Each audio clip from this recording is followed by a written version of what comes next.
Do the thing again. Yep, that happened. Welcome, everybody. Welcome to the Robot Rampage League.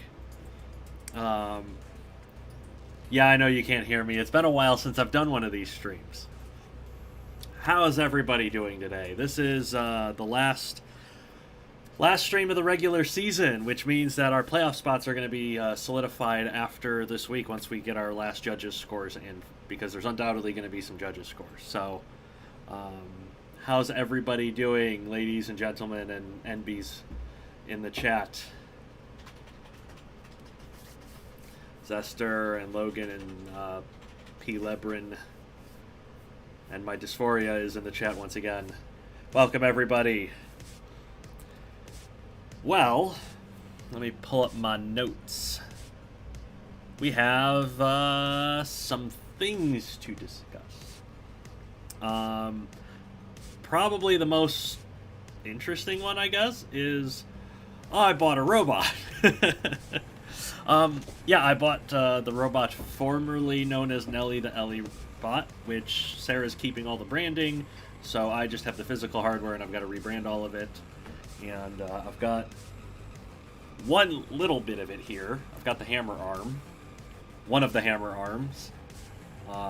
This one looks like it's actually seen some fights. So this might be from their 2019 season, or it might be from one of the live events. I don't remember. But, yeah, that's our robot now. Midnight McLeod. Mike. What day is it, Mike? It's not Wednesday. I appreciate the $5 super chat. Yeah, so we bought a heavyweight robot. And more or less, like, I didn't intend to buy a heavyweight robot. It just kind of happened. A lot of people on the Nelly team are friends of mine. And they're going through tough times right now in the UK. They've got, like, a cost of living crisis going on. And they're like, we need to like pay rent and stuff, so we have to sell the robot. And I'm like, well, I happen to have about enough money for a robot. I'll make an offer. And they're just like, yes, please. Like, they were super thrilled that I was offering to buy the robot. So I was able to help out my friends so that they can, like, pay their bills and stuff and continue to have homes. And I get a heavyweight robot that's competition ready. So it works out for me. Works out for everybody. So I'm very happy about that. All the sound financial investments. Yes, going to the UK for a week to spend time in a pub car park is a sound financial investment for sure. Nelly and Super Collider is an odd pair. I mean, would you expect anything less from me? Like, the only thing that would be weirder is if I bought Razor too, which, you know, isn't going to happen anytime soon. My wife is giving me the stink eye. I did something to her the other day because I think Atomic Wedgie is up for sale somewhere, and so I'm just like, babe, I love you. And she's like, what did you do? I'm like, there's another robot for sale. And she's just like, no. It's very funny.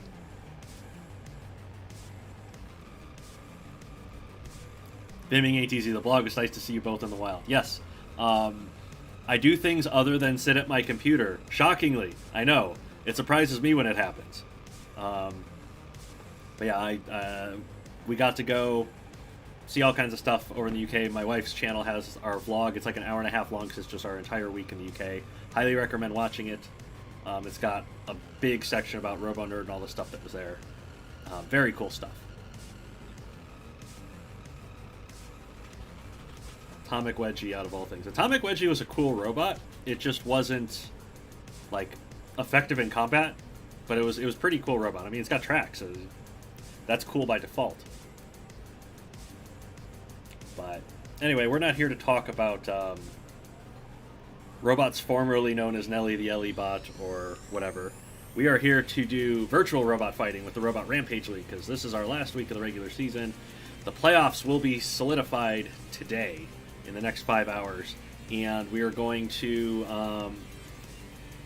seed the playoffs. That's another thing, is the seeding matters because it's stepladder format. So third and fourth place seeds fight, and then the winner fights second place, and then the winner fights first place. So a higher seed is very beneficial in the playoffs. So let's go through the notes that I have planned here before we get to our results from last week. So we have a few robots with some interesting records fighting for the last time in the regular season. We have two robots who have yet to score a win, competing. It's their last chance for a win this week. On Your Own and Excalibur. On Your Own is facing Vika this week, which means it's probably not going to get a win this season, unfortunately. Excalibur, however, it's fighting Event Horizon, which is the big piston flipper, and Excalibur's a really awkward shape. It's tall and easy to bounce around, but it's got the two vertical spinners, which could easily knock the flipping arms off of Event Horizon, and so if Event Horizon has trouble getting to the chassis, which is real high off of the floor, Excalibur's got a shot at winning. I think it really does.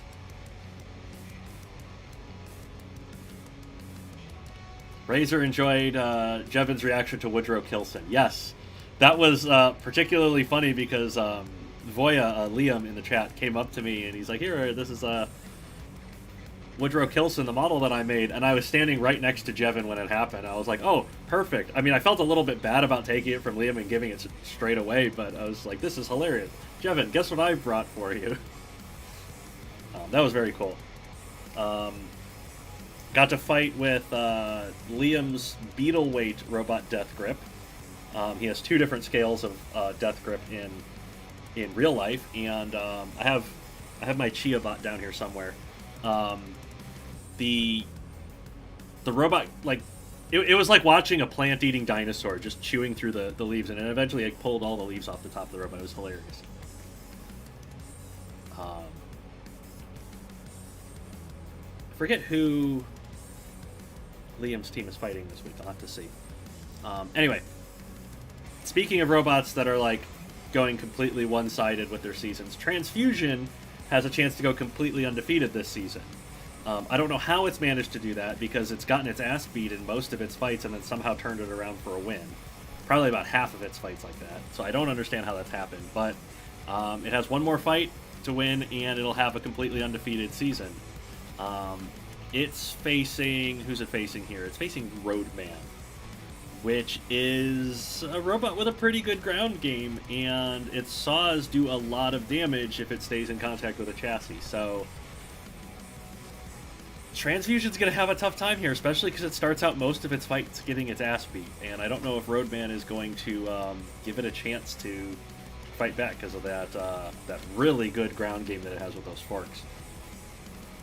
That's going to be our feature fight this week, actually, is Transfusion versus Roadman. See if Transfusion gets the undefeated regular season. It's not the most wins in a row, because last season there were two more regular season weeks, so the robot went 17-0. This Transfusion only has a chance of 15-0, but I mean, undefeated regular season's an undefeated regular season, and considering we fucked-coupled the number of robots competing and still only one robot was able to achieve it, I consider that to be pretty good parity for the league. Trans rights stopped by road construction. If that was all that was standing in the way of trans rights, I would be fine with that.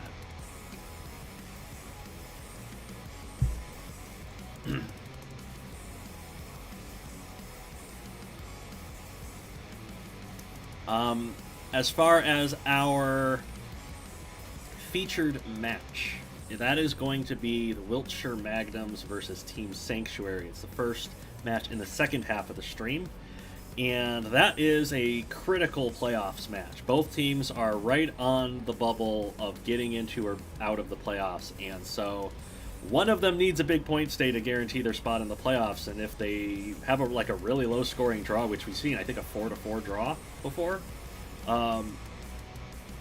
they're probably having a chance to miss out. That's going to be a really critical match to decide the final playoff spots for two different divisions. So I'm really looking forward to that. We also have a Season 1 rematch earlier in the stream with Heavy Metal versus the Rebels.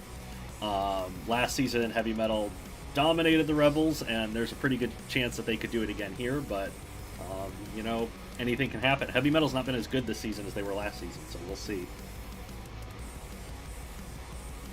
Liam says it's possible for both of them to make the playoffs. It's also probably possible for them both to lose out, I think. Anything can happen when it comes to the Robot Rampage League. As we have found out, anything can happen, and it will happen. Alright. Last week's results. There are the judges' decisions. Steve was not able to do judging this week, so Rookie K13 pitched in, and we got some interesting decisions going on here. I forget which fight it was. It might have been Vacuity and El Mudamir. It was either that one or Relentless Heartburn versus Rumblebee, where it was one of the few decisions this season where the points totals went to one robot. Both of the judges split which robot that the points went to, and it ended up going to the robot that I wasn't expecting it to go to because of the higher points total. So usually both of our judges end up on the same side. Sometimes they get split, and I thought that was interesting that happened again here. I think she only gave more airtime 1 point in her judges' scores, which was hilarious. On to the standings for Divisions 1 and 2. There's not really been any movement here for a few weeks. These teams have pretty much solidified what order they want to sit in. Most of these teams are pretty much solidified in the playoffs. I don't think any of these teams can fall out. So it's really just battling over seeding. Because like I said, the seeding will matter in the final playoffs. And then we go to Divisions 3 and 4, where we actually have teams fighting for the last playoff spots. Sanctuary and the Lads are within 6 points of each other. That could be pretty close. Excuse me, Wiltshire needs a big win to beat the Invaders to get in, but anything can happen.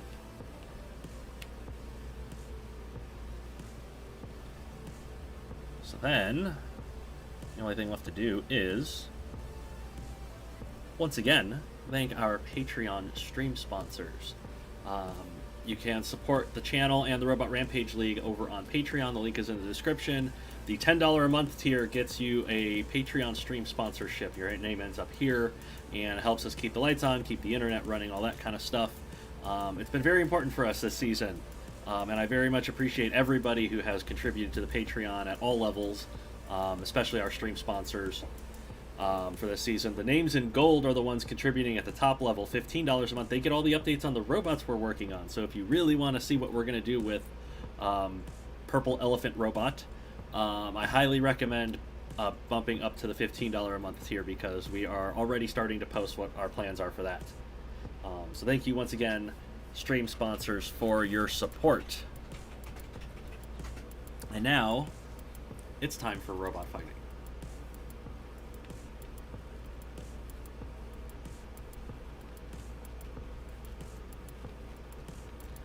Razor259 says Orlando's out, and that means a bingo square.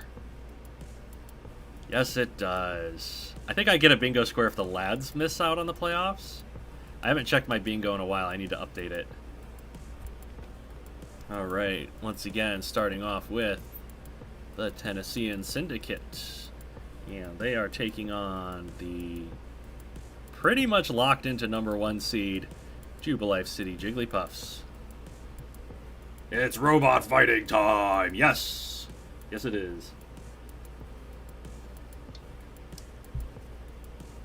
So, Jubilife City, the Jigglypuffs team, they are undefeated in matches. They have taken a few draws that they've not won, but they have not taken a loss yet. So I think the Syndicate's got a decent shot to give them their first and only fight loss of the regular season. So, in the lightweights, the Tennessean Syndicate has Whammy. It is a sit-and-spin robot. It sits in place and spins to attack. It's got long pulls with spikes on the ends. Surprisingly good robot. It's scored a lot of points for them. The Jubilife City Jigglypuffs have Y2K in the lightweights. It's kind of an axie, front-hingy axie robot with a wedge in the front. It's not been a big point scorer for Jubilife, but it's been tenacious and a really good, well-driven wedge, which has won them a lot of judges' decisions in particular. So, you know, this could be a long, drawn-out fight if Whammy doesn't get a lot of damage on Y2K, or Y2K could just cut off Whammy's weapons. So, chat, who you got? Lot predicting Whammy to start off with. Snowing Steak says battle bots when the bots battle. No, the battles will bot is how that takes place, I think. Steve in the chat, Burnout RCT22. Fuck Y2K respectfully. I guess that's with the lights on? I don't know. Alright, so let's get this first match underway. See if there's any wrinkles in that armor of the Jubilife City Jigglypuffs as Whammy gets up to speed. Y2K missed with that axe swing as Whammy is clunking off the side of Y2K and trying to keep itself up to speed. Y2K trying to keep them stopped, but taking a lot of shots to the chassis in the process. Whammy just bouncing over Y2K and against their wheel briefly. Other than chassis damage, no significant damage notable just yet.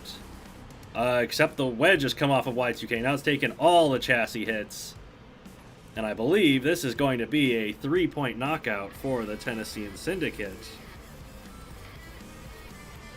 In an amount of time that I did not get because it's been a while since I've done this and I forgot how it works. But that was a very decisive opening win for the Tennessean Syndicate. I think Jubilife's only lost like 8 fights in the whole season, and so this is a pretty significant chunk of their season fight losses right here. Just percentage-wise. Nitro says 40 seconds. Okay, that sounds about right. Either that or Nitro saying 40 years old, and I don't know why they would say that. But thank you for the help there. All right. Whammy is a good example of how effectiveness can depend on weight. Yes, we've noticed that a lot with the horizontal spinners in the Robot Rampage League. It's difficult to get a super heavyweight horizontal spinner that's effective. And you can see, like, we've mainly seen the sit-and spinners be most effective in the middleweights and the lightweights. So the weight class does, affect what the weapon types are good there. I think the middleweights are the most diverse, though. So, the middleweights, as we were saying, we have Exceptionally Gifted for the Tennessean Syndicate. It is a 4-wheel drive rammer with a battering ram of axe heads on the front. It's not particularly fast. It's patient and tenacious and relentless and just does not let up. And it's been a very successful strategy for them so far this season. But it's never faced anything like the Jubilife City Jigglypuffs robot, Polybius. It is a fast, aggressive rammer with a wedge and a rack of spikes on the top, and it specializes in getting under the opponent and pinning them to the wall and letting the spikes do grinding damage. It's incredibly effective and is going to rely on that ground game to disrupt the rammer's ability to move around. So, chat, predictions for Exceptionally Gifted versus Polybius.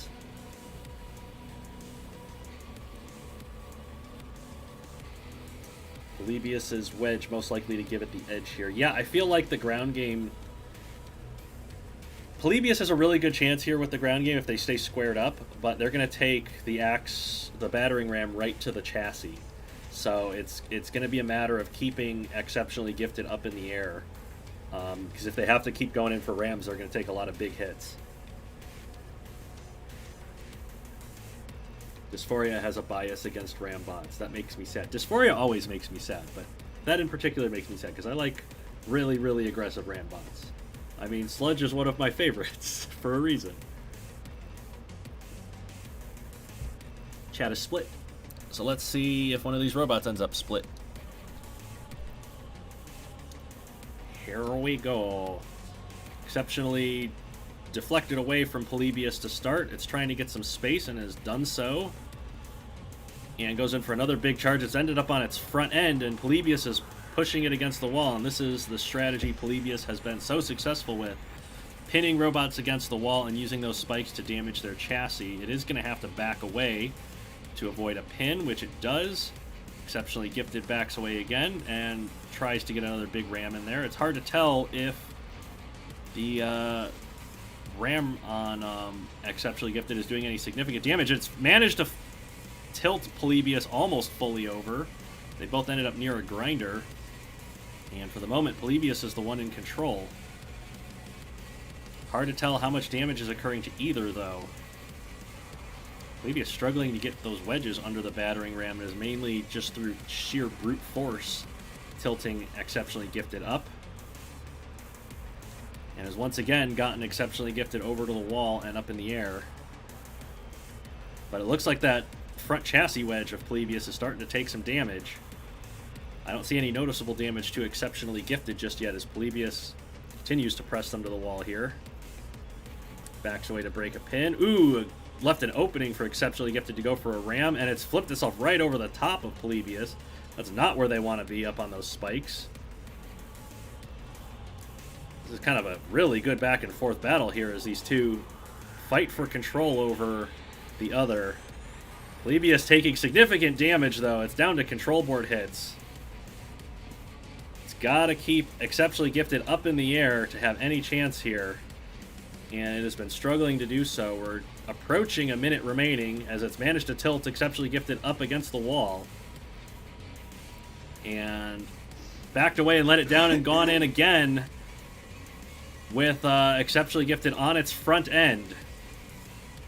And if Polybius backs away, this will be an official fight probably, but it's not. It's kind of holding them there, and that is a pin. They're not allowed to hold a robot up against the wall for a countout, so that means it's a restart. That was a really good fight, and unfortunate that we have to restart it, but here we go with a restart. Oh, a big collision. And Exceptionally Gifted's backed away to the grinder, and Polybius is taking full advantage of that. And that is going to be Exceptionally Gifted knocked out in 12 seconds. Driving mistake from Exceptionally Gifted has given the Jigglypuffs the match right back. There was barely any damage scored in that fight. It was all the grinders.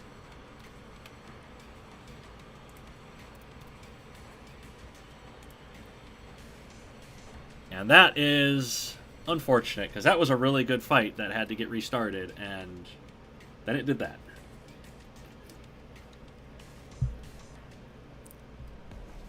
Polybius has officially finished the season at 14-1. Yes, there's a few robots that are almost undefeated. Most of them are on the Jigglypuffs. So the match is tied, and we go to the heavyweights, where we have two vertical spinners facing off. This could be a really exciting fight that could go either way. Relentless Heartburn is on the Tennessean Syndicate. It has two double vertical spinners. It has burst wedges on the front. It's got four-wheel drive. It's a powerful robot. It's facing I Love You, which is two big vertical spinners and kind of like these long pontoon burst wedges, and it's a powerful robot. Not really sure which one's going to have the edge here. I don't think I Love You's ground game is going to matter particularly well, because most of the time that gives them like a fantastic control over the other robot, but Relentless Heartburn's weapon is way out front, so even if they end up on the wedge, they're going to hit I Love You in the front end. So don't know how it's going to go, chat. Two really capable vertical spinners here. What did I do to Burnout? I put him on a plane and sent him to New Orleans.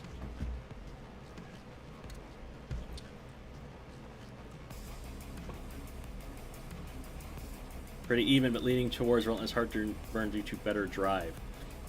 Relentless Heartburn has the ability to drive in when the robot's tilting in different directions, because that has the exposed wheels that I Love You does not have. But I Love You, I think, can self-right better.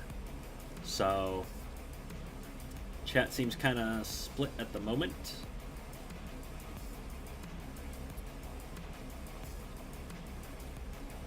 I'm kind of hoping for Relentless Heartburn to win, but, you know, anything can happen, and anything does happen. And I Love You has been particularly good at getting ring outs this season, so we'll see how this goes. The two robots get their weapons up to speed. There's a big collision to start, and neither got under the other. It looks like I Love You is the one who has ended up on top of the wedges of Relentless Heartburn, but that means that Relentless Heartburn cannot get into the chassis of I Love You, so they're just touching tips with their weapons. And they're going to back away to avoid a count, and Relentless Heartburn's going to charge in and tip forward, and now they've split who's under who. This is going to be really interesting. I think they both have the same size weapons, actually, so no idea who's going to come out on top here, although Relentless Heartburn is chewing up the right side wedge of I Love You and is going into the weapon motors of I Love You, but I Love You's pushing Relentless Heartburn back towards one of the corner grinders, and we've seen how powerful those grinders can be as it's just chewing up the rear end of Relentless Heartburn here. Oh, the discs just totally came apart on I Love You. So Relentless Heartburn has won the weapon-to-weapon engagements, and now I Love You is down to just a weaponless Rambot with one wedgelet, and that is not the side that Relentless Heartburn is relentlessly attacking. It's trying to go straight down the front end of I Love You and get that exposed chassis, which I Love You's so far doing a good job avoiding taking hits, but Relentless Heartburn is just going to bounce over it and go in anyway. Spikes have come off everywhere, and Relentless Heartburn is bouncing around from the lack of balance on those weapons now as it's caving into the side of I Love You. Cannot turn to face it because of those long wedgelets. So I Love You kind of panicking here, and it gets tipped over by Relentless Heartburn, who really should be trying to get a knockout here, and it is trying for it so it can get the 3 points. And there it is, with 1:03 remaining, we have a knockout for the Tennessean Syndicate to take the lead of the match back. Holy cow, that's a lot of damage in the heavyweights. 1:03 remaining, that'll be 117 seconds, I believe.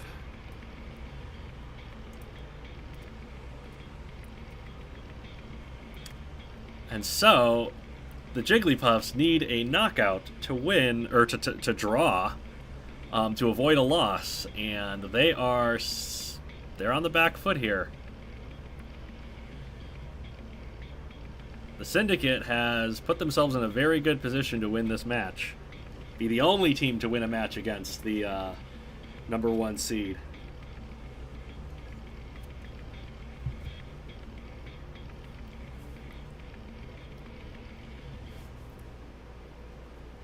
That second fight had not been stupid. I know, that second fight was so cool, and then restarts because things are dumb. So, we go to the super heavyweights to decide the fate of this match. The Syndicate have one father with the double horizontal spinners, one high and one low, a little bit like Rotator from BattleBots. There's a lot of damaging components on those discs. Excuse me, the Jubilife City Jigglypuffs have Hello World. Also, double horizontal spinner. They're up high on a wedge. It's a classic Robot Arena 2 design called a juggler, where a robot drives up on top of it and then takes grinding damage from underneath the whole time. Hello World has been relentless and an incredibly good wedge, and tends to dominate its fights, but it doesn't get a whole lot of KOs. It likes to get TKOs. So Hello World really needs to try hard for a KO here, and One Father with that lower disc might actually be able to de-weapon Hello World. So this really could go either way.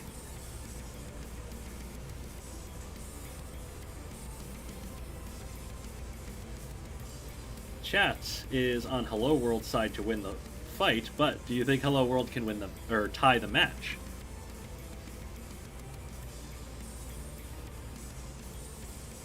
Nightmare's calling for an upset for One Father.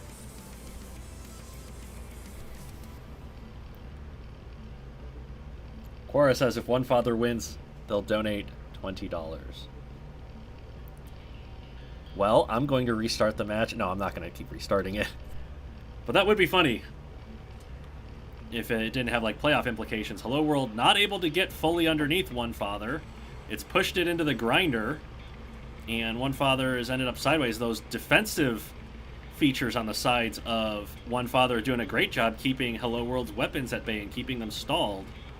And that upper disc is actually de-weaponing one of Hello World's spinners, as Hello World tries to push its way under One Father and not yet able to do so. This is one of the few robots that we've seen neutralize Hello World's wedging abilities. It's now managed to get its way underneath One Father, but has lost one of those weapon discs. So significantly less weapon power on Hello World as One Father loses a wheel. There's only a single, well, I think there was a single mace. There is still a single mace left on Hello World's weapon as it shoves One Father into the grinder. It is taking chassis damage, One Father is, but now the weaponry has totally come off of Hello World. And so now One Father flipped up on top of the grinder. So Hello World's trying to make use of the grinders to get these 3 points. They don't have the weapon power to do it themselves anymore. And One Father is seriously at risk of taking a TKO if it can get away from the grinder and not get knocked out. So this is all about survival here for One Father. Take the fight as long as possible, maybe to a judge's decision, or rack up some damage against Hello World as it keeps running into that lower disc. Because One Father does still have its weapons going as it continues to lose defensive features. And Hello World is smoking. It has taken some damage to that front end from One Father's weaponry. One Father has a chance here if Hello World can't end this fight. So it props One Father up on the wall and flips it onto the grinder. Hello World struggling to end this fight with less than a minute remaining. One Father trying to, I think it's trying to turn. It's ended up driving itself into the grinder. Hello World's going to help it out there.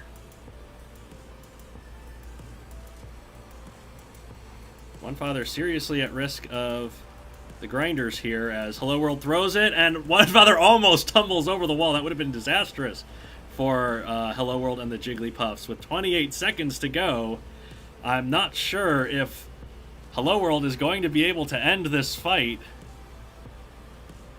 as One Father just continues to remain barely mobile enough and continues to do damage every time Hello World comes in, with the front of its chassis now caved in and its weapon motors missing. With less than 10 seconds to go, Hello World throws One Father onto the grinder and is trying to get the knockout, but it is not going to happen. It's too late. This is a judge's decision, and that means that the Tennessee and Syndicate have beaten the unbeaten team. It took 15 weeks for it to happen, but the Tennessee and Syndicate have beaten the unbeatable.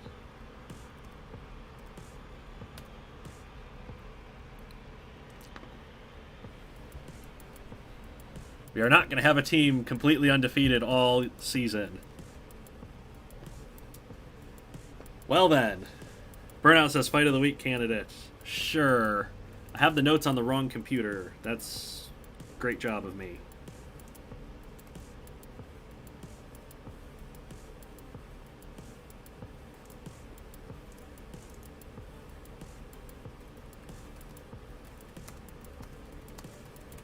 Put that in the notes. Alright.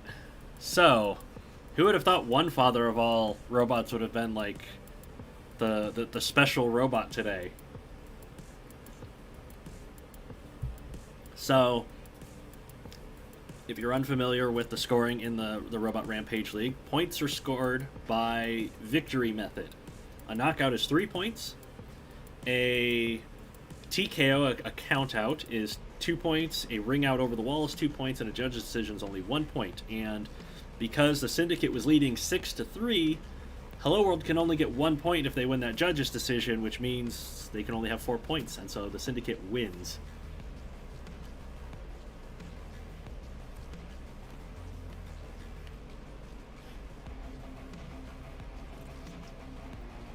Quora, I'll consider that to be half a win in my eyes. I mean, they won them the match. It's technically a win.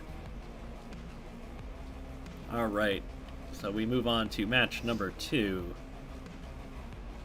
between Heavy Metal Robotics and the Robot Rebels. These are two of my teams facing off. Teams from Season 1.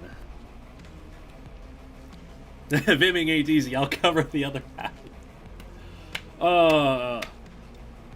Chat, y'all are amazing. I can't... This is the most entertaining thing for me. Like, out of all of YouTube, everything that I do, it's getting to interact with all of you that makes this so much fun. Like, this is hilarious to me that, like, I'll consider that half and I'll contribute half, and then somebody else is like, I'll do the other half. I love it. Y'all are awesome. I'm trying to remember not to gender people, because genders are bad. Hydra probably won't win Division 2, but it was worth it. Yeah, that was pretty cool. Damage points the wrong way around. Okay.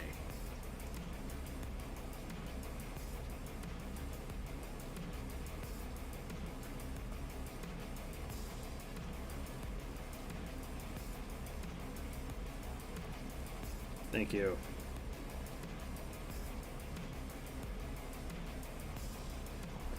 Oof. Okay. Heavy Metal versus the Rebels. So, Heavy Metal comes in with Voidwalker, the 360-degree horizontal spinner. The Robot Rebels have Overclock with the piston-poking rack of spikes. Like I said earlier, Heavy Metal dominated the Rebels last season, but they've been considerably less spectacular this season. So, predictions for the match, predictions for Voidwalker versus Overclock. Nitro, all Heavy Metal needs is a KO to secure their spot. Yeah, they have a pretty decent gap to 5th place, so they basically just need a win. Ironically, these two fought in Week 15 last season too. I didn't know that. Voidwalker won by KO. Yeah, Overclock was alright last season. They've been a little bit better this season, I feel. But the quality of the other machines has just stepped up. Voidwalker's unchanged, so maybe Overclock will have something for Voidwalker here. Chat's a little bit split. Let's see how it goes. Voidwalker gets its weapon up to speed, and Overclock gets it stopped briefly, trying to get that weapon into play and get Voidwalker's wheels. It's getting some hits to it, but the extenders were sniped right off by that spinner on Voidwalker, and now Overclock trying to jam the weapon up and keep it from landing bigger hits. Voidwalker, of course, trying to get those big hits in. And there's not a whole lot that Overclock can do here other than take the L, it looks like. And there's the knockout in 31 seconds. And that seals a playoff spot for Heavy Metal Robotics.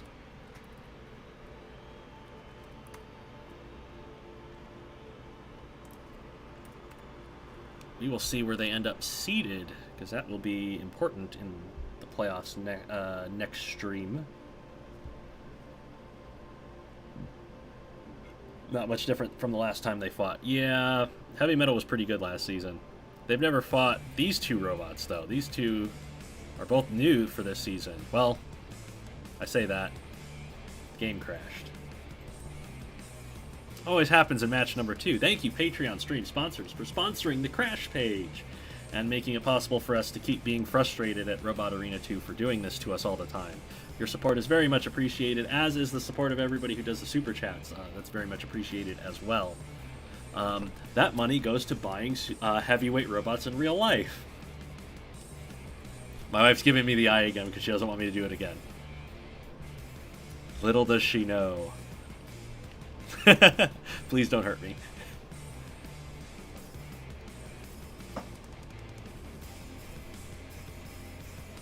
Oh, middleweights time. Two robots that have never fought each other before because they are rookies this season.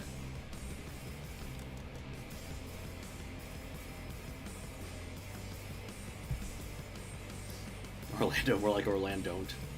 Yeah, Orlando slipped a little bit this season. No compatibility mode for Robot Arena 2. Believe it or not, this is how well the game runs with compatibility mode. It runs even worse without it. Without compatibility mode, the game crashes pretty much every time you access the menus.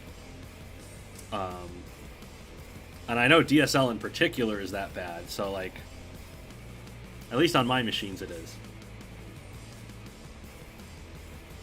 Okay, Heavy Metal Robotics with their middleweight Immortal Corruptor. It is a giant vertical disc spinner. It's destructive, but it's easily flipped over. It's facing Woodrow Kilson from the Robot Rebels. It is a literal hammer saw. It is 2 saws on a hammer arm, named after Woodrow, Jevin Woodrow from the World of Woodrow channel, because he hates the term hammer saws, and in fact he hates it so much I gave him a model of Woodrow Kilson that was made by Liam in the chat. Is a beautiful model, by the way. So now Jevin Woodrow can never live down hammer saws because he has one in his possession. So, chat, Woodrow Kilson against Immortal Corruptor. Who you got?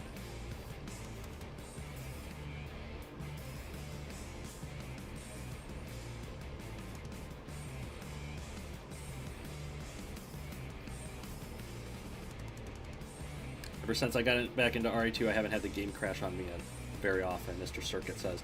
Yeah, there's been some work. I know the more recent modifications to DSL have significantly improved the stability of the game. I've been using the same PC for the last 7 years, so like I found a configuration that worked for stock, and I'm just sticking with that. I'm probably gonna have to get a new PC soon, and then who knows if the game will even run on it, because you know, you get a new Windows operating system and then like everything just stops working. Chat's kind of split on here, so let's see how it goes. Both of these robots vulnerable to being flipped over.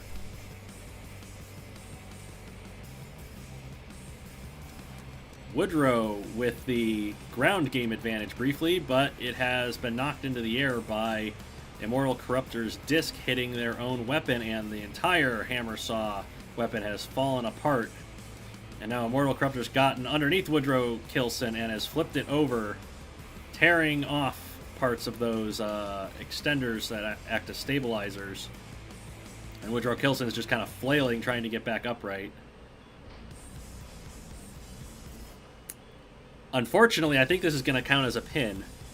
Woodrow Kilson cannot get up from that position, but it is resting on top of Immortal Corruptor's wedges. So that is a pin. And we go again.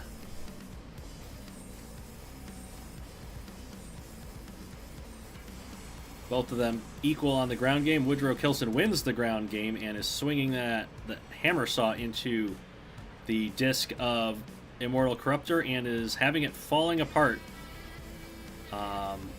Immortal Corruptor unable to get that disc turned, but it has taken the saw off of the other side, and so now Woodrow Kilson has been de-weaponed completely.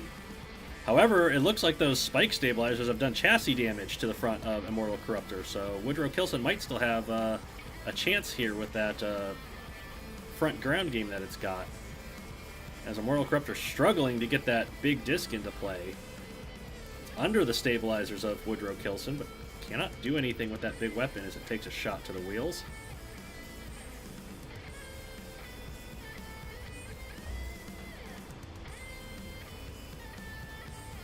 Immortal Corruptor struggling with the ground game of Woodrow Kilson here, as Woodrow's trying to stab those front spike stabilizers into the chassis. And Immortal Corruptor trying to run Woodrow Kilson into the grinder zones. Not really being successful with it. It has gotten Woodrow Kilson in the grinder and taken off a rear stabilizer now. But Woodrow Kilson fighting back with those longer front stabilizers. Simply the forks being longer is the advantage that Woodrow Kilson here has, as Immortal Corruptor runs it into the grinder once again with a fantastic little juke move to get in position. I think Woodrow Kilson's running low on battery power because it is losing the pushing fights now.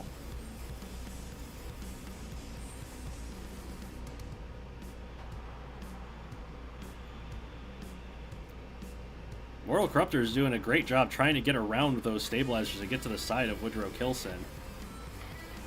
And it seems to be working for her. It's gotten them to another grinder zone. And at the minimum is disrupting the traction that Woodrow Kilson has, but We have 45 seconds remaining, and Immortal Corruptor's unable to put Woodrow Kilson away despite the damage that it's done to it.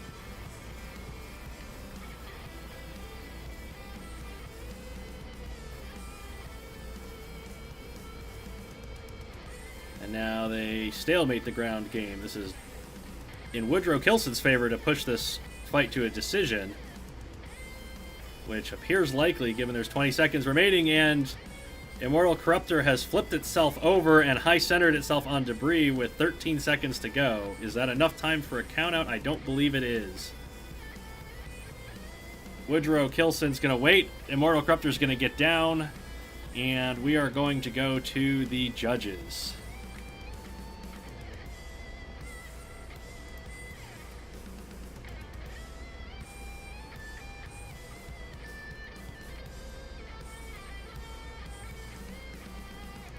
Not what either team was hoping for. Only 1 point in that. Heavy Metal was hoping to get a big point stay here and didn't get it. Kilson definitely didn't hear no bell. Woodrow Kilson did a good job holding on for that fight. I'll give it credit for that.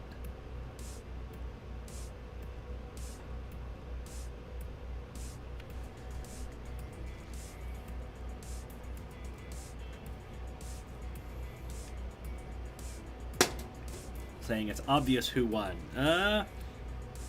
Yeah, in a lot of cases it is, but we still have to wait for an official scores for the judges before it's, you know, an official 1 point. So that's how it goes. We'll get the judges' decisions during the week from our judges.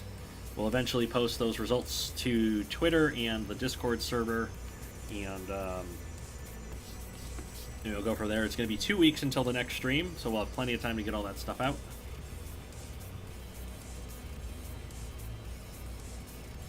And we go to the heavyweights. It is Vacuity for Heavy Metal Robotics with the overhead axe against Jaws of Death with the side axes. Both of these robots have not done particularly well. Vacuity's been more destructive than it has been in the previous season. Jaws of Death has been holding in there, holding its own. Not particularly big point scorer for the Robot Rebels.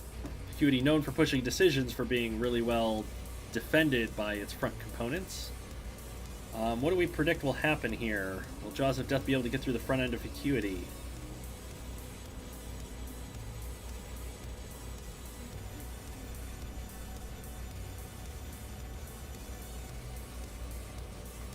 Nitro says these two, it was a Jaws win last season by TKO.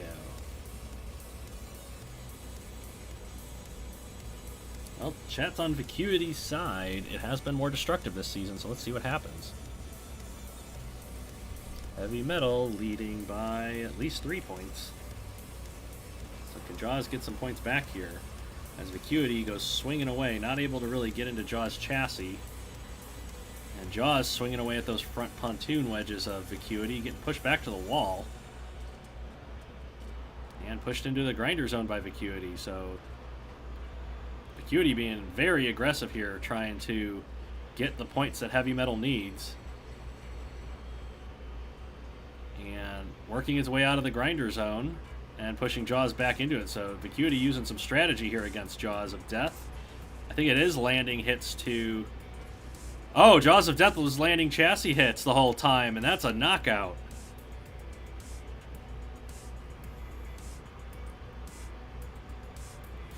$39 seconds. Jaws of Death was just getting the front corners of those chassis wedges between all the components, and managed to get the knockout, a sneaky KO from Jaws of Death. And this is a totally different match. So this is now a 1 point match. Whoever has the judge's decision win, which is probably Immortal Corruptor, is leading by 1 point, and we go to the super heavyweights to decide who wins the match overall.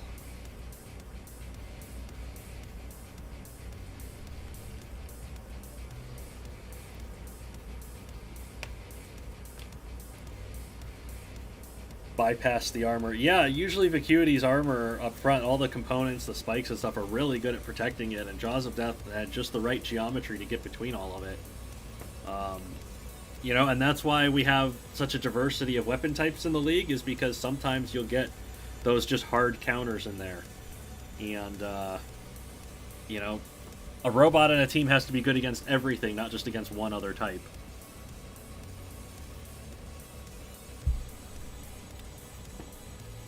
So, super heavyweight time. Heavy Metal Robotics has Aqua Dementia, the side hinge spiked flipper, and the Robot Rebels have Heart Attack, which is a wedgie rammer. Heart Attack, not the biggest point scorer, mainly relies on pushing robots into the grinder. It may or may not have a better ground game than Aqua Dementia here, because Aqua Dementia has the chassis wedge, but Heart Attack has stationary wedges, so Aqua Dementia can absolutely end the fight if it gets under Heart Attack, but Heart Attack has to rely on those grinders to damage Aqua Dementia. So, chat, whose side are we on? I see a lot of Heart Attack predictions here. It would be wild if the Rebels get a win over a team that makes it into the playoffs at the end of the season. Itro says both Jaws and Vacuity improved on their Season 1 records. Hey, that's pretty good, especially considering Jaws of Death was a robot that I put together a very long time ago, like 2004, 2005. It's been in every iteration that we've done of Robot Rampage, even before we started publishing it. So, Jaws of Death is an old robot, and it's kind of nice to see it still hanging in there. Chat is surprisingly split here. I wonder if they're predicting Heart Attack to win, or just hoping for Heart Attack to win. So let's find out. Heart Attack, a much bigger robot. It manages to wedge under the side hinge flipper of Aqua Dementia, but not really able to do a whole lot with it. It's ended up on top of Aqua Dementia and is getting tossed through the air now. And this is where Aqua Dementia is most dangerous, where it can get all of those flipping arms into play. Heart Attack's now upside down on top of the wedge. And Aqua Dementia is just kind of content to hold it there for the moment. They're going to have to break a count here in a second, which they do. Heart Attack needs to get away from the grinder, or it is going to suffer some serious damage. It's trying to line up to push the flipper bot around, but instead it is taking big shots from Aqua Dementia, and is on control board hits now. And I think Aqua Dementia is going to get the knockout here in 49 seconds.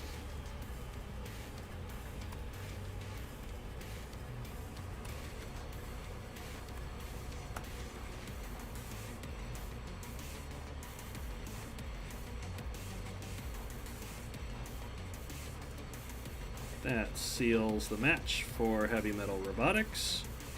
Probably 7-3. And gets them comfortably into the playoffs. No Shremek. It's invertible. It can drive on its back wheels when it's upside down. Heart Attack don't need no Shremek.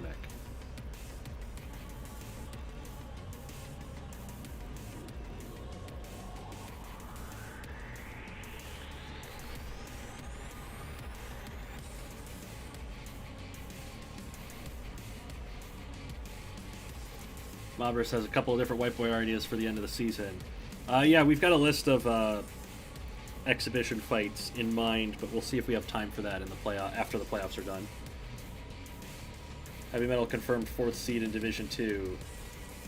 4th seed is not going to be great. They got a long way to go to get up that stepladder and get to the top again.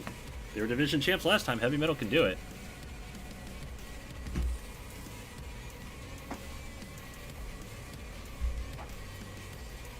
So we move on to other teams that are fighting for their seeding. We have the Levantine Alliance out of the Middle East.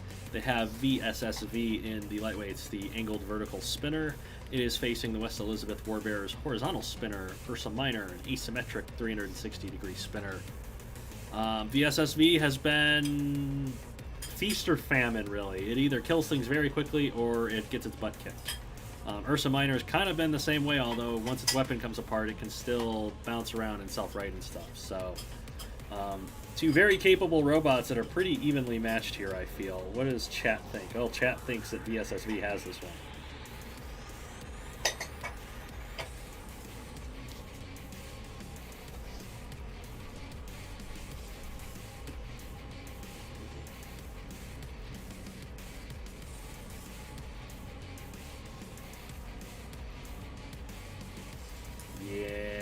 okay. Normally I wouldn't agree with my dysphoria, but in this case I think VSSV probably is going to win this. Here we go, as both of the robots come together, and immediately Ursa Minor's weapon comes apart against the disc of VSSV, and Ursa Minor's being, well, it's bouncing around, trying to get itself back upright as VSSV takes a wheel off of it. More just a difficult target to hit than anything at the moment as VSSV comes in to try to get the 3 points. And that's going to be it. 32-second straightforward knockout for the try-hard vertical spinner.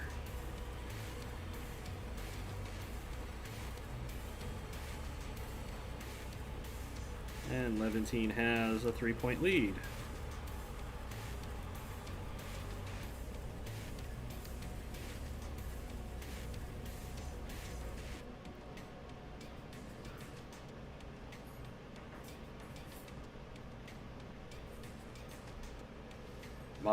VSSV stands for Ain't Nobody Got Time for Acronyms. Because we have a middleweight fight here between Rosewater and Grismo. Levantine Alliance with Rosewater, it is a rear hinged flipper and a pneumatic piston poking spike. It is a surprisingly capable combination of weapons, disrupting the mobility of the opponent with the flipper and then stabbing the other robots to death with the spike. The West Elizabeth Warbears have Grismo. It is a four-wheel drive, aggressive rammer, incredibly fast.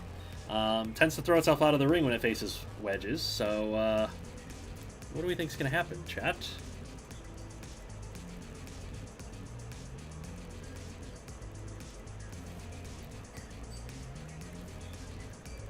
Dysphoria says, very short, straightforward victory. Yes, that is the way of vertical spinners. Nothing fun or interesting, just very short, straightforward. Liam says this season has been light on Sludgefest. That's because there's a lot less wedge flippers in the middleweights, I feel. There's also not two Sludgefesting middleweights like last season.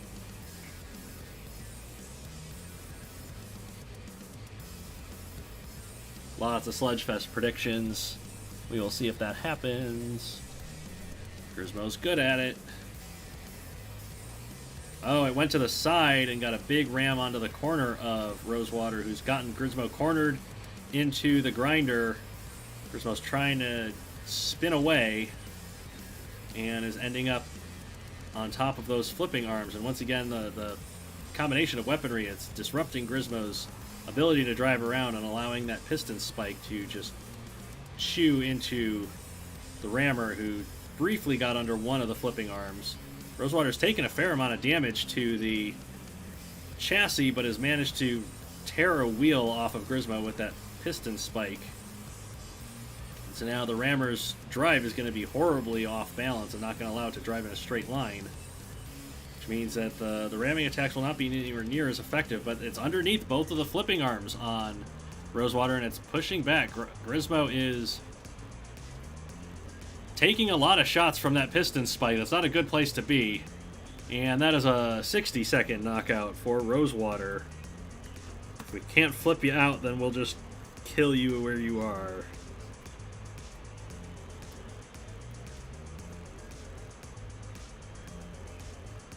Again, that unique combination of weaponry that Rosewater has disrupts the opponent's mobility and then kills them. And it's been incredibly effective this season. One of the real standout rookies this season that we didn't expect to do as well as it does.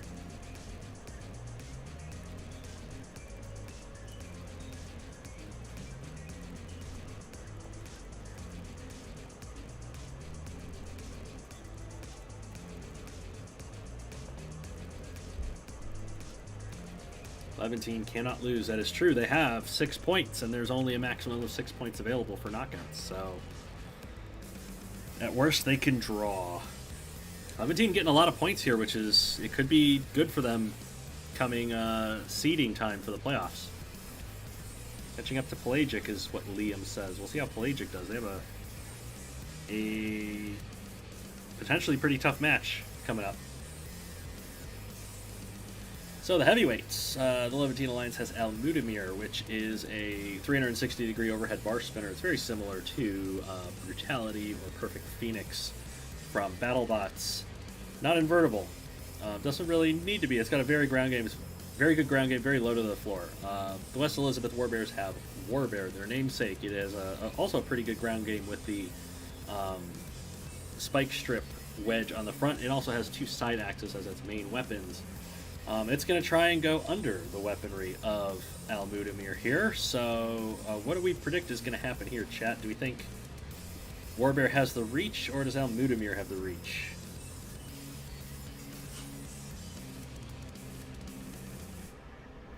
Whenever I see Warbear, I get happier, says Dysphoria. That's the opposite of Dysphoria. That's Euphoria. Should change your name. Exposed extenders everywhere, says Cora. Yeah, this could be a pretty messy fight. And Almudamir is not known for its KO power, so we'll see how it goes. Well, they came together and wedge stalemated, and Warbear is swinging those side axes into the weaponry of Almudamir and pushing it back into the grinder since they can't wedge under it. Almudamir taking quite a lot of chassis damage from the rear, so you see that chassis getting caved in. See if Almudamir can get its way out of the corner, and it can, and it meets up with the Warbear wedge once again pushed back towards the grinder as Warbear starts taking pieces off of the spinner of Almudamir. Now both of them starting to lose their weaponry. That right side, all of the axes have come apart on Warbear, so the spinning weapon has come out on top with the greater durability, and now Warbear is just down to wedging, and Almudamir is actually holding its own here in a push of war against Warbear. So this could be another long, drawn-out judges' decision win that Almudamir has become famous for, infamous for even, and it's won Levantine a lot of matches because they'll get some quick knockouts and then push a decision.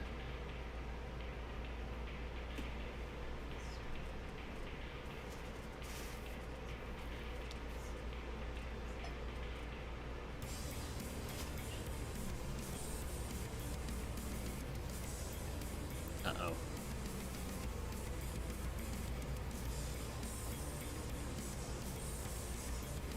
You got the stream back, or do you not have the stream back? You're not missing much.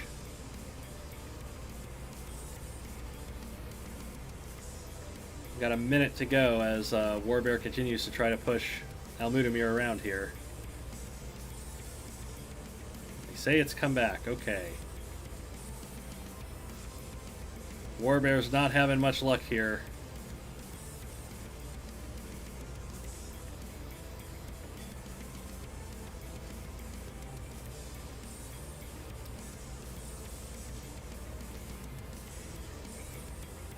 Of all the robots to be good at pushing long, drawn-out judges' decisions, I never would have predicted it to be Almudamir. But it has been surprisingly effective at this. And in another 28 seconds, it's probably going to win the match for Levantine Alliance here, because Warbear just cannot put Almudamir away. Cannot get it far enough back to a grinder zone. Can't even get through that wedge as it's bounced over the wedge of Almudamir and taken a big shot to the side. Warbear's wheels are off of the floor, so this is up to Almudamir to break this count. And they have done so, and now Warbear's pressing it from the side, but that's going to go to the judges. And Levantine win the match.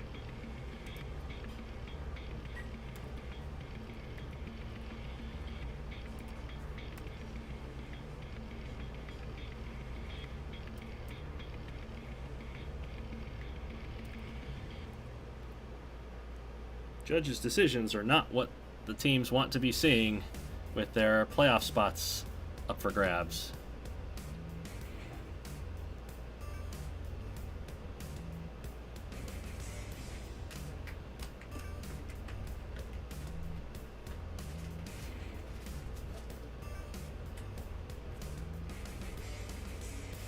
Almudamir's 8th judge's decision this season.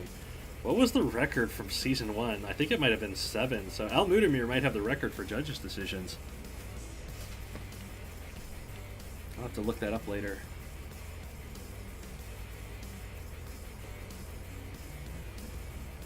Levantine's 2 points behind Pelagic. Well, Pelagic still has a match to go, so probably not going to reach them.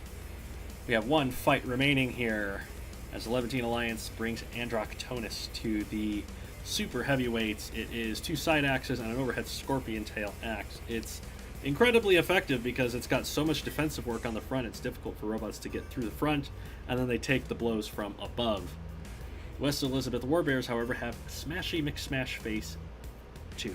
It is an upgraded version of Smashy from last season that is significantly more effective. It's gotten a lot of KOs with the 5 hammer spikes on the front.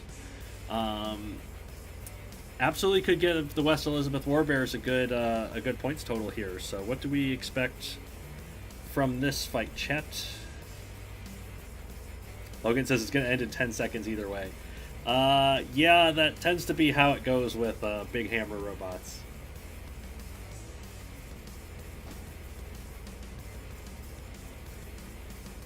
Both bots are going to speedrun the KO. We'll see. Do you remember the Faith in Smashy chant? That was only really effective when Smashy was, you know, winless. And Smashy's done pretty decent this season, comparatively. We'll see how this goes. Smashy really doesn't have protection from the side, says Mr. Circuit. I think Androctonus has the better ground game, too, so we'll see how it goes. Yes, Smashy ends up on top of Androctonus' wedge. They're both swinging away at each other, but Smashy's the one that's taking the hits to the chassis.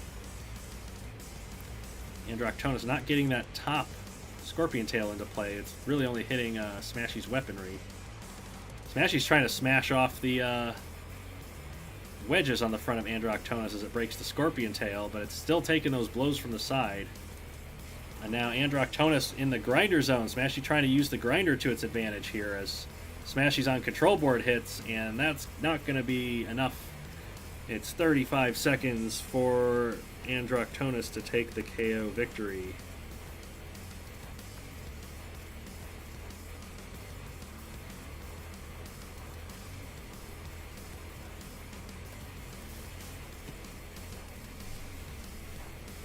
So Levantine come away with a very big points day. We'll see how that plays out for them with their seeding. They might have a chance at moving up a spot.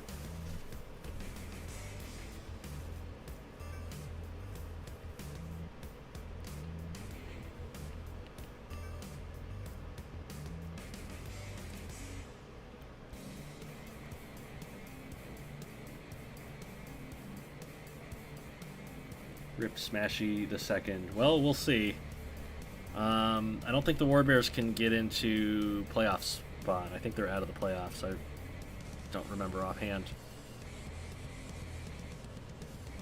And now the Pulsars, a team directly related to the Warbears somehow.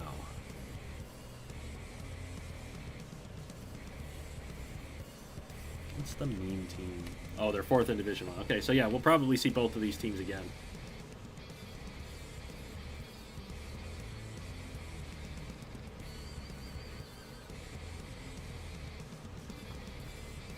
Overtaken by 2 teams before the match. Yeah,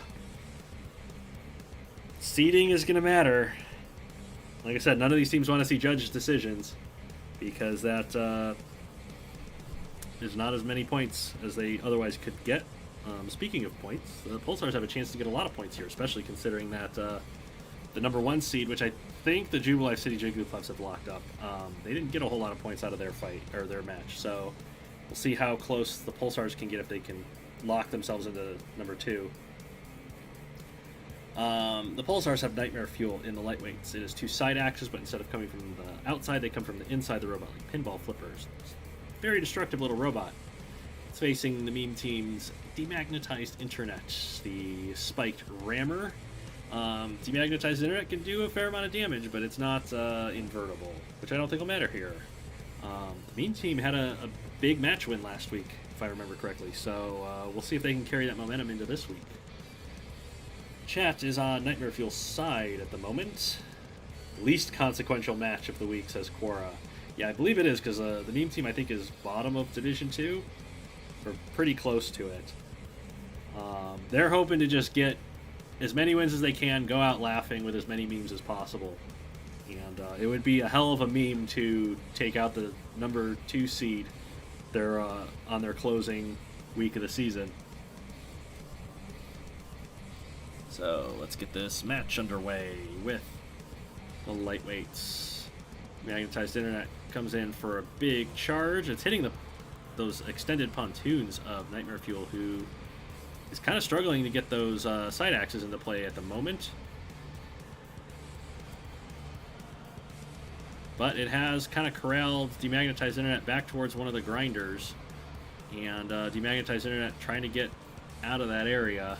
Taking a lot of hits from those side axes, but they're kind of not really coordinating too well. But the stupid physics have flipped both robots over, and we go for a restart. Bingo Square rides on this match, says Razor259. As Demagnetized Internet comes in for a charge, it takes a big hit. We will see if you get that Bingo Square. Demagnetized Internet not really able to do a whole lot with the front end of Nightmare Fuel's. Most of Nightmare Fuel's chassis is away from those spikes, but Demagnetized Internet managing to score some damage on the ends of those like pontoons as it's pushed towards the grinder. Nightmare Fuel trying to get those spiked side axes into play, and you can see there's damage piling up on both robots now as smoke's coming out of Nightmare Fuel. Taking a lot of damage from those spikes on Demagnetized Internet. The right front is just caving in now.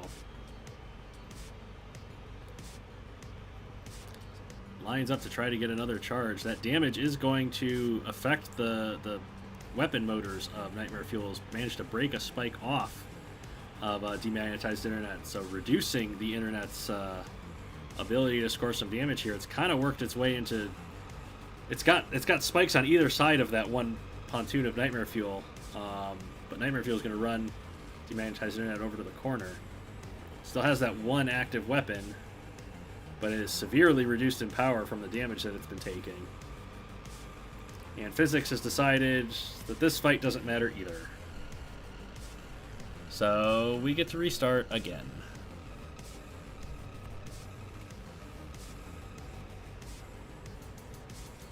Nightmare Fuel kind of bounced off a seam in the floor there, and it's allowed, or Demagnetized Internet did, excuse me. Nightmare Fuel's managed to push them back to one of the side walls, and it's just swinging away with those spiked side axes.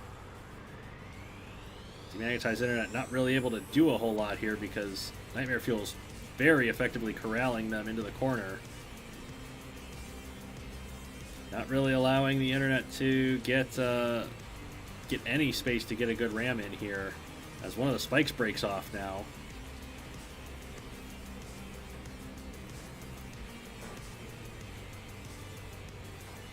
Nightmare Fuel just swinging those side axe spikes away, trying to cave in the front of the Internet. It's lost one of them, so that little bit of a charge from Demagnetized Internet managed to break one of those side axes off. The other one's still caving in the front of Demagnetized Internet, but they're trying their best to break that one off as well. Come in for another charge on that left side pontoon to try to break that left side weapon now. Good strategy from Demagnetized Internet, but it might be too little too late here. I'm going to let that one go because they both just kind of reset to where they were and nobody took any significant damage. Ooh, and now control board hits as Demagnetized Internet retreats from Nightmare Fuel, who's on the verge of a KO win here. And there it is with 124 remaining. That is 96-second knockout.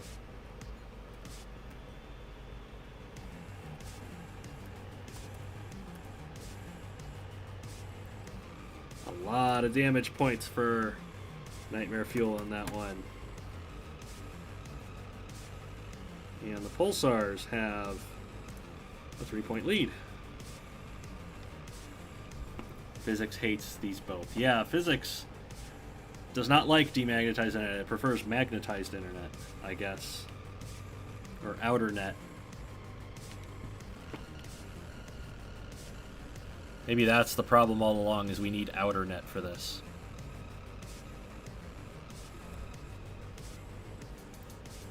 Been impressed by Nightmare Fuel. Nightmare Fuel's been pretty powerful little robot. It's been pretty cool. Pulsars in the middleweights have another cool robot called Vika. It is what we call a whipper. It's an AI mode in this game where it has static weapons and the whole robot turns to bring those weapons to bear. It's got the most spikes of any robot in the league with 14 of them. But it has got no ground game and it's proven vulnerable to attacks from the side. It's facing On Your Own from the meme team. It is a low-slung undercutter horizontal spinner, and it's got defense up front.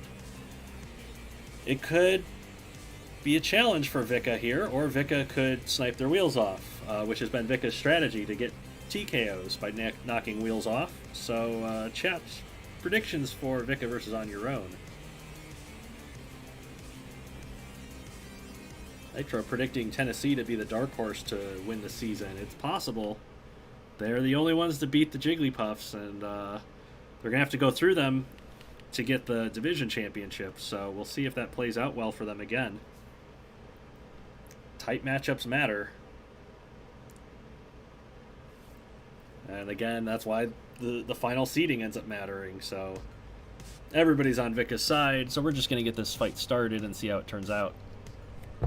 Can On Your Own do anything against the brutal weaponry of Vika, who's trying to get that those extended arms into On Your Own's wheels?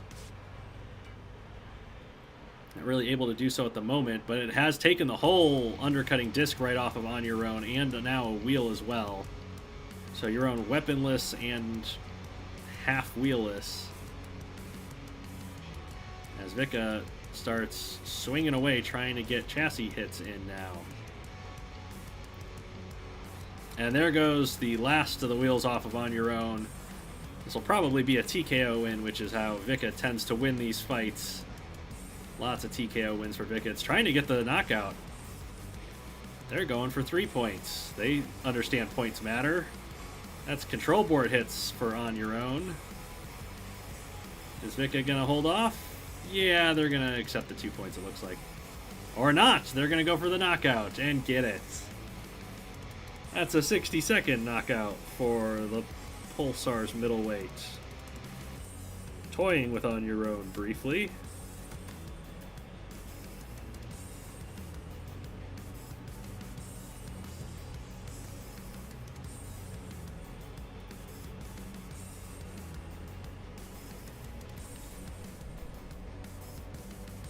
First robot in RRL history to go winless in the regular season. Absolutely true.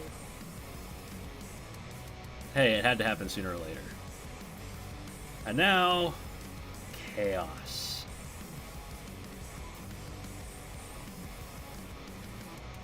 I don't know how I'm going to commentate this, but I will give it my best shot. One more multi-bot versus multi-bot match for the end of the season.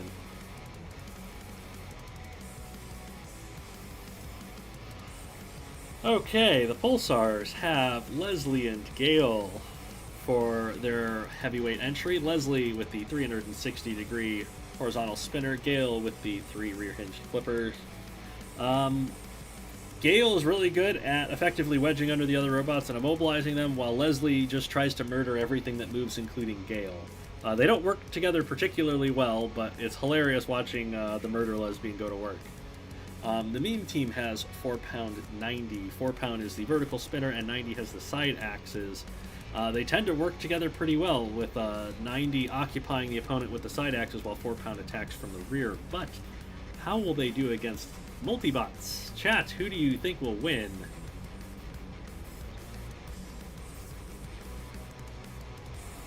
Smodber says, if Excalibur loses a white boy against On Your Own. Absolutely. I will pencil that into my notes right now.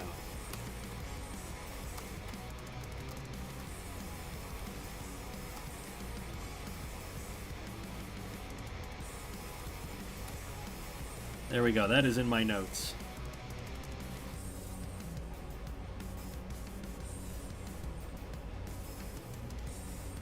Whoever wins, we lose, says Mr. Circus. Well, we will see which multi-bot team ends the season on a high note. Certainly, Leslie and Gale have the greater weapon power as 4-Pound gets yeeted into next week by the Murder Lesbian, forcing a restart. We'll see if that happens once again as Leslie just knocks 4-Pound straight over and starts going to town on it while it looks like 90 has been flipped over by Gale. Both robots working together, pairing off so that they don't end up attacking each other. As Gale gets thrown into the grinder by a physics bomb, I'm going to have to restart that one because they took a lot of damage. Unfortunate. There's 2 restarts now very quickly. This could end up being the first fight that gets fully restarted as 4-Pound actually got Leslie stopped against the wall briefly and then was thrown over the wall by physics. This is restart number 3.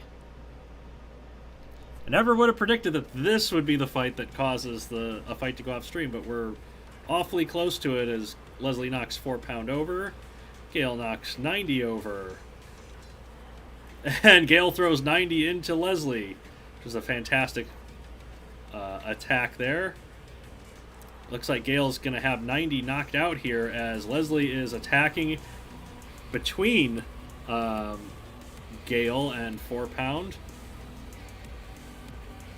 We probably should restart that, I feel. What do you feel, chat?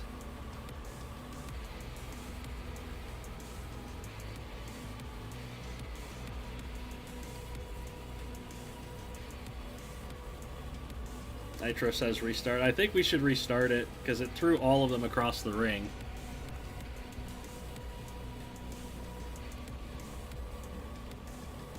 It's a pin either way, yep.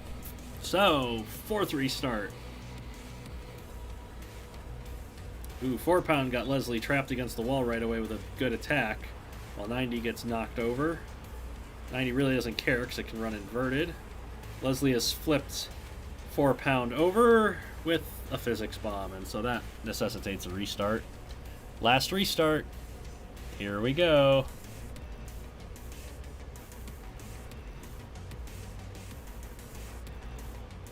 £4 flipped over by Leslie using traditional physics instead of physics bombs. And Leslie's going to go with the wheels now.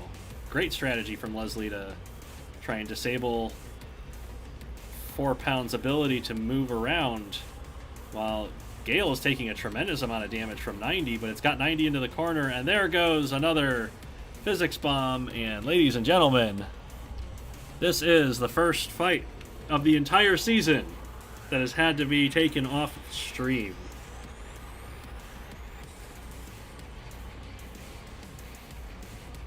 I'll put that in my notes here.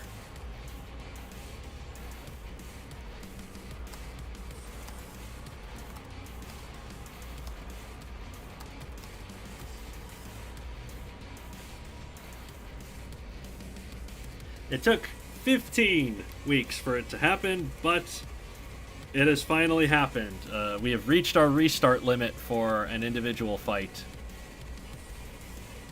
We have a lot of fights to get through, and so we're not going to sit here and keep restarting this endlessly. We're going to run that fight off stream until we get a valid result, which could take a while. So once again, we will post results to the Discord server and to Twitter at Robot Rampage when we have them. They really wanted to live up to your prediction of chaos. Absolutely. Bingo square at last, says Razor. Yes. Adds to Leslie and Gale's legacy, particularly Leslie's. It was the murder lesbian that was murdering physics. £4 90 ain't gonna win, but that's still peak meme team. I mean, they had to meme on somebody. Well, one fight remaining in this match. 787B against Monk Eat Banan. We're just gonna get it started because we've been here a while. Two rear-hinged flippers going at it, and 787B has flipped both of them over. That was not what I would have expected to happen. Can either of them get up? Speaking of peak memeing, oh, 787B has managed to get down, and I think Monkey Banana is going to get TKO'd here because it can't get up. Yes, 26 seconds. Monk Eat Banana not able to right itself, unfortunately. An extremely low amount of damage. And the Pulsars get 2 points out of that, and they still have another fight to go. Kicked out of the ring for being too physicsy. This match refuses to be normal. Yes, absolutely.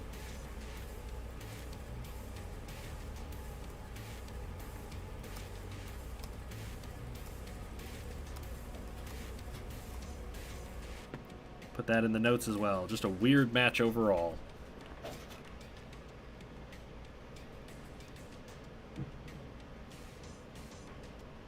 Funniest match of the season contender. We've had some really weird and funny matches. Up next, it is the Anthracite Colliers against the Orlando Commandos.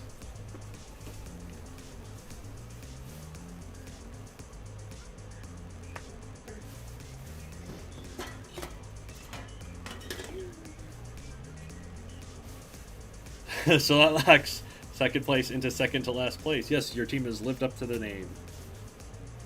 Thank you.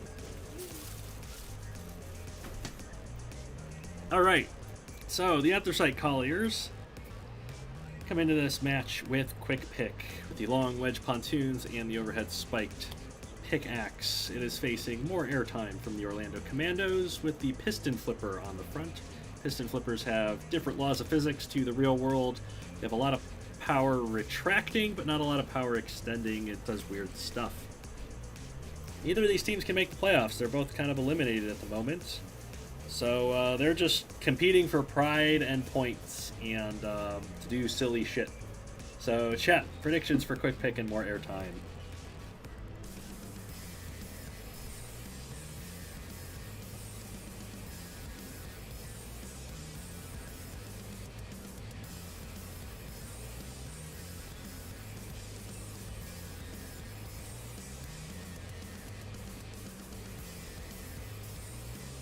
KJ saying Leslie is making a case to return next season, but Gale's the one that he likes more. I like Leslie more. And I think that's the difference between us. Expecting airtime to disappear into the abyss. Colliers are only 7 points behind Orlando. It's possible for the Colliers to get a position in the standings here.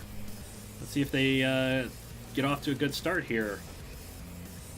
More airtime shoving itself right down the throat of Quick Pick here, who's landing some big shots to the chassis of more airtime.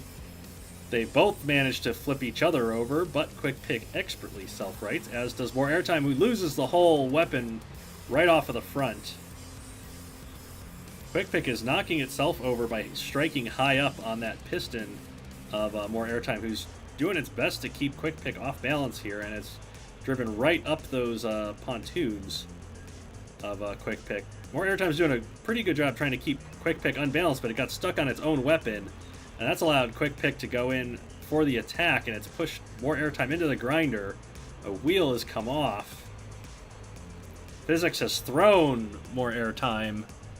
We're going to have to restart that because KO is possible there. Unfortunate. Two come together, there's a big toss, and it's knocked Quick Pick over. It's self-rated beautifully. And now more airtime's throwing itself around more than anything. Like I said, the piston physics are not the way real-world physics work.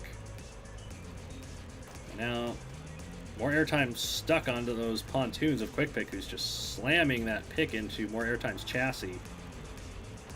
And corralling more airtime into the grinder. So more airtime taking significant damage here from Quick Pick. And Quick Pick is going to get a quick knockout in 35 seconds. using the grinder to its advantage.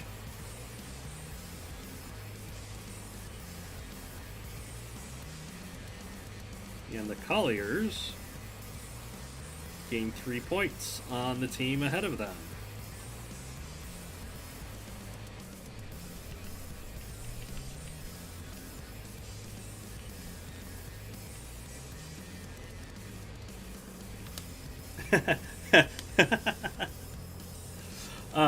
Chat, I love you guys.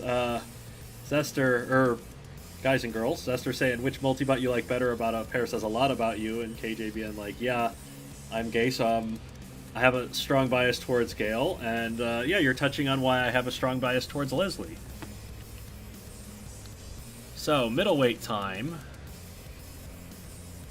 in this match. There's no playoff implications, but there's a lot of pride on the line. And potentially swapping spots. So, the Colliers bring Tumbler, the tuna can, full body, horizontal spinner, defensive and offensive features. And Orlando has Barbecue with the sit and spinner with also defensive and offensive features. Tumbler's not been great. It's suffered from getting flipped over quite a lot. Barbecue's invertible, and it's been pretty good at getting TKOs, but there's no exposed wheels on Tumbler to get an easy TKO. So, chat, what are your predictions for Tumbler versus Barbecue?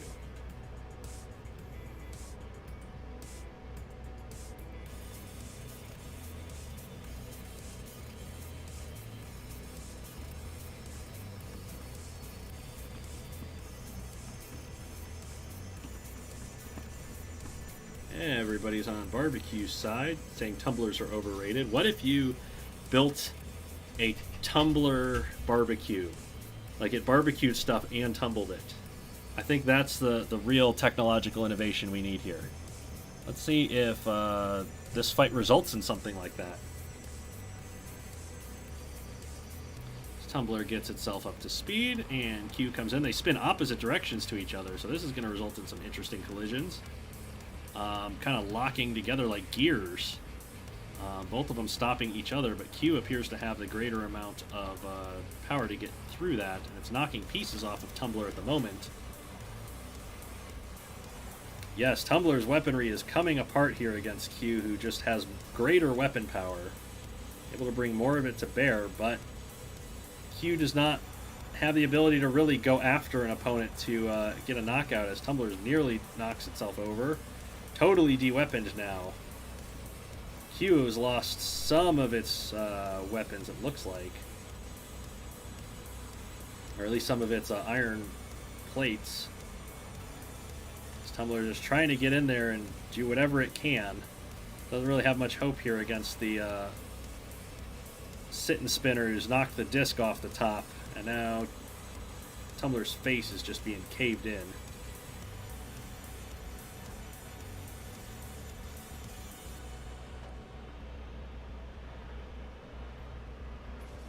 Ooh, a big shot there to the control board of Tumbler and another, and I think this is going to be wrapped up pretty soon here. 136 remaining for a knockout for Barbecue. Robot that doesn't have a whole lot of knockouts.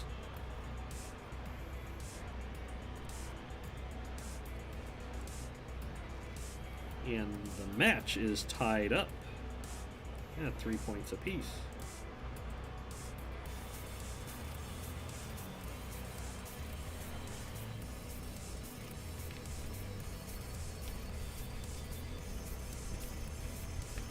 If I made a new and better Leslie, would you take her on to NYC Pride? Leslie would be a great addition to NYC. Lycerabot has not been a great lightweight for them. Do they have a horizontal spinner? I don't think they do. Yeah, they could absolutely use Leslie on the team.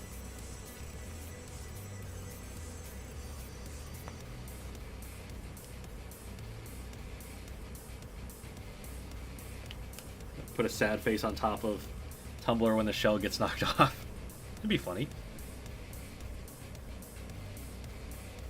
Heavyweight time.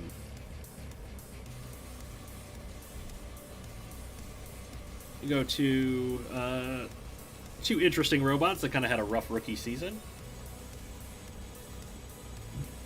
Jackhammer for the Colliers with the sets of piston poking spikes on the sides. Invertible robot, very low to the ground. Just hasn't had the durability to get through fights.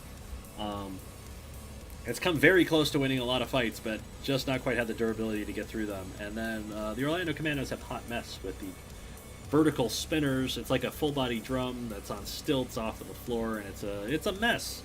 And it tends to fight like a mess, but it does a lot of damage, so Jackhammer could be in trouble here. Predictions for Jackhammer and Hot Mess, chat?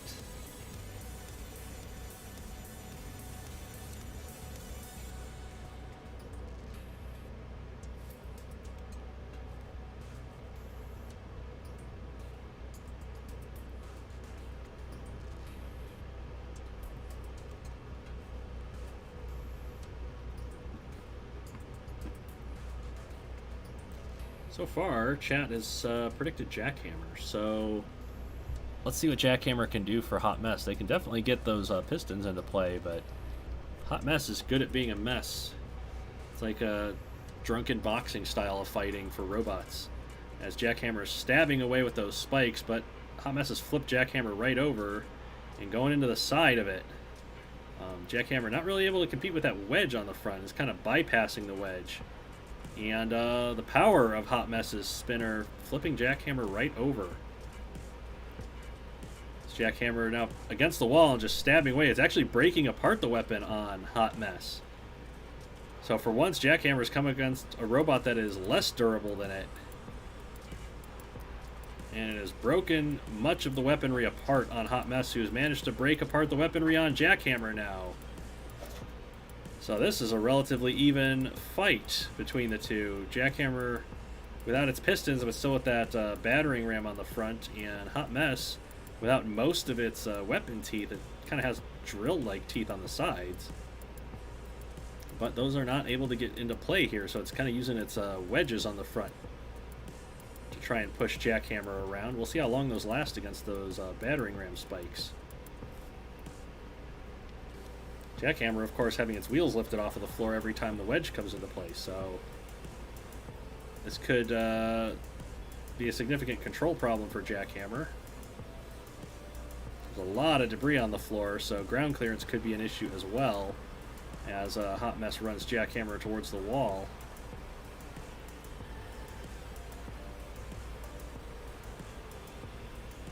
Hot Mess being surprisingly effective here as a wedge against Jackhammer and just holding it against the wall to exert control and aggression. And it will back away to break the pin. Jackhammer trying to get that battering ram as deep into Hot Mess as it can. And it's just not working out for the shorter robot.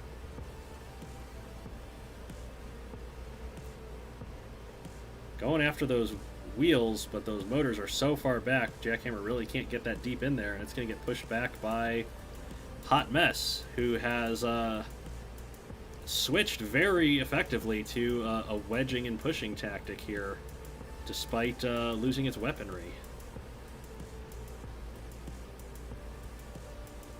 30 seconds remain in this fight. Neither team was hoping for judges' decisions, but they'll take anything they can get at this point in the season, as Jackhammer continues to be stranded on that wedge of Hot Mess.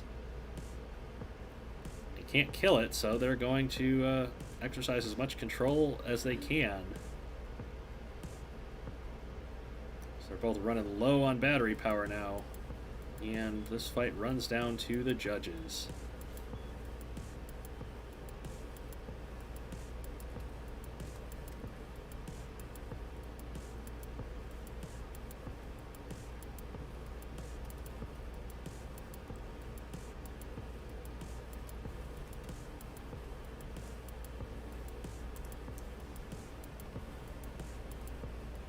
So it's going to be another week where every first half match has a decision. It's looking that way so far.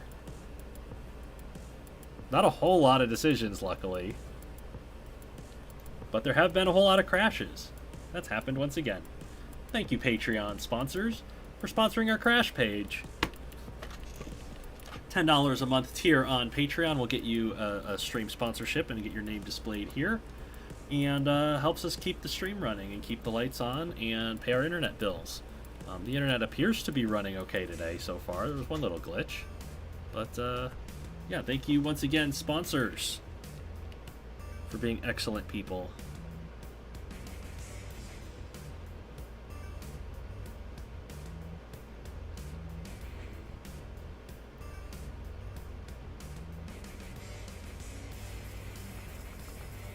Yeah, one more fight in this match between Big Boar and King Drillosaurus. Big Boar with the vertical drill spinner, with the drills on drills spinner, similar to, you know, a boring machine. Very cool robot, unique weapon. It's facing King Drillosaurus with the horizontal drills on top, and the kind of lack of an effective wedge in the front. So, chat predictions for Big Boar and King Drillosaurus here. Two robots that have hoped for better regular seasons than they've had, and looking to get whatever they can at the end.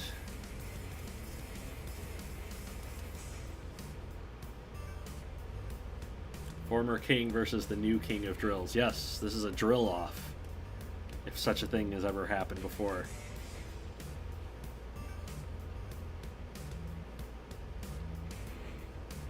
Chat's on Big Boar's side. I think they have I think they're onto something here. That's frightening. All of you are frightening because you're watching this. Big Boar bounces off of King Drillosaurus, who has the faster drive and has pushed Big Boar into the wall and managed to knock a wheel off of Big Boar to start off with. That was not something I was predicting could have happened here. It's just pinning Big Boar to the wall and trying to cave in that side, and now Big Boar spinning away, and King Drillosaurus rams it real hard against the wall. Unable to get underneath with that front end setup that King Drillosaurus has. Big Boar just kind of stuck against the wall at the moment, not wanting to turn into that grinder by mistake. As King Drillosaurus now pushing Big Boar into the grinder against its will. Fantastic strategy here from King Drillosaurus to disable Big Boar's drive early and then use the grinder to its advantage when it can.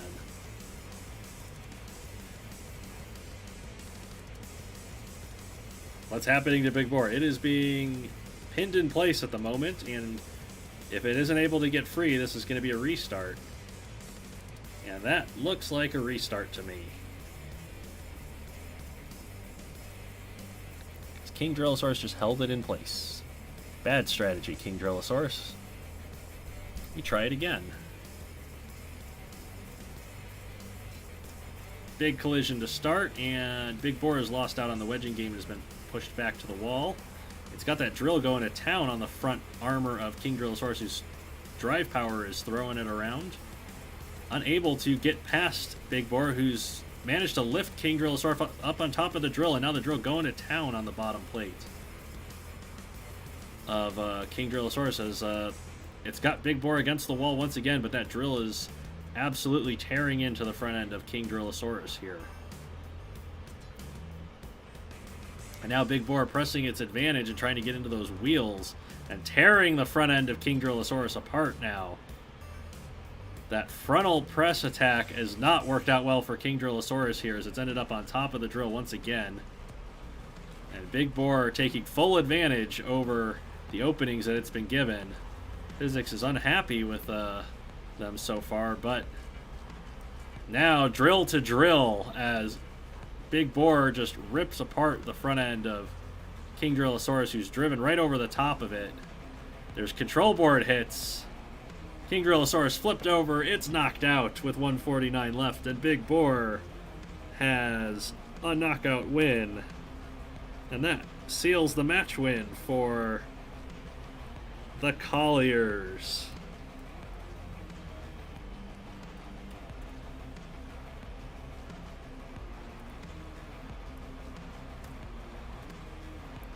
Pretty sure that was 71 seconds.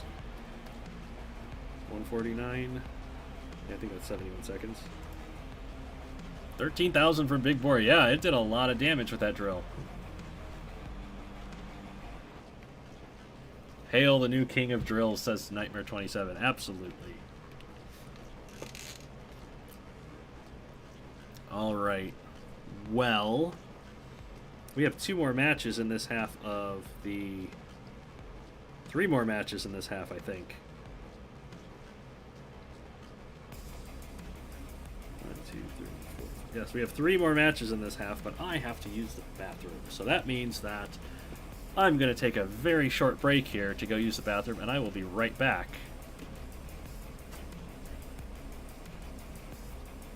So, where are we at here? Actually, I'll just leave it up on this screen, I believe. So, I will be right back, chat. And what's the next match? It is Avalon Resurrectionists against the Halifax Supernovas. Let me know what you think about that, and I will be right back.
Welcome back, me, I say to myself, because y'all have been here the whole time.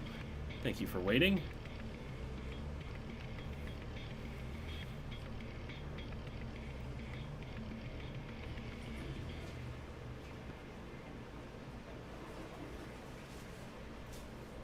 And we are back to the robot fighting.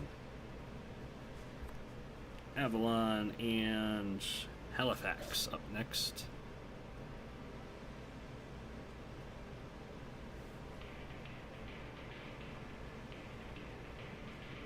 Tomabris dropped in a super chat. Off to Sunday darts. Yes.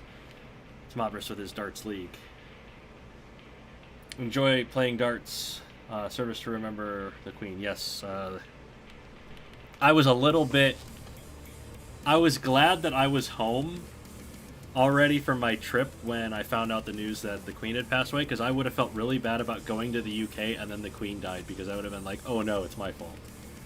But it was not my fault.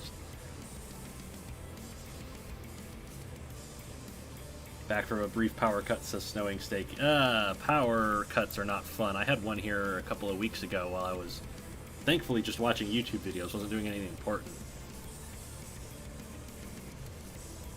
So I'd like to challenge Anthracite to a battle of aesthetics. Oh no, judging. That sounds super easy to conclude. Okay. So for this match between Avalon and Halifax, we have Dainsleaf in the lightweights. It is a very small, compact, two-wheel drive rammer with a V shape of spikes on the front. It is fighting Tycho from the Supernovas, which is a front hinged flipper. It's similar to Y2K from earlier, except it's more flippery than Axie. Chat, you seem to think Tycho's going to win this one. Let's find out.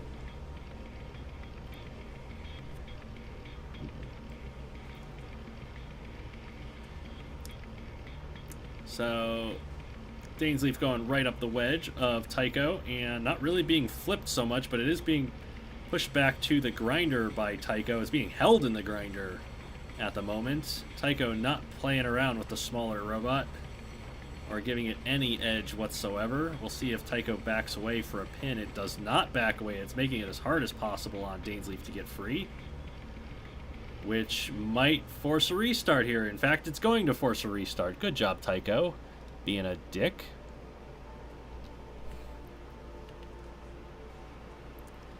Halifax trying to get as many points as they can, despite kind of being locked in their place in the standings, as they are slamming Dainsleaf against the wall. Dainsleaf trying to get facing Tycho and get away from that wedge. It's gone straight up it instead, and driven off the rear. So Tycho kind of unable to figure out a strategy here against Dainsleaf. They're going to back away, and they're going to come charging in for something different here. Dainsleaf trying to get away, and Tycho throwing it through the air and pushing it into a grinder zone.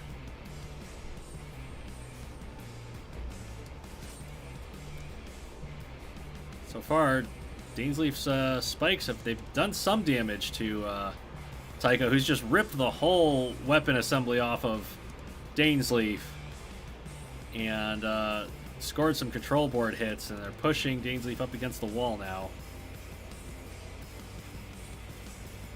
Little robot actually pretty low to the floor at the moment.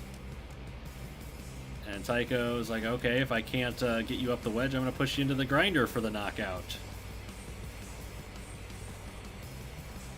As the grinder just tears into the rear of Dainsleaf and smoke pouring out of it, a wheel is off. Poor little Dainsleaf is struggling to get free, and it has gotten out of the corner. There's less than 90 seconds to go, and Tycho's not put Dainsleaf away here, so they might not get all the points that they were expecting to get here. Especially if Dainsleaf can keep surviving the way it has. It's on its last control board hit, but Tycho's unable to get under the smaller robot right now. Oh, there Tycho goes and throws Dainsleaf onto the grinder for the knockout. And Halifax have 3 points to start.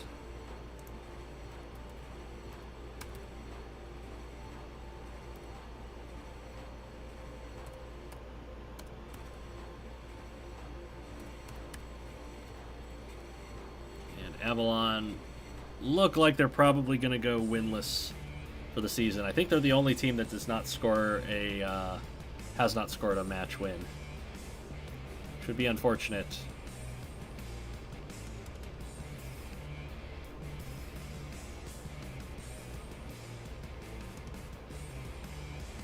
So, middleweight time. The Resurrectionists bring Trishula. It is a four-wheel drive robot with a set of piston poking spikes on the front, 2 of them pointing up, 2 of them pointing down. They can hit a wedge no matter which way up they are, which is important against a flipper like Kepler. Kepler has spiked side hinge flippers that come out like this, and it's been the most deadly robot on the Supernovas this season, scoring a lot of knockouts for them. The team all flippers, and they managed to score a cycle earlier in the season, getting one of each victory type in the same match. But so far, they've already started off with a KO, so it looks like they're going for points in this one. Chat, you're kind of split so far. I see a lot predicting for Trishula. It's been a very surprisingly effective robot. Easily one of the most effective point scorers for the Resurrectionists. We'll see if Trishula can surprise us once again. Goes flying up the top of Kepler's wedge and thrown through the air. You can see the claw marks on the bottom from it taking that big hit from the flipping arms. And there it goes, thrown through the air once again. And Kepler is going to get a knockout here in 16 seconds. The Supernovas are out for as many points as they can get, since their flipper robots have not been particularly good at scoring points this season. And so now, Avalon is guaranteed they cannot win this match. They can only draw at best, and so they go winless for the whole season. Unfortunate.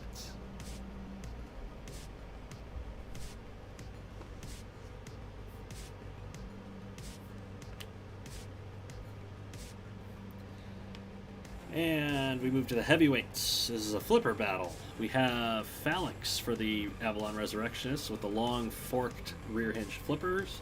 It gets really deep flips on other robots. Halifax Supernovas have Progenitor with 4 rear hinged flipping arms. It's particularly bad at mistiming its flips this season. Progenitor tends to fire early and then end up on top of the opponent, and that could be a big advantage for Phalanx here. Chat, what do we predict for these two?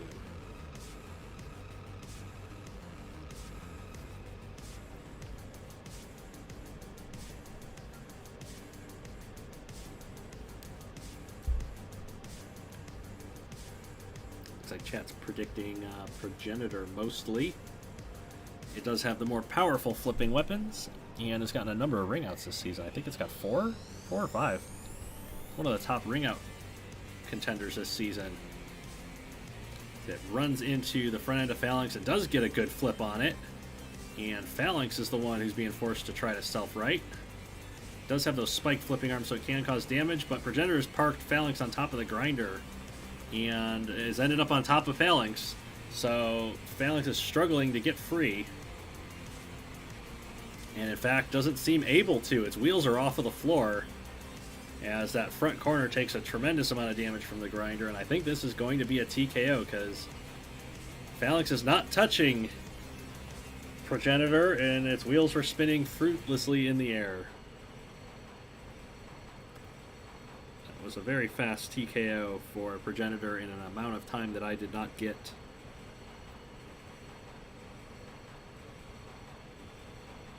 It was about 30 seconds. Unfortunate way to end the season for Phalanx. And Avalon is staring down a shutout here for their final match of the season. Did anybody get a time on that?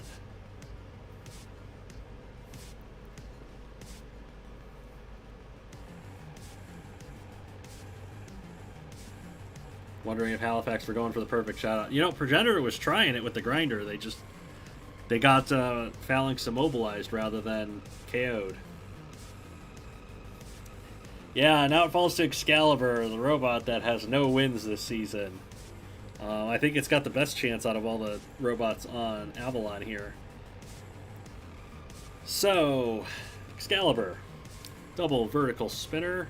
High off of the floor, big wheels. It reminds me of Heavy Metal Noise from classic BattleBots. It's facing Event Horizon, which is a piston flipper. It's a big robot. It's got a lot of drive power, a lot of piston power, and has managed to get quite a lot of ring outs this season. Excalibur is a tall robot, and it tumbles around quite a lot, so it's definitely possible to get Excalibur over the wall, but Excalibur has that chassis high off of the floor on the front end, so can Event Horizon do that? Or will Excalibur break off those flipping arms on the front? Who do you got, chat? Do you have Excalibur or Event Horizon?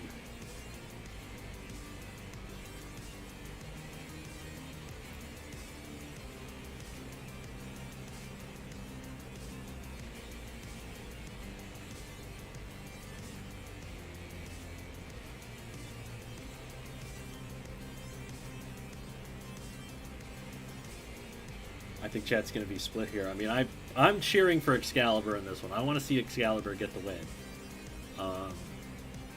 I think it's going to be a lot closer than... Like, even if Event Horizon wins, I think it's going to be a lot closer than people think. Let's see how it goes.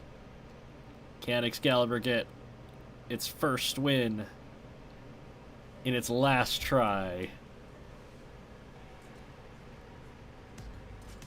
Goes up the wedge of Event Horizon, and Excalibur's being thrown into the grinder. They're taking the same strategy as Progenitor, but now Event Horizon's wedged itself under the grinder and taken a lot of damage. Excalibur's trying to get down and is getting those vertical spinners into play, but Event Horizon throws it into the wall and is trying to keep Excalibur facing away from them. As Excalibur continues to tumble around. One of the flipping arms has come off of Event Horizon. One of the stabilizing wheels has come off of Excalibur as it lands some more blows with those vertical spinners. Event Horizon's using the spikes to damage Excalibur's chassis. Not able to get it over the wall, but it might be able to get a knockout here, which would be an amazing feat for the piston flipper. As more piston spikes come breaking off. Only 2 spikes remain, as Excalibur continuing to be wedged around mostly and shoved into the wall. Excalibur's managed to get itself upright. Oh, but it's lost a wheel to the spiked flippers on Event Horizon. As Event Horizon continues to shove Excalibur around, those vertical spinners digging into the chassis of Event Horizon done a lot of damage to the front end. But the grinder is doing damage to Excalibur, and that is an 89-second knockout for Event Horizon. Excalibur was close. They just couldn't quite compete with the control that Event Horizon had to continuously push him into the grinder. And that is a big shutout win for the Supernovas. Not quite a perfect shutout, but a pretty good shutout. 11 points.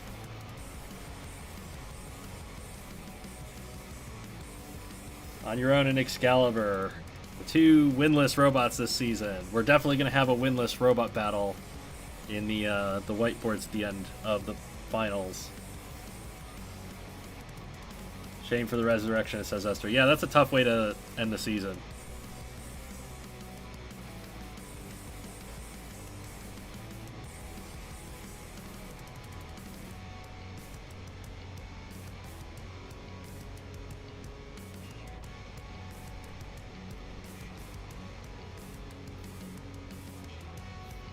Good news, guys. Code Silver found his keys.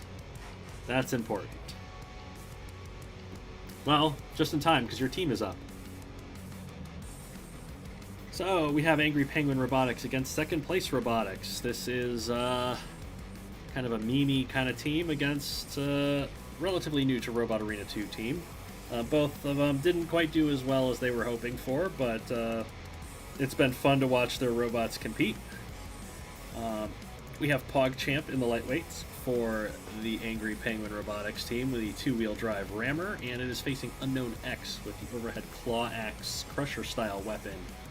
Unknown X has a good wedge, but it's not been particularly durable as we've seen. So predictions, please, chat.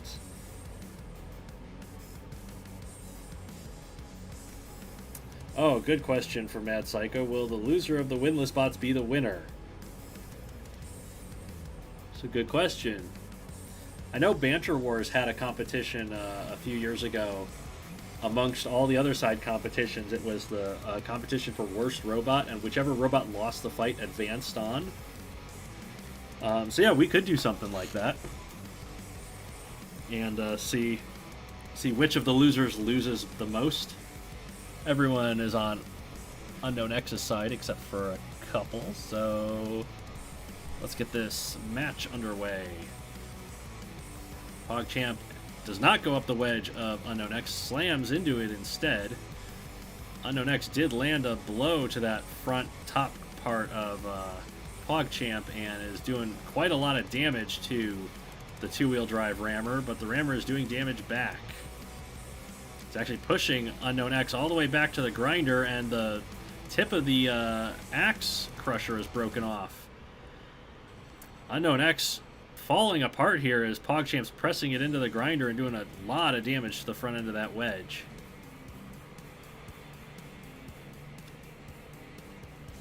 Look at the damage that both of these robots have taken. With UnknownX is now a vertical cliff rather than a wedge. And PogChamp with that front end crushed down, but they still have their weapon power here. UnknownX trying to get them into the grinder, but not able to get the wedging in place as PogChamp runs UnknownX to the grinder for a control board shot. Now they have that deep wedge underneath PogChamp, but not able to do much with it here. They're going to try and run PogChamp back to the grinder zone.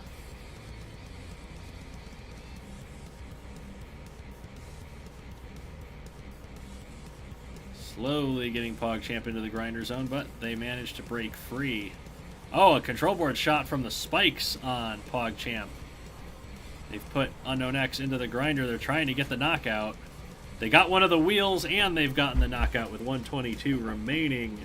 That's a big knockout win for PogChamp.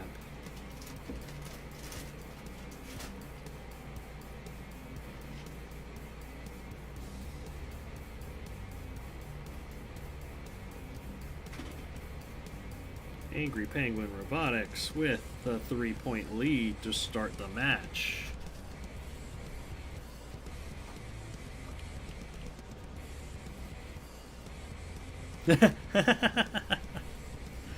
Oh, okay, so I just read what Code Silver wrote in the chat here.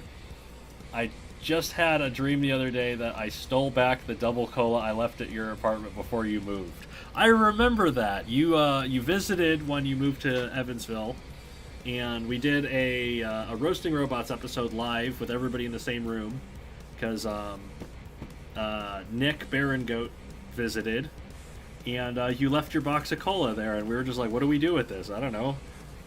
Yeah, that's funny. Thank you for reminding me of that.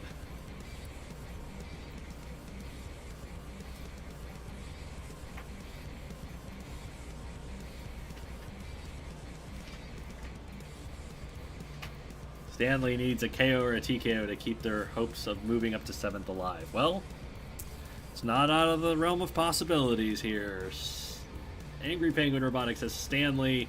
It's a vertical spinner. It looks just like Huge. It's adorable. It doesn't win very much, but it has won. It's facing Yeetus from Second Place Robotics with the 4 spiked rear-hinged flippers. It's a chassis wedge, so it can definitely take a lot of damage from Stanley's vertical spinner if they are not actively throwing Stanley around. So, what are your predictions, chat?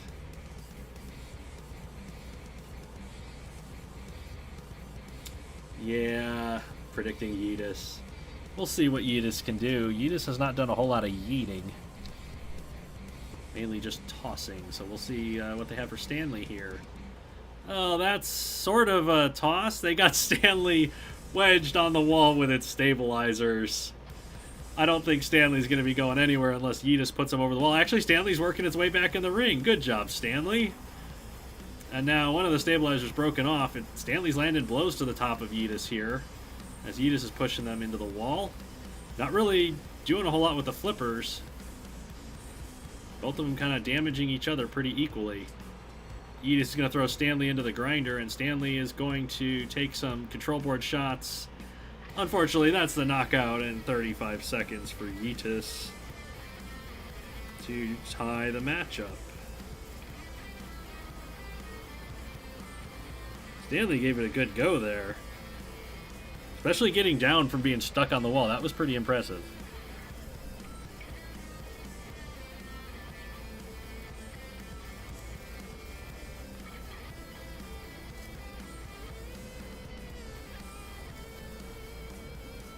Heavyweights time.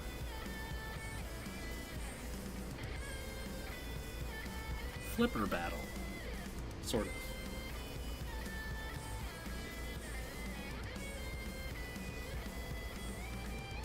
Okay. Angry Penguin Robotics has E-Girl power in the heavyweights. It's a rear hinged flipper. It's got some spikes to stop robots from going too high up the flipper. It's not been particularly effective this season. E-Girls just aren't good at fighting, apparently. Second place Robotics has Rumblebee, which is two Axe kind of front hinged flippers behind a whole bunch of defensive plates. And Rumblebee's been surprisingly capable, really like sniping other weapons with their weapons. So, chat, who you got between these two? Assuming E-Girl doesn't mistime those flips. Yeah, E-Girl, they kind of have an issue where they'll lift a robot just enough, and then their flipper will come up and end up on top of it. They don't get quite deep enough underneath.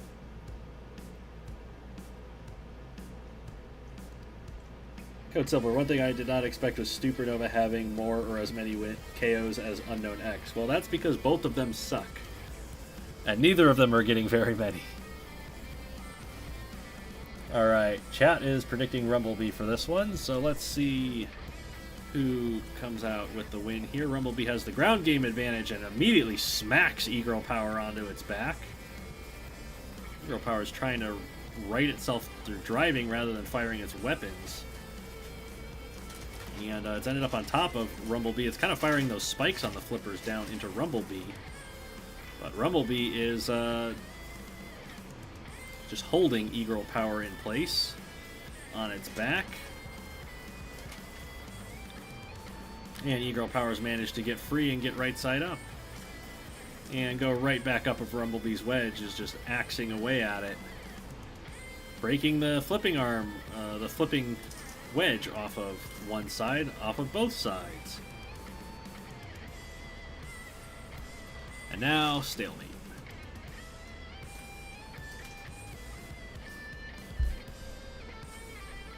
E-Girl Power is the one that blinks first, and it's successful. It's able to get underneath the forks of Rumblebee here. But Rumblebee's managed to get E-Girl Power back over to a grinder zone, and now it's bringing down those Axe flipping arms, and it's doing a lot of damage to E-Girl Power here. He's on control board hits. Smoke pouring out of the pink robot. And stalemating once again. E-Girl Power just doing its best to survive as long as possible here as we're into the second half of the time part of the fight.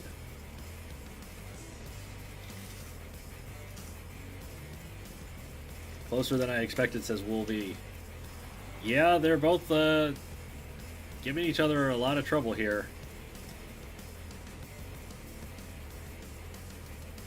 In fact, E-Girl is breaking they're moving their positions enough that there's not any kind of count going. Oh, but there's a control board hit from the armor, I think, on Rumblebee, and that's a knockout. I didn't catch the time on that because it was so unexpected.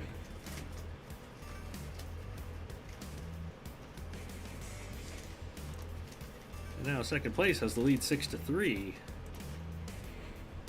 120 seconds, says Razor259. Thank you.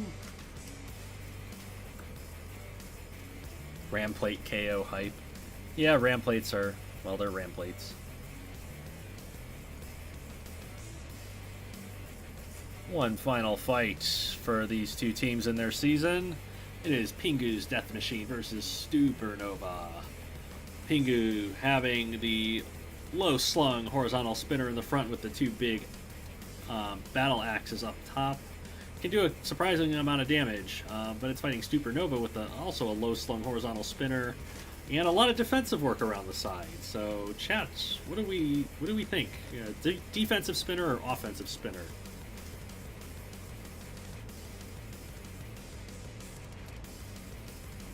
Oh, chat's all on Pingu's side. Okay. Can the Pingu's Death Machine stop Supernova?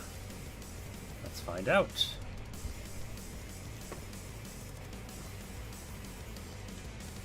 Robots getting their weapons up to speed. The weapons kind of overlap a little bit with Supernova's going into the weapon of PDM, who's firing away with those axes. The axes have actually broken away off the top of Supernova. There's some physics unhappiness, but it hasn't really changed the outcome of anything as Supernova grinds into the front wedge of PDM, and it's managed to break off the other battle axe with those spikes up top. So now both robots, both robots are kind of stuck here.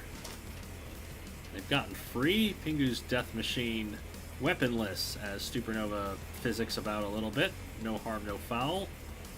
Unless they keep driving into that part of the arena, and now Supernova's upside down, so we have to restart.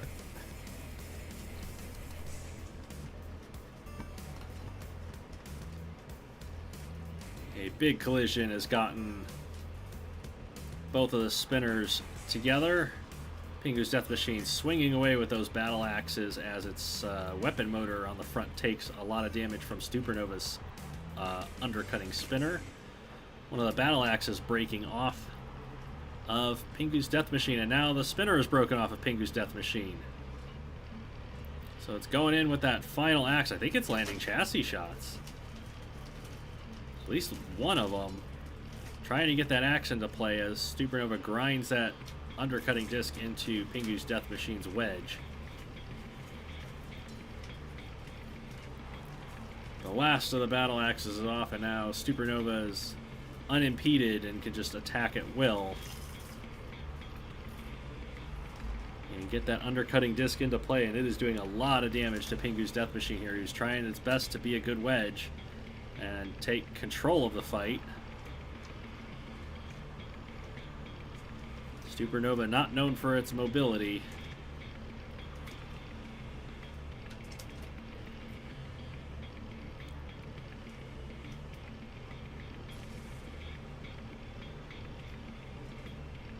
Smoke now pouring out of the Penguin robot as the control board takes a hit. Supernova just trying to grind out a win here and seal a big win for second place robotics. And there's the knockout with 1:19 left on the clock.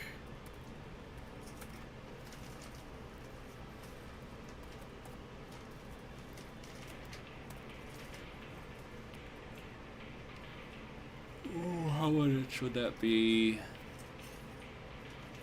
101 seconds. And that's a big 9-3 win for second place robotics, who are at the bottom of the table. And so that doesn't really mean anything. Well-deserved win by Supernova, says Dysphoria. Yes, that's absolutely true.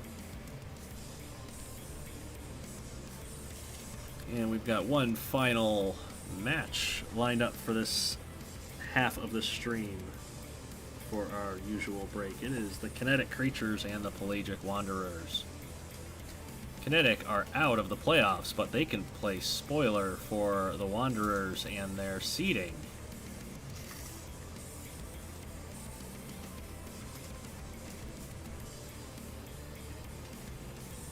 Second place only 1 point behind the Rebels.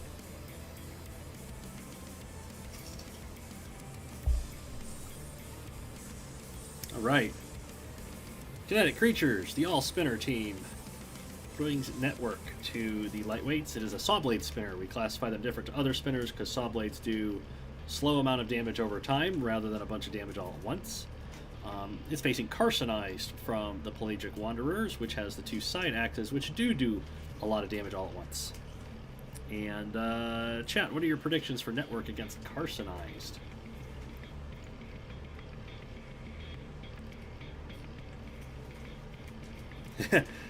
Steve, Burnout RCT22 popping into the chat saying, perfect timing, watching real sharks while the Wanderers fight. Yes.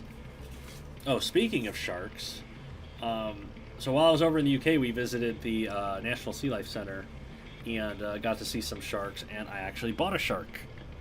I bought a little hammerhead shark. Well, I say little, it's bigger than the other ones that I've got. I've got two small little hammerhead shark plushies that I've had since I was a kid, and I named them Jack and Sledge. I named them after hammers.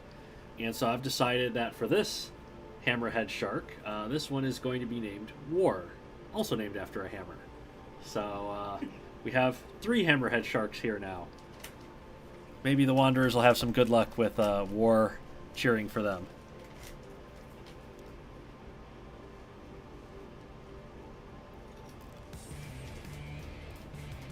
most of chat's on Carsonized side here, so let's see if the Crab has what it takes against the Network.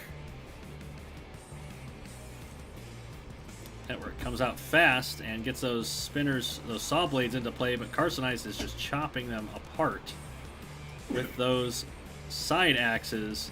It's been flipped over by physics, and I'm going to have to restart that one because Carsonized is not as mobile upside down as it is right side up. Here we go with take two as Network comes charging in and putting its weapons right into harm's way once again. Carsonized was whipped into the wall, but it didn't take any damage from the grinder, and so we're going to let that one play out. Well, we're not anymore.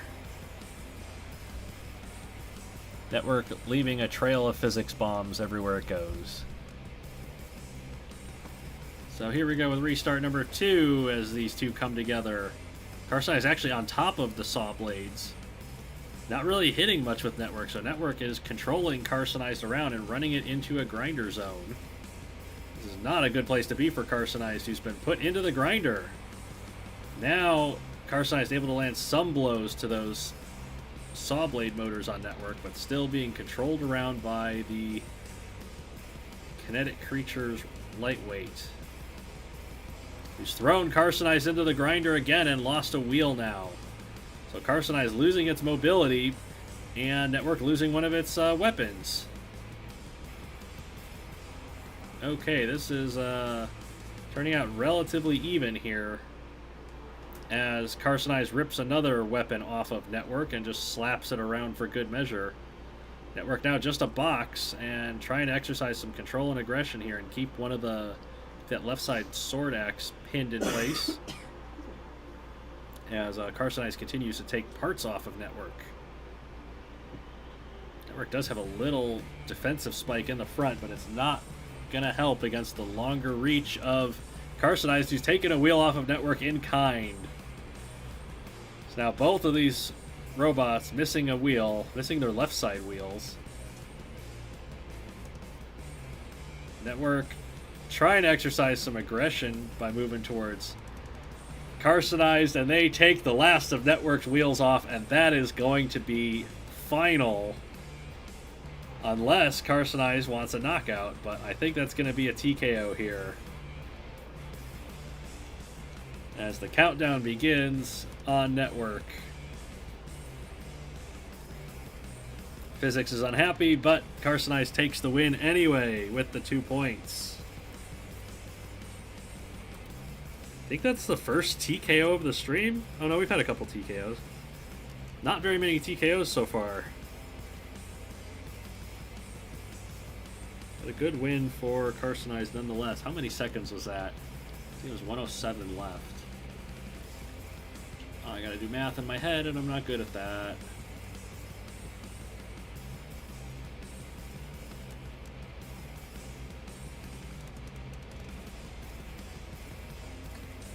Uh, 113 seconds. I believe that is. Yeah, got it. Math in my head. One of the only things I'm capable of doing. And we go to middleweight time.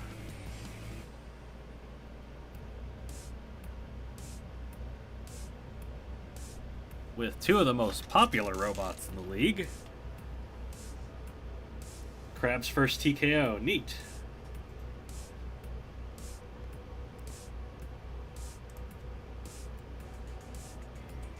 Okay.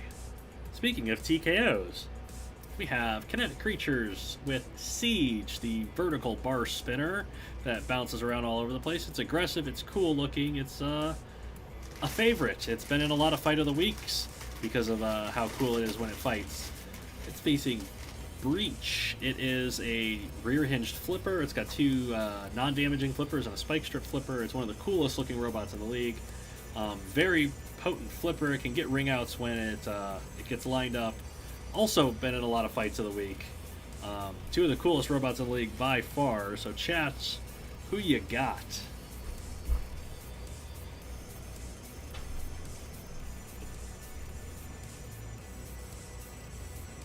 Liam says that the Wanderers are now up to second in Division 2.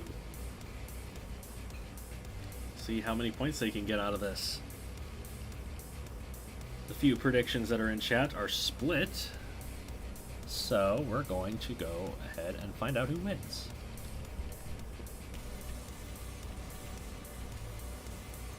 Breach front flipped Siege instead of rear flipped it. That was interesting, but Siege is now upside down trying to right itself.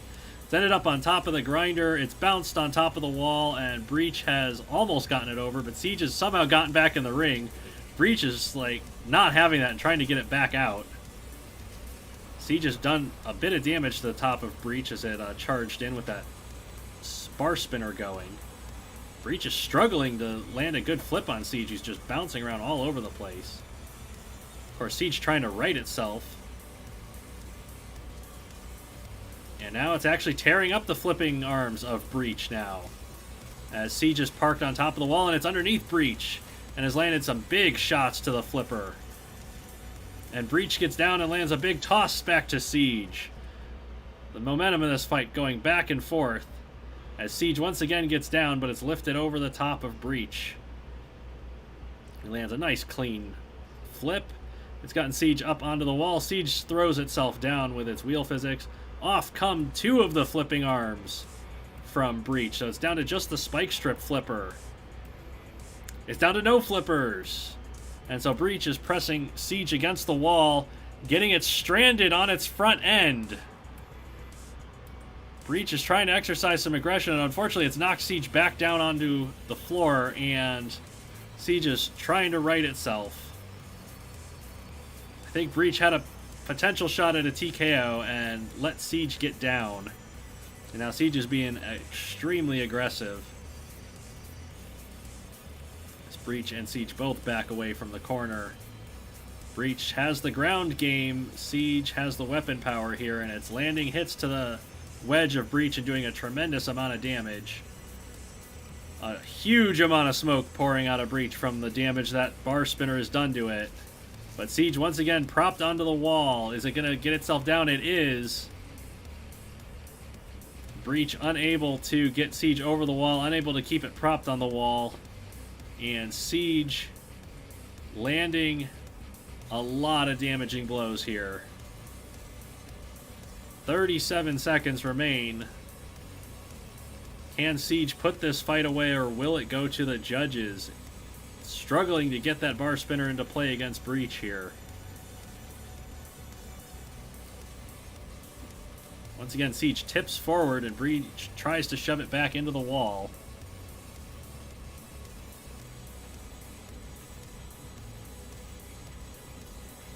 Oh, control board hits with 11 seconds to go, and Siege ends up winning by knockout.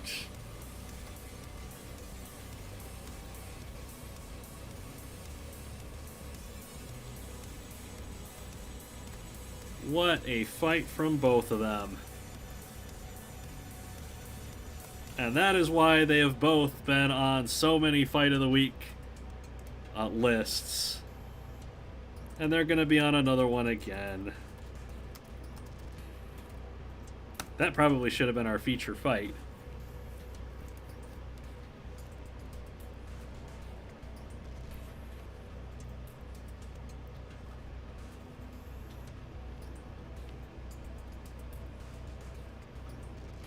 Fight of the week if I've ever seen one. Yeah, that was a good fight. Breach spent a little too long trying to get Siege over the wall and paid the price.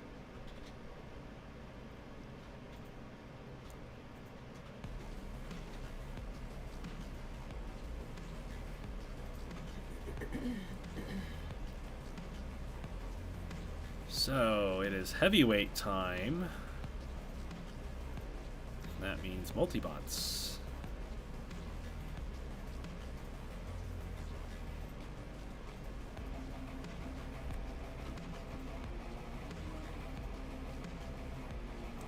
And the the kinetic creatures are leading the match 3-2 as we go into the heavyweights. So they have Dunning and Kruger. The multibot pair is a pair of twin overhead horizontal bar spinners. They've been destructive and also not very efficient. They tend to destroy each other as much as the opponents. They're facing Twin Gyre. Also with 2 spinners, but in 1 robot. One of the most destructive heavyweights we've had this season. It's been a knockout artist, the angled horizontal spinners. Doing a lot of damage, and in particular, very effective against wedges. So, chat, Dunning and Kruger versus Twin Gyre. It's horizontal spinners against each other.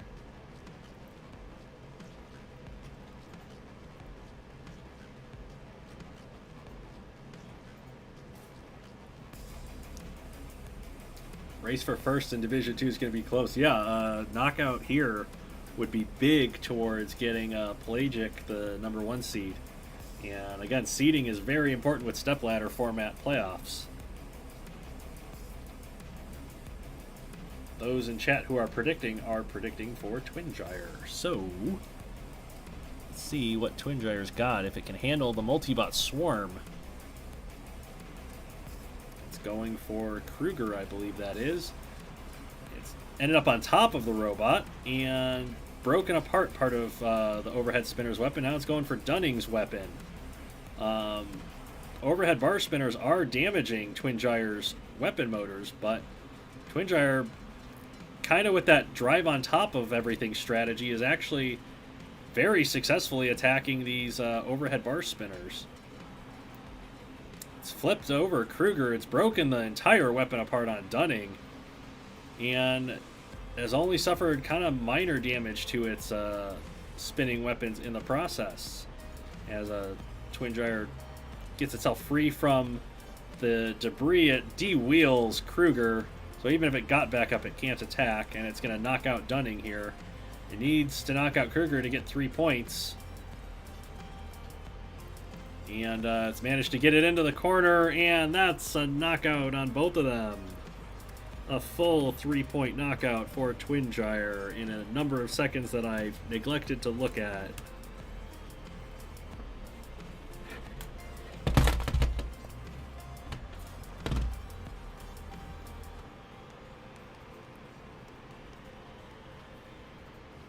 Just realizing this is the first time that I've done math for a multibot this stream, because the other multibots haven't finished their fight yet.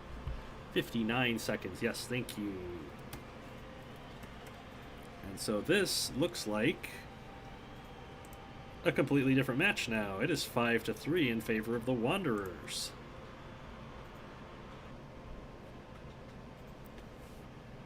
Did not expect Twin Gyre to do so well keeping both of them in front. Yeah, I wasn't expecting Twin Gyre to drive over the top of them so easily. I kind of expected the overhead bar spinners to hit the weapon motors, but things be unpredictable. Oh no, another multibot.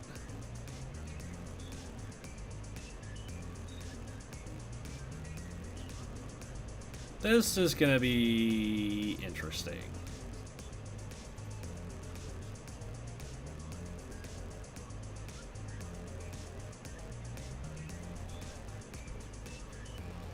Liam says the Pelagic Wanderers are the #1 seed of Division 2.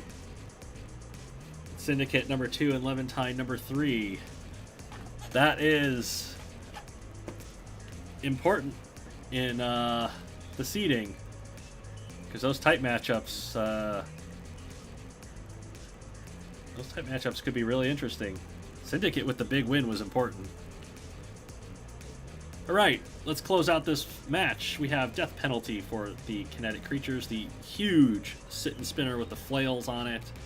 Incredibly devastating once it gets up to speed. However, we have the Pelagic Wanderers multibot pair, Sharp-Snouted Bluntnose. Their feeding frenzy tactic is incredibly effective, with both of the robots swarming the opponent. With their axe weaponry, Sharp Snout has the spiked rams on the front, Bluntnose has the armor over the top, and the Warpick style axe. They've been very effective for multibots this season. Can they withstand the death penalty? Can the shark give some luck to the sharks? What's your predictions, chat? Oh, don't get Votes Action 07 started on Chum. Oh my goodness. Like, there was a Roasting Robots episode I had him on, and he just went on about Chum for like 10 minutes. I actually cut a lot of that out.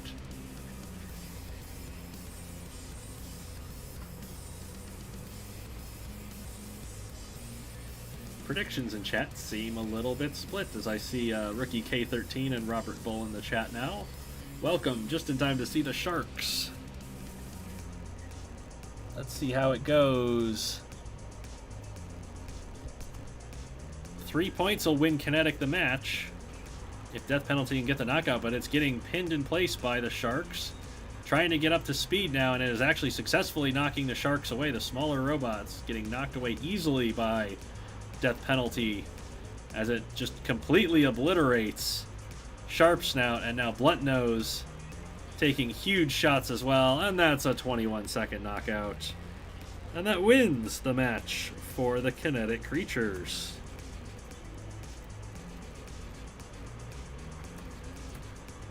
The DPS from Death Penalty, once again, unable to be overcome. That's a 6-5 win for the Kinetic creatures over the #1 seed of the division that they didn't qualify for the playoffs. That's how it goes sometimes.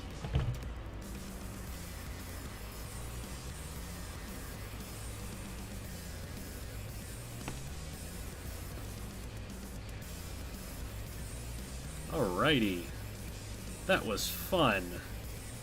Once again, I would like to thank our Patreon stream sponsors for supporting the stream. Your $10 a month contributions is very much appreciated. It helps us keep the lights on and pay the internet bills and also buy big purple heavyweight robots. We appreciate all of your help and the support of all of our patrons at whatever level you support at, as well as the super chats we get. I appreciate those as well. It is time for our midstream break. And then we will be coming back with our feature match, which is going to be between the Wiltshire Magnums and Team Sanctuary. This is a very critical match for both teams to get into their playoff spots. So you'll definitely want to be coming back after the break. It's going to be about a 10-minute break as always. So we will see you in about 10 minutes for that featured matchup.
Yes, hello. It is I. I am back. It is time for the second half of the stream and more mysterious green cans of liquid. We back, yes. Welcome back to the stream. How is everybody enjoying things so far?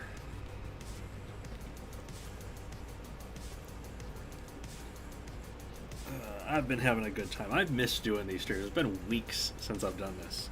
So I'm quite enjoying myself.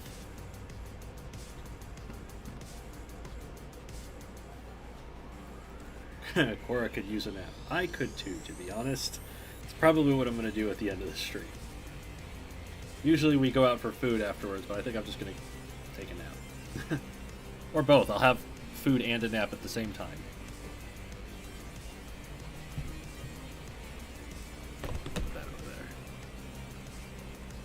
Mysteries of the beverages rivals that of Stonehenge. They're well known, and the only mystery is because people on History Channel keep saying dumb shit. That sounds about right. There's a thing on my monitor, and I don't know why. Okay. So, the first half of the stream, we concluded the season of a lot of teams, and seeded the playoffs for Divisions 1 and 2, and now we do Divisions 3 and 4. And there's a lot more teams that are fighting to be in or out of the playoffs. The first half, it was mainly about setting the seeding, but there's teams that could miss out on the playoffs coming up. So, we're going to get it fired up. Or we're not going to get it fired up, actually, because I'm doing things in the wrong order at the moment. 5 teams still fighting for the playoffs, says Liam. Yeah. Now we're going to get the game fired up. It'll be interesting to see, because the whole seeding on Division 2 just flipped around a whole bunch. It'll be interesting to see if that happens with Division 4 or Division 3 as well.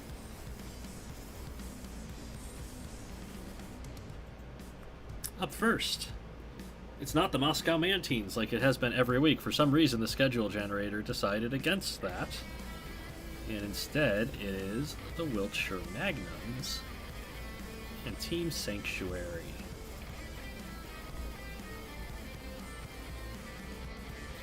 This is our featured match because both of these teams are fighting tooth and nail to get their playoff spots. And I think it's Team Sanctuary has the better chance, or at least they're closer. But it's going to be a tough match for them both. So let's see how things go. In the lightweights, the Wiltshire Magnums have Acidic Lemon with the double front hinge spiked flipper and the steep wedge. Team Sanctuary has Excavator with the overhead claw axe weapon Crusher Thing. It's got a burst wedge, so it has the ground game, but it's vulnerable to being flipped. So who do you think's gonna win, chat?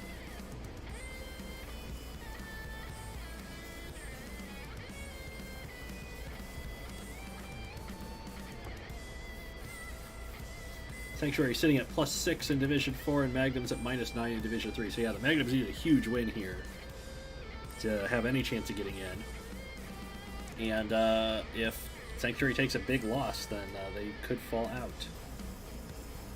Excavator, Excavator, Excavator, wedge stalemates. Let's see if any of those things happen as we get this featured match underway. Oh, and right away Excavator gets under Acidic Lemon and is pounding away with that overhead claw. It's broken one of Acidic Lemon's spiked flippers off, but it has been pressed back into the wall by Acidic Lemon, who is going to work. It was going to try to work Excavator to the grinder, but it's not going to live long enough to do that. Excavator with a big KO to start in a very short period of time. And Team Sanctuary has 3 points to start their match.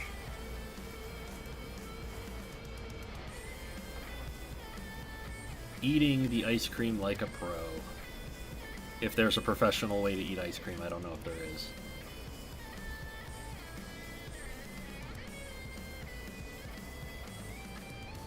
Thank you for watching, Logan. Hope Transfusion finishes 15-0. We'll see in a few matches. It's match 13 for NYC. Magnums now need all KOs. Yes, it's their only chance.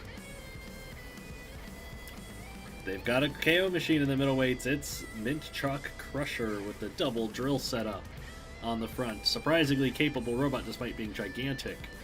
It's fighting RRL for Team Sanctuary with the 3 rear hinge flippers. It's very powerful as a flipper, but can it survive the damage output of the Mint Chalk Crusher? What do you think, chat?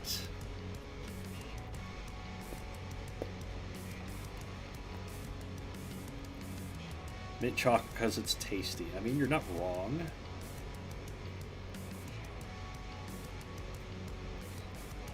RRL. Yeah, I think RRL has a good chance with the ground game, but like we saw with Breach, if they don't get the fight over quickly, then the Mint Chalk Crusher could absolutely take the fight.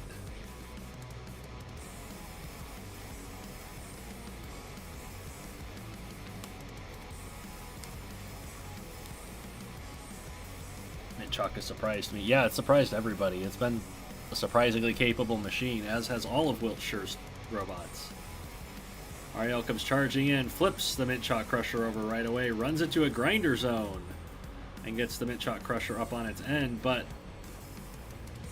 those drills doing a lot of damage to the wedge of RRL, and the flipping arms ending up in front of the drills and taking a huge amount of damage.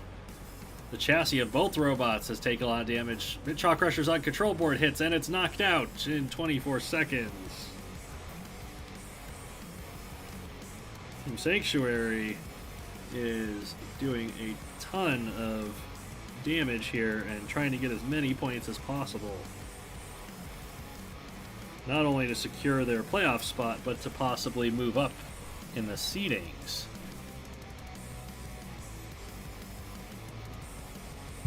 Rip Magnums. Yeah, I think the Magnums are out with that. That's unfortunate.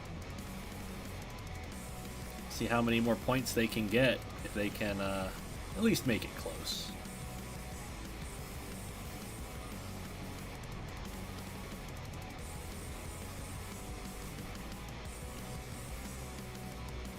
Rotterdam is in. Is Permanganate out? I don't know. We'll have to see. GG to the Magnums. Yeah, the Magnums were a surprising team this season. Very simple looking robots, but very effective. Just missed out on a playoff spot, just. Team Sanctuary need just one more point. Okay. Well, the Wiltshire Magnums bring Banana Splitter and Cherry and Creamer to the heavyweights. Banana Splitter, the sloped wedge with the axes on it. Cherry and Creamer, just a nuisance bot, but an effective nuisance bot for distractions. They're fighting Team Sanctuary's Fire Prince, the double vertical spinner, and the spiked fork stabilizers. It's very similar to Bioshocker from last season, but not nearly as successful for reasons that nobody quite understands. So, chat, Banana Splitter and Cherry and Creamer, or Fire Prince, who you got?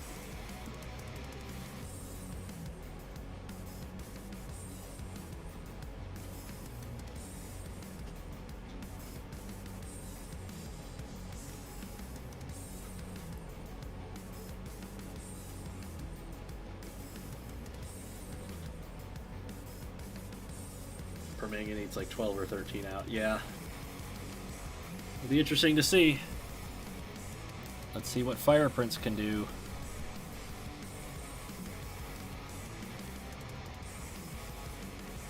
It's wedged under the Banana Splitter. The axes have not gotten into Fire Prince's weapon motors. And Fire Prince doing a good job staying focused on Banana Splitter's. Lost one of the axes to those vertical spinners. Cherry and Creamer not being a factor at the moment. As Banana Splitter's actually lost two of the axes, and it's trying to chop away at one of Fire Prince's wheels here. One of the stabilizers was lost by Fire Prince in the grinder. as it's driven over the wedge of Banana Splitter once again.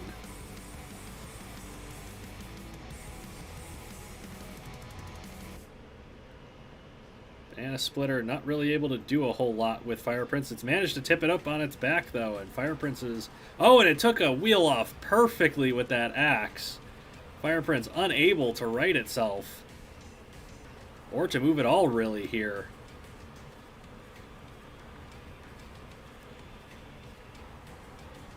I think Banana Splitter is trying to go for a knockout here.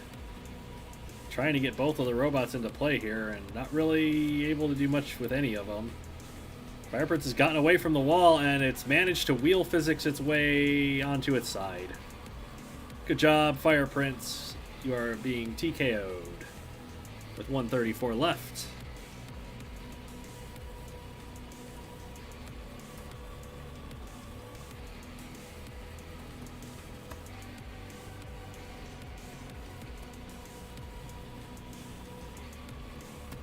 That is 2 points for the Wiltshire Magnums. They were already down by 6, so this means that Team Sanctuary wins the match and gets that crucial bonus point.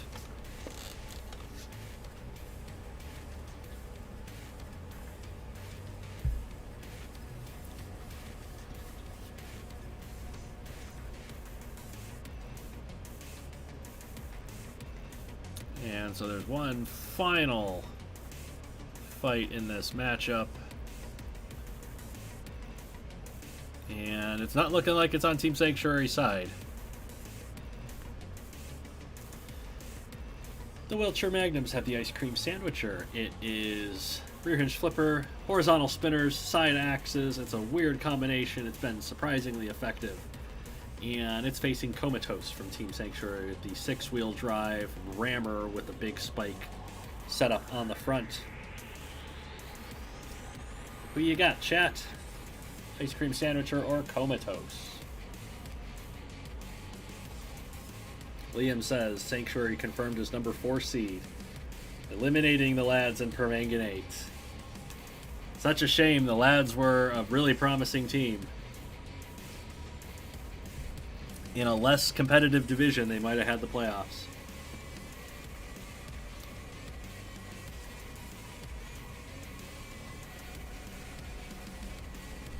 Chat's on the ice cream side.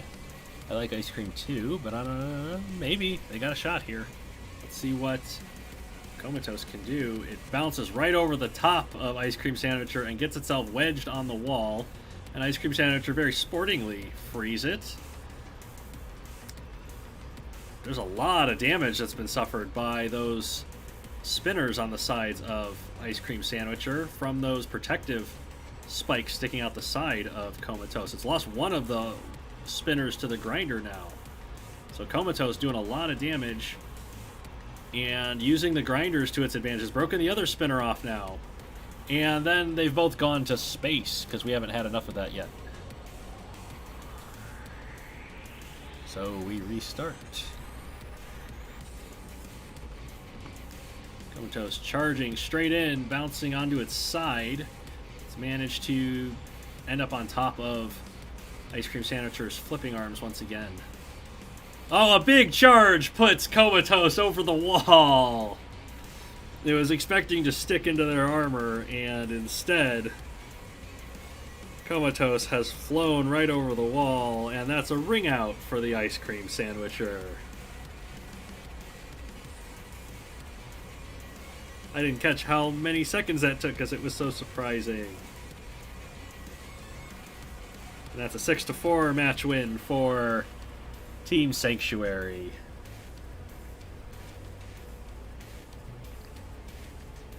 The spammer's back in chat. 13 seconds, thank you.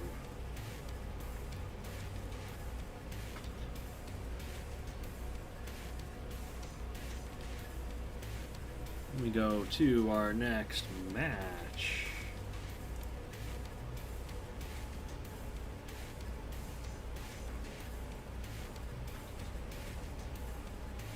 Powerhouse Robotics facing the Rotterdam Invaders.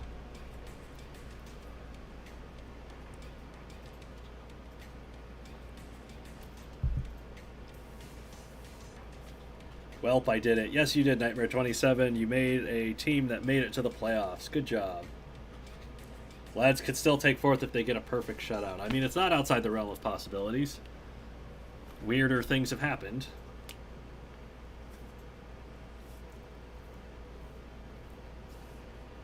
Speaking of weirder things happening, another match. We have Impact for Powerhouse Robotics, the four-wheel drive rammer with the spikes on the front. It's facing King for Rotterdam Invaders, the Warpick side axes on Kang. Impact can definitely get into the chassis of Kang because it's got a lot of exposed chassis in the front, but can Impact stand up to the axes? Who you got, chat? So you got Kang, it looks like.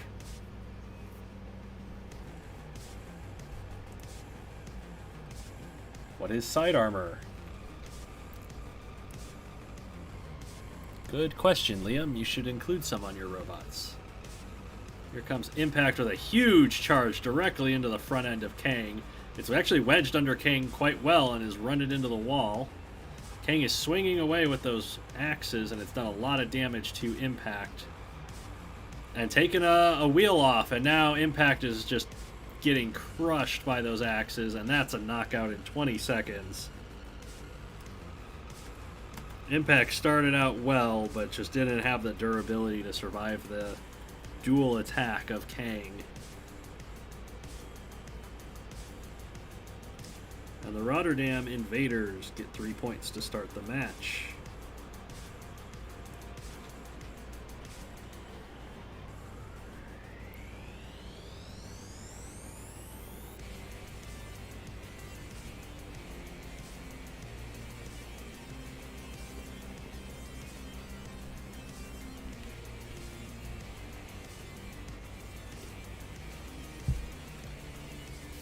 And the middleweight time. Impact's wheels are at side armor. You're not wrong. So the middleweights, Powerhouse Robotics has Side Strike. Surprisingly capable side axe robot with the plow in the front. It's been able to very effectively just stall other robots and then snipe them with the side axes, despite generally having less weapon power than they do. It's fighting Sleeve 1 exclamation point question mark from the Rotterdam Invaders. It's an asymmetric horizontal spinner, 360 degrees, similar to some of the others that we've seen.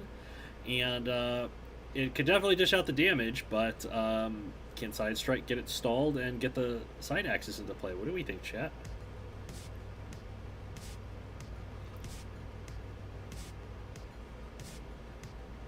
And chat is split between Sleeve and Side Strike. I say we should find out how it goes. Yeah, and the Invaders get a definitive match win here as Sleeve bounces away and pushes Side Strike away, and actually it's using that extra reach from the asymmetric spinner to get around the side of the plow and land blows to the side of Side Strike's chassis, and now it's gone right through the plow. Side Strike's trying to get Sleeve stalled, but Sleeve is managing to just spin away and keep caving in that right front corner,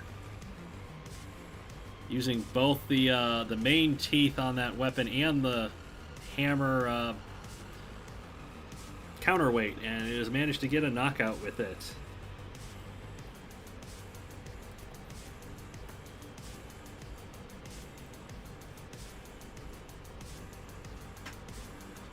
Invaders getting a nice big point stay here.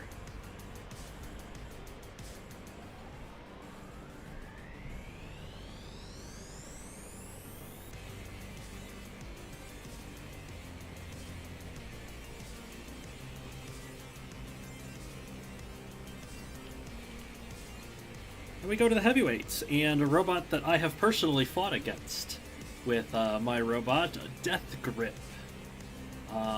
All of Powerhouse Robotics' robots are based on their real-life robots, and Death Grip, there's two of them. There's a You Can't Wait, and there's a Beetle Weight, and I fought Chiabot against, Liam's Beetleweight Death Grip, and we went 1-1.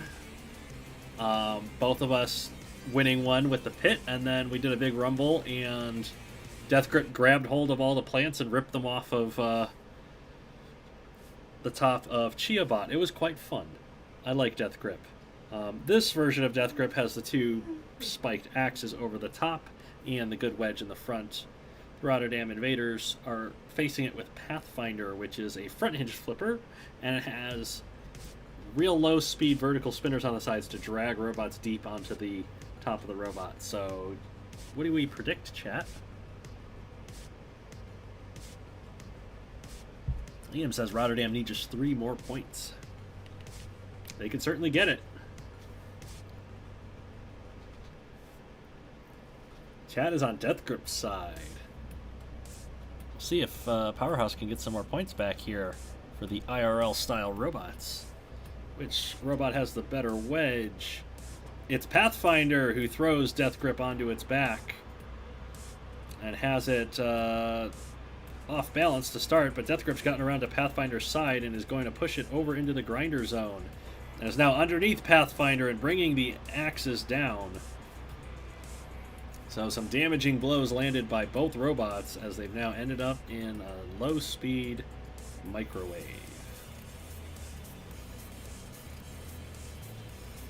Well then. I should have prepared some questions to ask during microwave fights, and I failed to.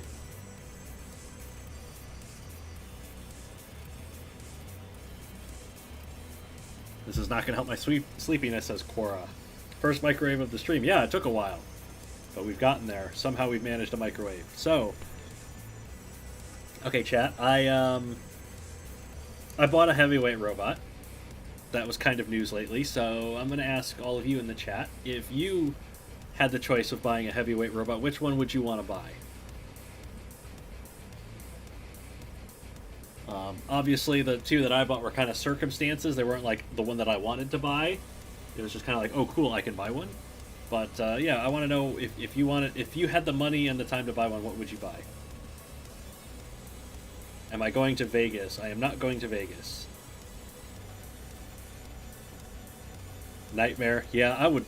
Nightmare is such a cool fucking robot. I love Nightmare.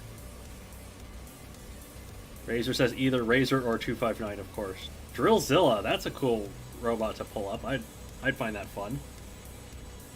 Cora would buy a random no-name from the classic series. I think Red Dragon, I think it was called Red Dragon? Or Red Virus or something was up for sale some time ago. They were asking like $2,000 for it, even though it was crap. Crush Station 13 Black. Super heavyweight robot would be cool. They've broken the microwave briefly now, and with 45 seconds to go, they're trying to get something going, but they're back into microwaving. P1 or both from the blue. You might have a chance to get P1 or a P1 because they build so many chassis of them all now. Ricky would buy free shipping. US Robot Wars Manta is a cool robot. I like Manta. Dissector. Dissector is still in one piece underneath Donald Hudson's workbench, I think. Some of these robots genuinely could be bought. Well, we're going to the judges, and I don't know how they're going to judge this one, because this was a fairly even 20 seconds, and then a microwave.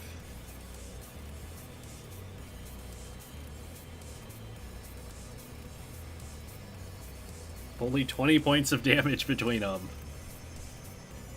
Gladiator would be cool too, says Mr. Circuit. Yeah, I think Gage sold his robots already. Because I know Vlad the Impaler 2 was competing in Robo games for a while.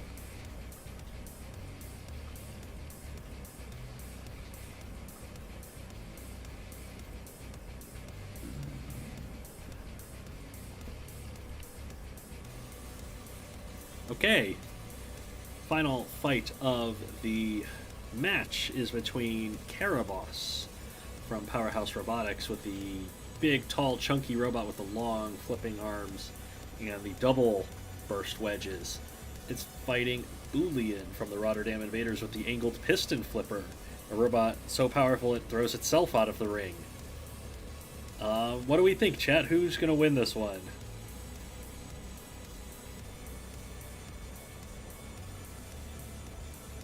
Rotterdam are confirmed number 4 seed.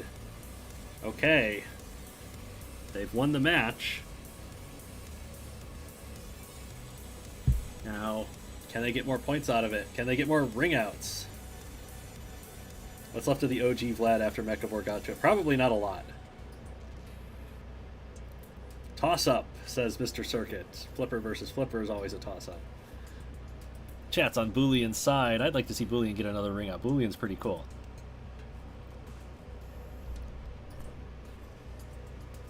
So here we go. Big charge from Boolean goes up the wedge onto Karaboss's flippers, and Karaboss is the one in control of Boolean, who just cannot get free from those horns on the top of Karaboss, which are grinding away at the underside of Boolean. Trying to push Boolean back, and Boolean is just unable to get traction with both wheels at the same time. It's allowing Karaboss to just absolutely take control of this fight. As Karaboss pins Boolean against the wall, and now has Boolean up on its side. I don't think we've seen if Boolean can self-right if it's upside down, and Karaboss is going to test it. Or trying to test it, at least, as it runs Boolean over into the grinder.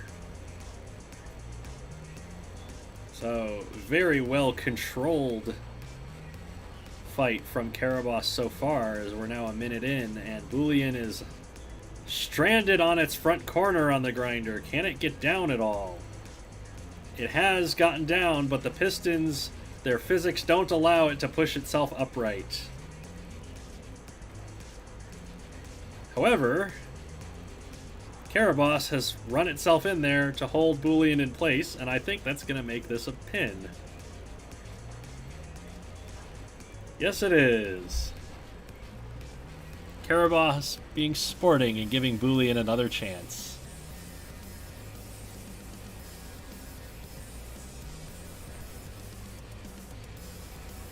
And here we go with take two, and Karaboss with a good deep flip on Boolean as it almost totally upside down. And Boolean ends up... Oh, it's underneath the horns, and it's firing its flippers to try to get free. And now, with both of its rear wheels on the floor, Boolean is able to push Karaboss back a little bit.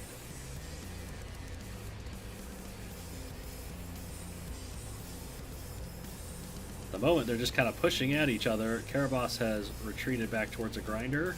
They've collided, and Boolean has gotten the advantage. It has ended up underneath Karaboss and has it up on top of the wall briefly. Karaboss self-rights beautifully before getting pinned to the wall by Boolean. Boolean unable to wedge underneath the front end of Karaboss until now, and it's gotten Karaboss up against the wall and on its rear end. I think this is a pin, probably. Boolean needs to back away, and I don't think it's going to.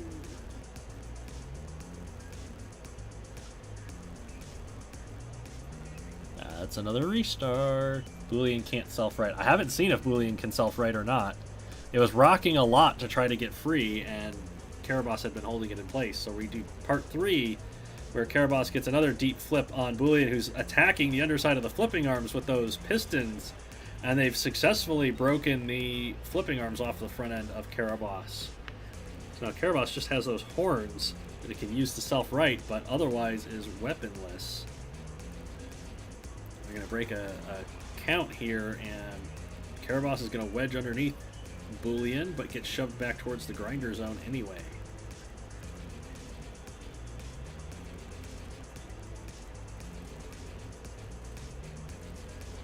Oh, a big toss from Boolean throws Karaboss back, and on top of the grinder, Karaboss self-rights beautifully and ends up right on top of Boolean once again.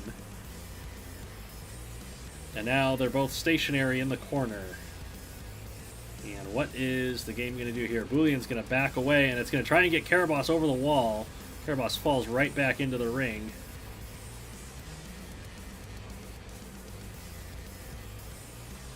I'm not entirely sure what's happening here. I think this is a count, and Boolean is going to... This is another pin because Caraboss is resting on top of Boolean's wedge.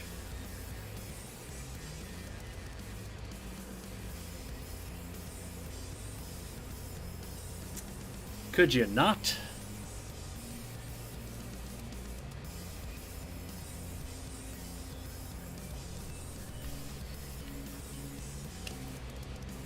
Here we go again. Boolean ends up on top of the horns of Caraboss. It's trying to get free by pushing against the side. It might be able to roll off the side of Caraboss here, but it is unable to at the moment. And Caraboss is going to shove Boolean back towards the wall. Those horns digging into the bottom plate of Boolean. These bots are too big for each other, says Cora. Yeah, it's two big robots here. Boolean stuck on top of the horns of Caraboss. It's managed to get down, and Caraboss got a good lift on Boolean, who's trying to fire those pistons and get free. Unable to do so, and they both break the stalemate. Oh, Caraboss is going up the wedge. And Boolean's thrown Caraboss over on top of the grinder, not gotten it over the wall. Although that appears to be what they were trying for. Caraboss is self-righting wonderfully, but it's on top of Boolean's wedge, and Boolean has thrown Caraboss over the wall. And that's a ring out for Boolean. Finally, we got a result. I didn't see how many seconds because I was too excited to finally be done with this fight. And that's a very big definitive match win for the Rotterdam Invaders.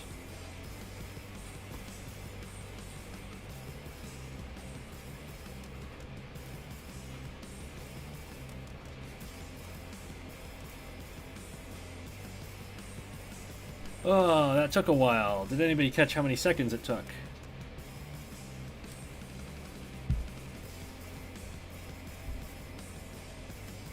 Go watch Markiplier now, says P. Lebrin.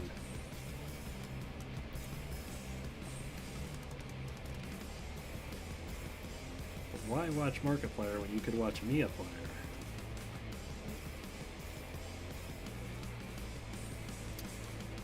Alright, next match is Division 4 with the lads fighting the C4 Circus, who have found themselves in the #1 seeding as of right now. So, the lads technically have a chance of making the playoffs, but probably not going to happen against the #1 seeds. Okay, chat. The lads have 1 o'clock in the lightweights. The low-slung horizontal spinner. It's fighting Clown Car of the C4 Circus, which is a long rammer, not wide, just long. Predictions, please, for this lightweight fight.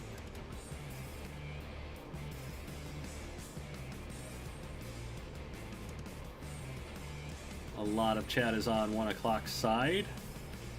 Zester says honk, as is appropriate for a Clown Car. Burnout with oh, where does that quote come from? You're gonna die, clown. Where's that from? Sounds familiar. Well, let's get this match underway. The lads need a lot of wins here to have any shot at the playoffs, as Clown Car briefly stalls 1 o'clock's weapon. 1 o'clock not really able to do a whole lot here as Clown Car gets itself between the weapon and chassis and breaks off one of the razor tip spikes. Now 1 o'clock has gotten the spinner into the side of Clown Car, but is also taking an attack from Clown Car's frontal spikes to the chassis here. So Clown Car successfully attacking 1 o'clock, although it took a big shot to the side there, and has lost that left front wheel.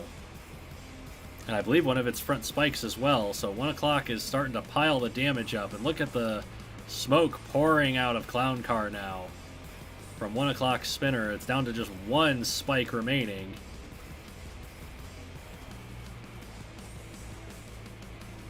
And it's got Clown Car down to control board hits now.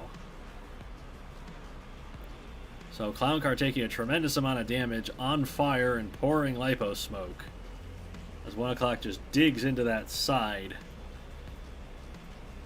Clowncar is trying to keep this in a microwave as long as it can so it can try and survive the fight, but I don't know if it can make it another minute and 40.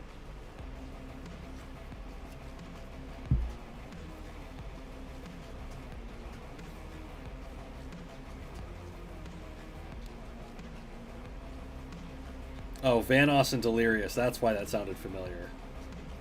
Okay. Well, we have a bit of a microwave here, chat. I need another question to ask. Okay, yeah, what YouTube gamers do you usually watch, since we're on the topic of YouTube gamers? I think the only YouTube gamer that I still watch is Fail Race. I used to watch the whole Vanoss crew, but not anymore. How's the stream thus far? What are the adjectives to describe the stream? Oh, well, 1 o'clock has taken off the last wheel on Clowncar and gotten the knockout finally with 45 to go. So that's 3 points for the lads.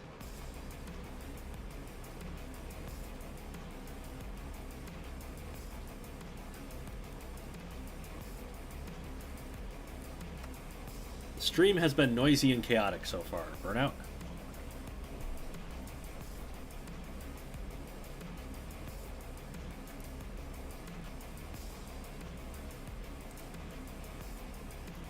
Don't watch YouTube gamers anymore.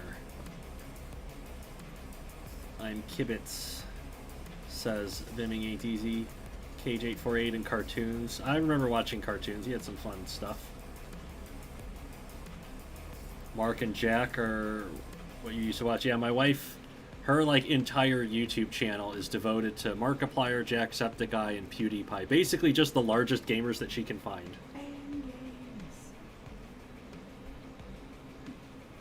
Oh yeah, Burnout watches Smitty. He's had some fun stuff. Summoning Salt. Never heard that one. I'm going to have to look that one up. Okay, moving on to the middleweights.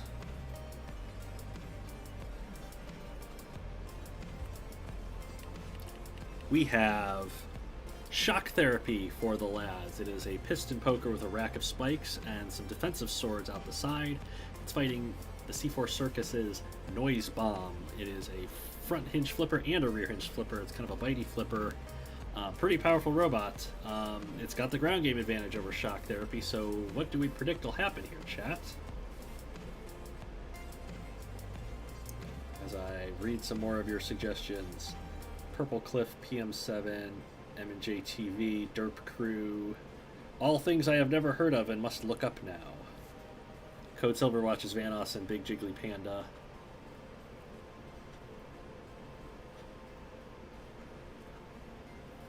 Most of chat predicts Noise Bomb to win this. Okay, let's see what you got, Noise Bomb. Is the chat's faith in you well founded? Ooh, it stalled against the wedges or the spikes of Shock Therapy and has managed to be flipped over by Shock Therapy, who has pushed Noise Bomb against the wall. Noise Bomb firing those weapons into the spikes of Shock Therapy as it's throwing it through the air now and cut off a bunch of those spikes with those front hinge swords. Shock Therapy managing to bounce off of the wall and get back down into play. And now stabbing away at that side of Noise Bomb, although all of the weaponry has come off of Shock Therapy now. So Noise Bomb successfully sniping through the spikes to get the extenders. And is now just... Well, Shock Therapy is doing everything it can to get away, and Noise Bomb is just slamming it with those front hinge swords. That is a knockout with 2:11 left.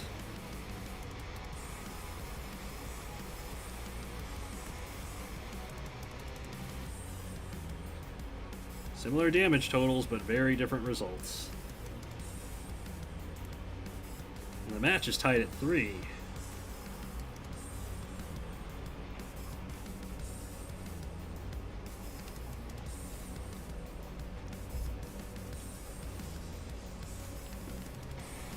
And that is the lads' hopes of the playoffs dashed, I believe. Not something that was really predicted during the reveal stream.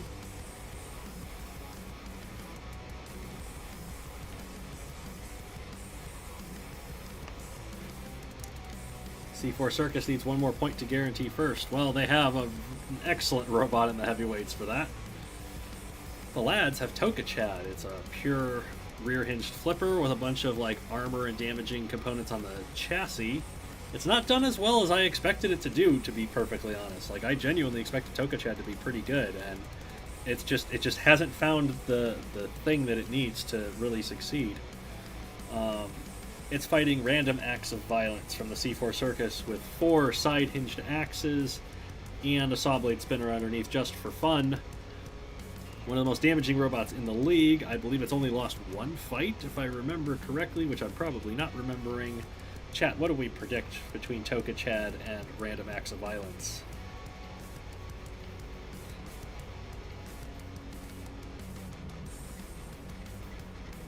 Burnout says Toka for a surprise. Well, it's possible. It has the power to get robots out of the ring, it just hasn't yet. Let's see how it goes. Rev is 12-2, okay. Big toss from TekonoAxe, and its flippers ended up on top of the opponent and are just being torn into by random acts of violence. Although it's managed to get random acts of violence back up into the air, but there go the flipping arms off of TekonoAxe. It still has some, well, most of the defensive work off of TekonoAxe is coming off now too. Random acts of violence just swinging away, although TekonoAxe's pushed it back into a grinder zone. Trying to get those big wheels off, but unable to do so. One of the wheels off of random acts of violence, as well as 2 of its axes. So TekonoAxe here has an opportunity. It absolutely rammed itself underneath random acts of violence, hoping to scoop it out. Backing away once it saw random acts of violence was facing it. Has managed to flip Rav over. Random acts of violence still has 2 of those side axes, and it's gotten control board hits with them. And that's going to be a knockout in 1 minute and 6 seconds.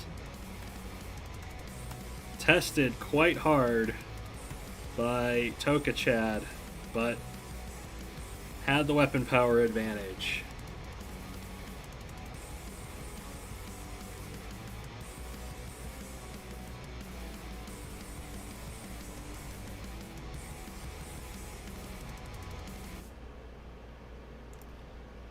And that means that the Circus leads 6-3 with 1 fight remaining.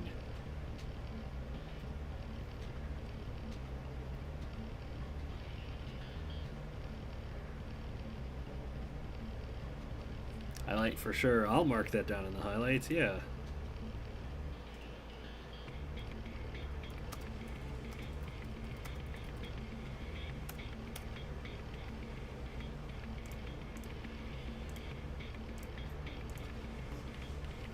All right. One more fight in this match. It is between 2 of the most successful super heavyweights this season. The lads have Rhino. It is 2 very long overhead axes, long forky wedgelets, defensive plows, a very old school Robot Arena 2 style of build. The C4 Circus has Freak Show. It is a vertical drill spinner on a piston. It's a poking drill, and it specializes in wedging under its opponents and just controlling them and slowly taking them apart. Rhino has some of the fastest knockouts in the league, and Freak Show has some of the longest and most brutal. So how do we think this one's going to go, chat? C4 Circus is the 2nd highest points total in the entire league. Yeah, they've been really good. They've been sneaky good. They're like 3rd for like the whole season, and now they finally worked their way to the top of the division.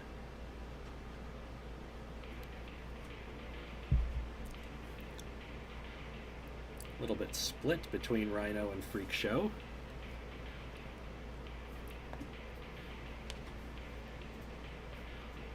Hoping for Freak Show, says Mr. Circuit. We'll see how it goes. Rhino's got some good wedges.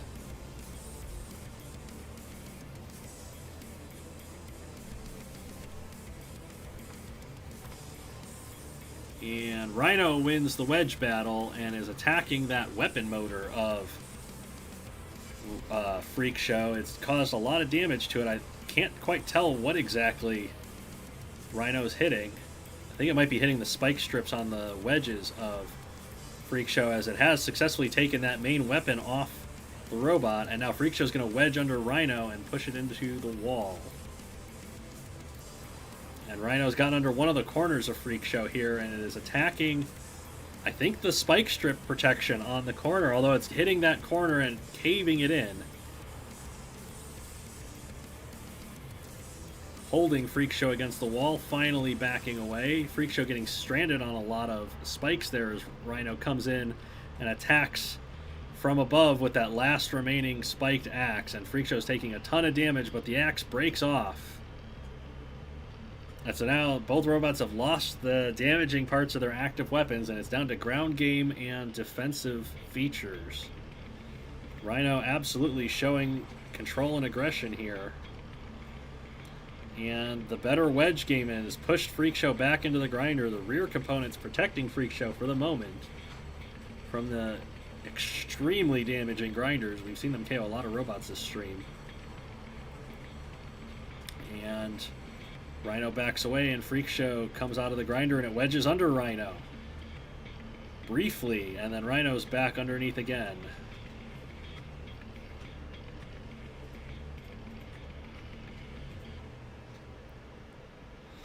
So Rhino's ground game is giving it the advantage here, as it's got Freak Show back into the grinder again, and one of the wheels off now. I'm not sure, unless the grinder is the one in play, I don't think either of these robots have what it takes to knock the other out anymore. But Rhino's going to give it a shot, continuing to push Freak Show into the grinders. I think it's lost its axe extenders now. Fully has Rhino. And it's driven on top of Freak Show, who just doesn't have the balanced drive to make much use of its advantage that it had. 30 seconds remaining, and Rhino's pushed Freak Show back into a grinder once again. And continuing to aggressively scoop underneath. Oh, physics! That's a restart now! With 19 seconds to go, we have to restart it. That was unexpected.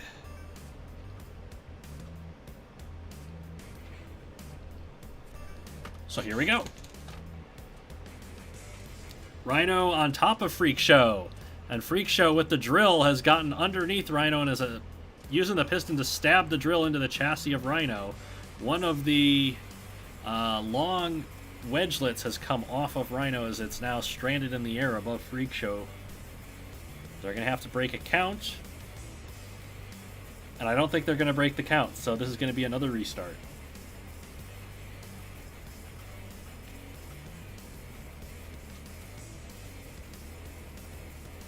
So here we go. Rhino on top of Freak Show's wedge, and it nearly flipped over. It's flipped totally onto its back by Freak Show, who's pushed it into the grinder and knocked one of those axes off with that punching drill spinner. Freak Show's driving into the grinder itself, but I can't tell how much damage it's taking here. It has backed away and gone right back in to try and damage Rhino however it can. Rhino's taken a lot of damage from the grinder. You can see the rear of the robot being torn up. And this is going to be a pin.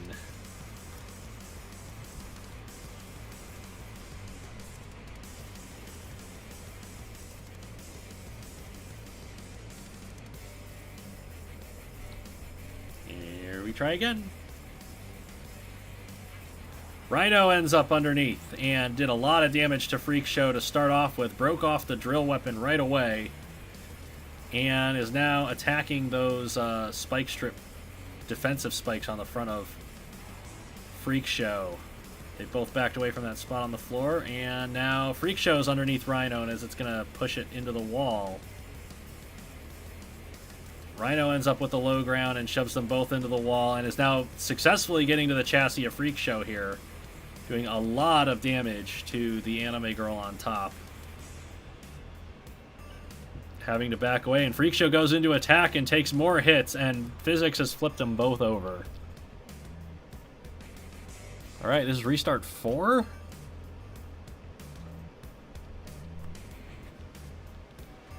Okay. A big collision has Rhino up on top of the drill spinner of Freak Show. It's gotten down and off and gotten underneath Freak Show, who's trying to get that drill spinner into play, but Rhino's attacking it from above and has knocked the drill spinner off, and Physics has thrown them both into the air and flipped them over. This is the last restart before we take this one off of stream. We've gone the entire season without taking any robots or any fights off stream, and here we are about to do it twice. And we are, because Physics has thrown Freak Show into the air and allowed Rhino to push it on top of the wall. This is gonna get restarted. Yep. Too many physics problems. We went the entire season without taking fights off stream, and now we've done it twice in one. My brother says he's enjoying my suffering. Shoosh. We're going to find out the result of that later. That's what happens when Steve isn't here. Yes, Steve is the stabilizing force of everything. So we move on to our next match.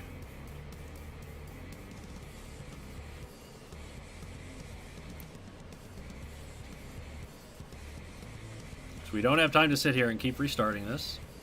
We're gonna... No, we have time to crash the game, though.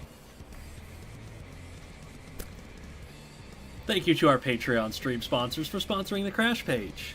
We appreciate it. This game is buggy as hell and does lots of nonsense like this, and without your support we would not be able to keep putting up with this nonsense, so thank you.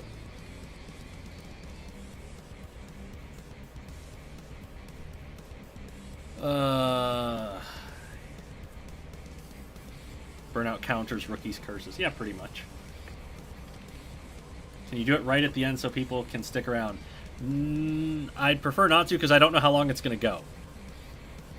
The last time, when we did it last season, it was the very first time we ran it at the end of the stream, which was fine, but, like, we might end up doing this for another, like, hour. Just rerunning the same fight. So, I'm not going to make the stream keep going for, like, another hour just to get a result. It's already going for 5 hours, so...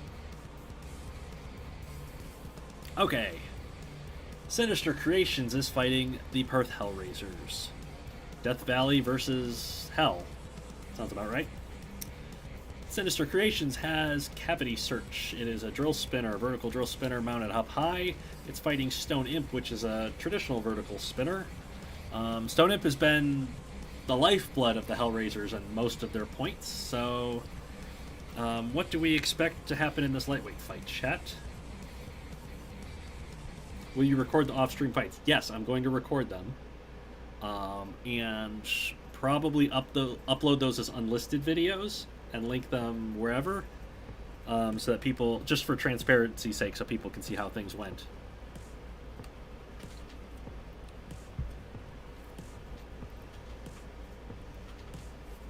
Could break each other's spinners, says Razor259. Yeah, this could be an interesting matchup because both of them are tall enough to hit each other's weapons.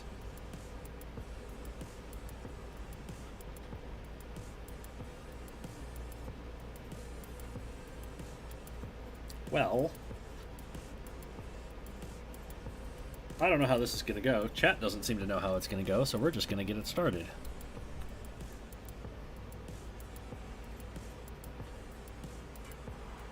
Big collision, and Cavity Search has been flipped over by Stone Imp, but with the drill now facing the other way, it has actually damaged the weapon motor of Stone Imp. Now they're kind of going weapon tip to weapon tip, which means that Stone Imp's probably going to lose its weapon components, which it has lost one already. It's put Cavity Search back upright and taken some more blows from Cavity Search's weapon, and now Stone Imp's weapon coming apart as it just flips Cavity Search back and forth. All the weapon teeth and the whole weapon motor are off of Stone Imp. And Cavity Search is just taking Stone Imp to pieces here. Drilling it into the wall. Stone Imp's gotten back upright, and Cavity Search has flipped itself onto its face. Okay. Stone Imp has tried to exercise some control and aggression by putting Cavity Search into the grinder. A fantastic charge by Stone Imp has taken the weapon off of Cavity Search and a wheel. Stone Imp, being an excellent wedge, has put it right back in this fight. And now it is pinning Cavity Search to the wall to exercise some aggression, and I'm not sure if Cavity Search can get away. It's trying to. It has broken the count, and it's going to get run into the grinder for its troubles. The last wheel is off. Stone Imp has successfully immobilized Cavity Search completely. And this is going to be a win for the Hellrazers. A TKO win for Stone Imp with 118 remaining. What a fantastic comeback from Stone Imp there.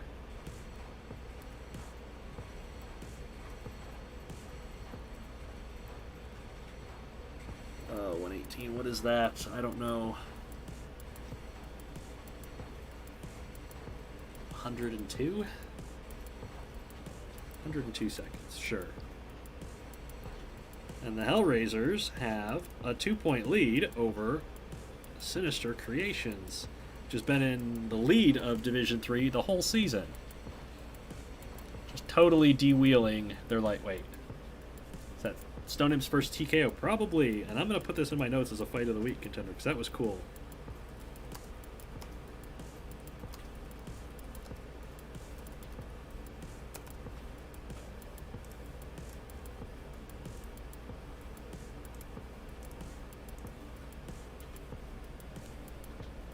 Alright, the Hellrazers are off to a good start.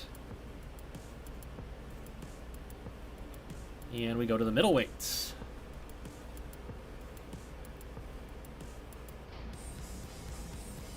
Stone Imp may be the best RRL bot that will not get a chance in the playoffs. I don't know, Rhino's pretty good. So, Sinister Creations has Cycloid with the double side axes. Invertible robot. The Perth Hellrazers have Marauder with the angled horizontal spinner. Also invertible. No, not invertible. It doesn't do well. It's not invertible. It can't drive upside down. It can't drive right side up. It just can't drive. What do we think is going to happen, chat? Cycloid, Cycloid, Cycloid. Yeah, I think that's pretty obviously what's going to happen. Marauder has problems. It's gotten a couple of wins lately, though, so maybe Marauder can turn the end of its season around here. There's a collision with Cycloid that gets the weapon stopped, and Cycloid swinging those side axes into play, being defended by those spikes on the end of Marauder's little defensive extenders, but one of them's broken off, and it's been pushed into the grinder by Cycloid, who has taken the whole weapon off of Marauder. There's a little bit of physics. There's been a lot of bit of physics. And that's a restart. How will Marauder lose this time? By TKO, probably. As Cycloid gets Marauder's weapons fully stopped. Marauder's trying to get it up to speed, but it's completely come off. Cycloid was ejected, but they've reset nicely. So we're going to let it continue. Cycloid takes off the components on the front end of Marauder and gets Marauder tipped up on its own weapon. Marauder is trying to get away as Cycloid takes a wheel off of it now. And going around to attack the rear of Marauder, and it takes the other wheel off. Marauder's been de-wheeled. Is Cycloid going to go for the knockout? It's trying it. They might just sit back and take the KO here. Or take the TKO, but no. Cycloid going after the KO, but the TKO count's going to happen anyway. And there you are, Marauder TKO'd by complete wheelectomy. In 57 seconds.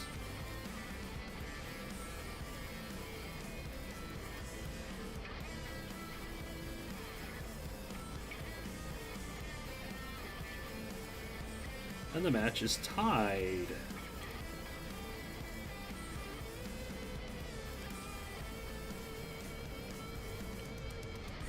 Classic Marauder moment, pretty much.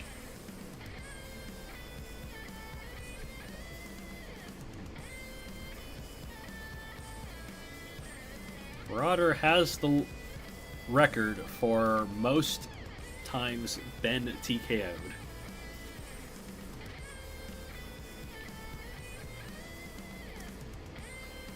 So, the heavyweights in this tied match between a team not in the playoffs and a team at the #1 seed, we have Omnipresence for Sinister Creations, the Flail Sit and Spin Thwack bot. It is against Revenant from the Perth Hellrazers with the dual overhead spiked axes.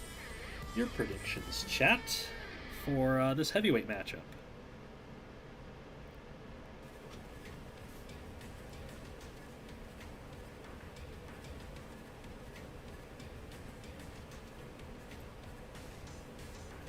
Revenant will struggle badly, and everybody else predicting Omnipresence. Yeah, I feel like Revenant doesn't have the drive power to get Omnipresence stopped, so let's see if they have anything here for Sinister Creations in the heavyweights. Marauder comes charging out. It's broken one of the sets of flails off immediately. Omnipresence has backed itself into the grinder and lost more flails. It has gotten up to speed, though, and is taking parts off of Revenant, who has lost a wheel now. So those flails on Omnipresence getting it around the protective armor of Revenant and causing serious damage to the robot from Perth. But Omnipresence breaking off its spikes. There's got one single spike left on its flails. Is Revenant stuck? What are you doing, Revenant? It has gotten free and tried to attack Omnipresence, and then it was ejected over the wall. Okay, so that means that's a restart. Did pretty good in the first half. The second half, there's been a lot of restarts. Revenant comes charging in and stopped Omnipresence, but Omnipresence getting back up to speed quickly, taking apart the right side of Revenant very quickly. Revenant trying to get the axes down into play to break off the flails. Succeeded in getting one of them. But Omnipresence just too much weapon power too quickly, tearing parts off of Revenant. Having to break a count and breaking the front end of Revenant, mostly. Of course, sit and spin robots don't really go into attack. They're not aggressive AI modes, so once they disable a robot's drive, it's difficult for them to get knockouts unless the other robot can still move well. Omnipresence trying to get into that remaining wheel, but it's just knocking Revenant away. And continuing to break more parts off of the Australian robot. I think Omnipresence is down to just a single flail remaining. They're both spinning in place. Revenant gets free of the count. Omnipresence gets free of the count. And then comes in and tries to get that wheel again. And Revenant's flipped itself over. Okay, didn't see that coming. We're halfway through the time part of this fight, and I don't see this ending anytime soon with Omnipresence losing more of its spikes to those axes on Revenant. Revenant is coming back here a little bit, despite it being on one wheel. Omnipresence with a single spike remaining from its weapon setup. It does have defensive spikes for ramming. But Omnipresence still not really able to get that remaining spiked pull into play. Revenant's become stuck with its wheel spinning. And Omnipresence ran into it. It's gotten a control board hit in there somewhere. Revenant flipping itself over once again. Oh, totally flipped itself over. Revenant, how could you? I think this is going to be the end of the fight. Unless Omnipresence rights Revenant here. Revenant is probably going to get TKO'd. Let's Trying to shuffle using the axes, and it might be able to shuffle just enough to keep going. TKO count is running, and Revenant has managed to keep the fight going to the judges. Oh my goodness. Omnipresence is trying to get a knockout with the grinder, but it's too little too late. That's a judge's decision.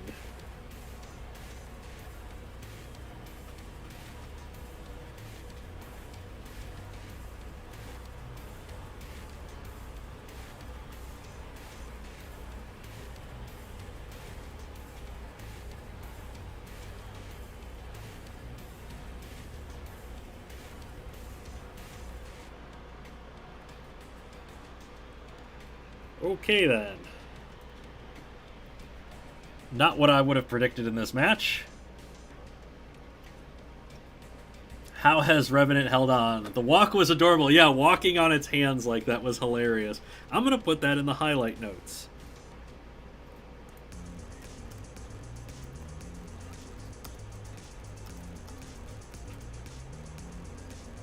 Because that was just hilarious, and Revenant has managed to do that to pull out a judge's decision win, and that has limited Omnipresence to only getting 1 point. This is a 1 point match. It's 3-2 right now. Genuinely, the Perth Hellrazers can still win this match.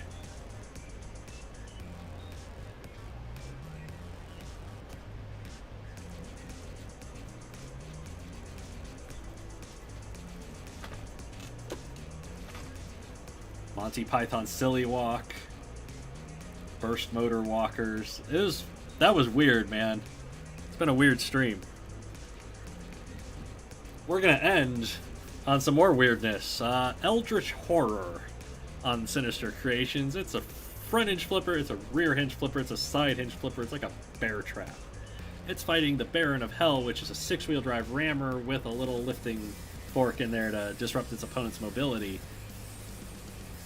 What do we think is going to happen? Chat, do we think the Baron of Hell can do it and pull out the match win for the Hellrazers?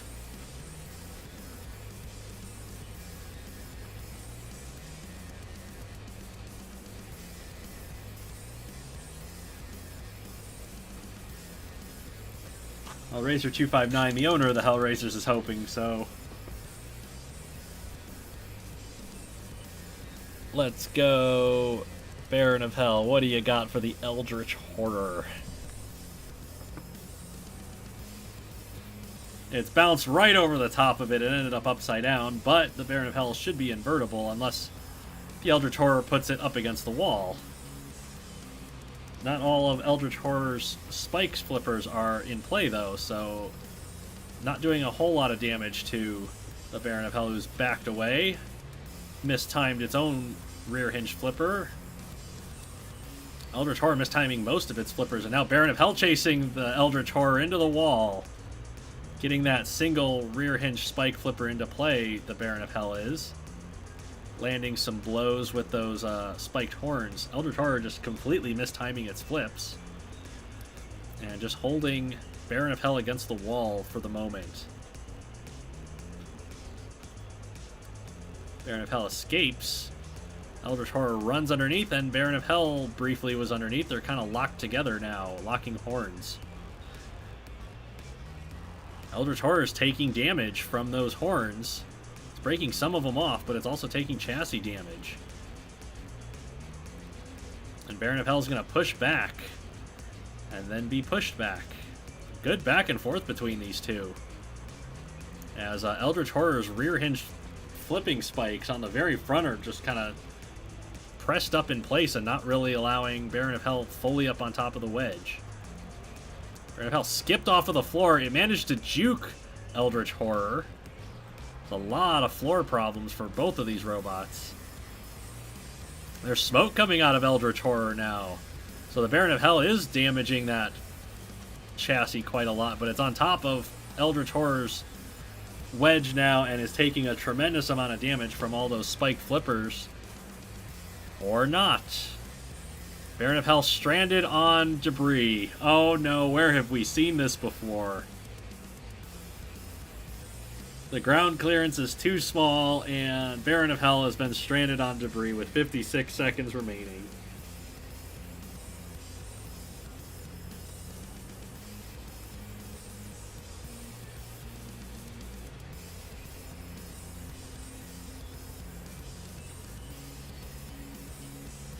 That was close. But Sinister Creations have won, probably 5-2 with that judge's decision.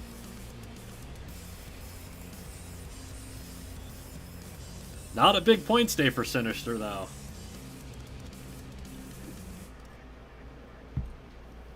Of course, this is how the Baron season ends. Yeah, the Perth team, their robots look so good, and their weapons are decent. It's just every robot has one little thing wrong with them.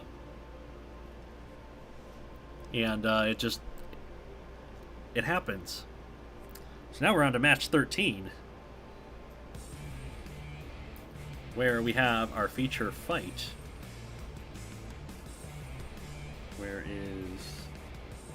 We've got Team Permanganate up against the New York City Pride.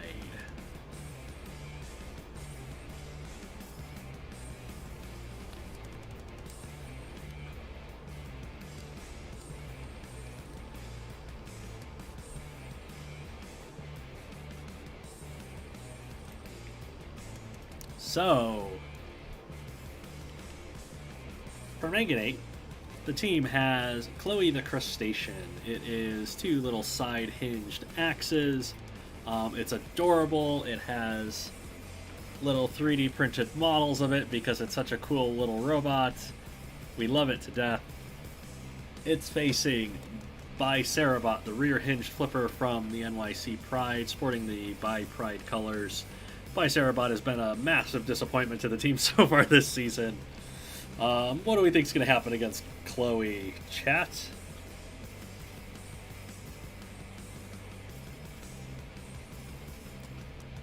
The Pride can still take first in Division 3 with 10 points.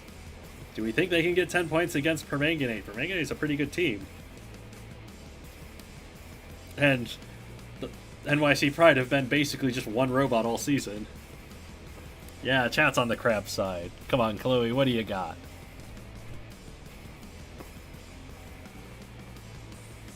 Chloe comes charging in, bounces over Bicerabot's flippers, and has kind of ended up on top of Bicerabot's front end. And now underneath Bicerabot's front end, and is stabbing away with those side-hinged axes. Bicerabot unable to get down from on top of Chloe and has flipped itself over. Bicerabot cannot self-right, unfortunately, and is completely vulnerable to Chloe going in for the attack here. It's a matter of how many points Chloe wants to score at this point. Seems like Chloe's trying to get a lot of damage as it's knocked a wheel off of Bicerabot and pushed it into the grinder. Chloe could be going for a knockout here as Bicerabot has bounced its way upright. Chloe is going for a knockout. Bicerabot's on control board hits. As Chloe bites down on that flipper, and with 2:01 left, Chloe has a knockout.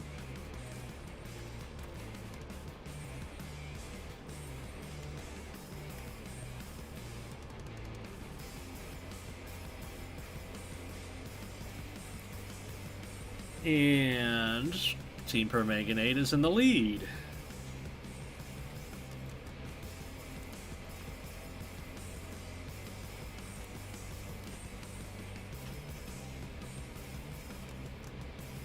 Bicerabot, prepare to lose your team spot to a lesbian next season. Yeah, that's probably what's going to happen there. So we go to the middleweights. This is going to be an interesting matchup.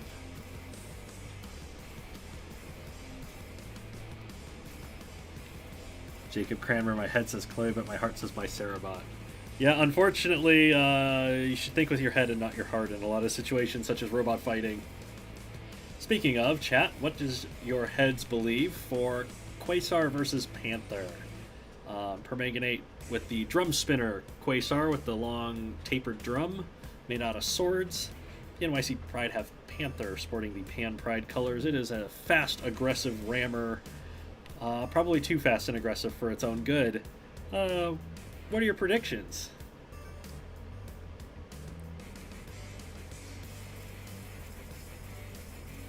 Both lost to Marauder. Discuss, says Racer259. You're not wrong.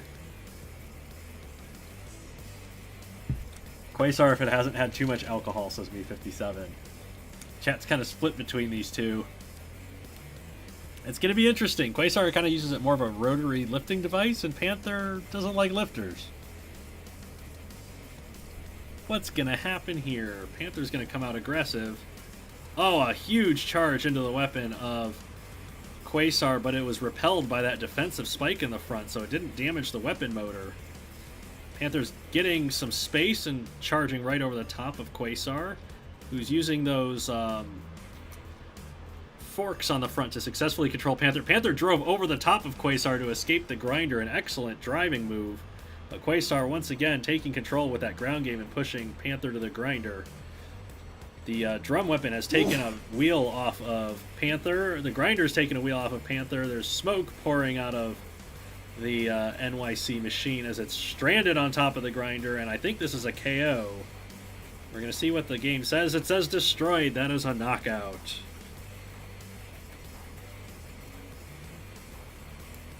I did not catch the time on that, but Quasar managed to successfully use the grinder for a knockout just before a potential pin, but Permanganate is now leading 6-0, and they have a lot of points here. They cannot lose this match. 41 seconds, says Mr. Circuit. Thank you. And now our featured fight.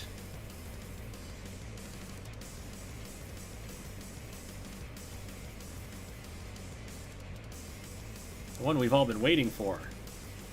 Razor259 says, bless you, Aaron.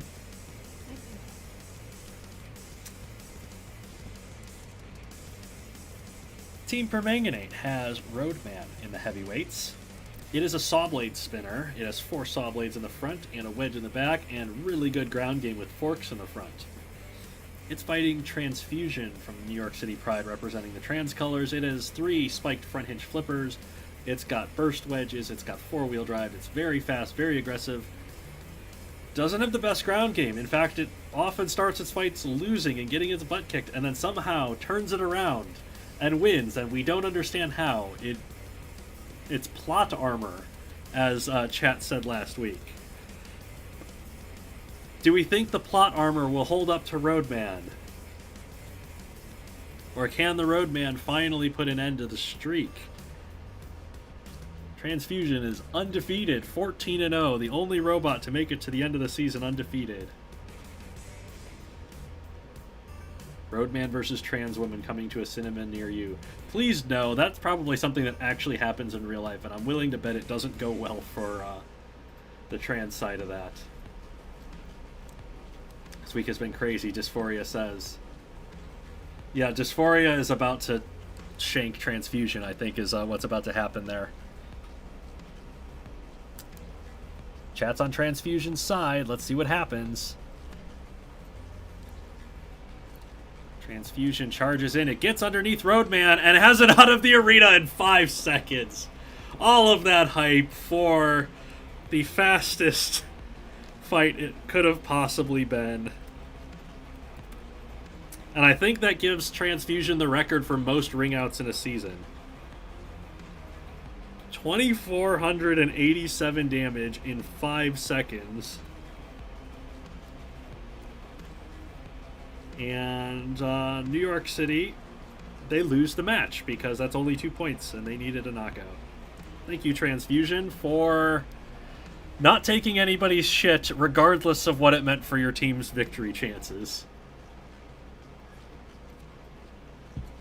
That was a Chad move by yeah, that's what whenever like road men fight trans women, that's what trans women need to do, is just like, no, fuck you, get lost. Don't take anyone's shit. As Rookie K13 says, yes. Okay, so Team Permanganate has won the match. They have 6 points to New York City's 2, and there's only 3 maximum available in the next fight. So we go to the super heavyweights to close out this match.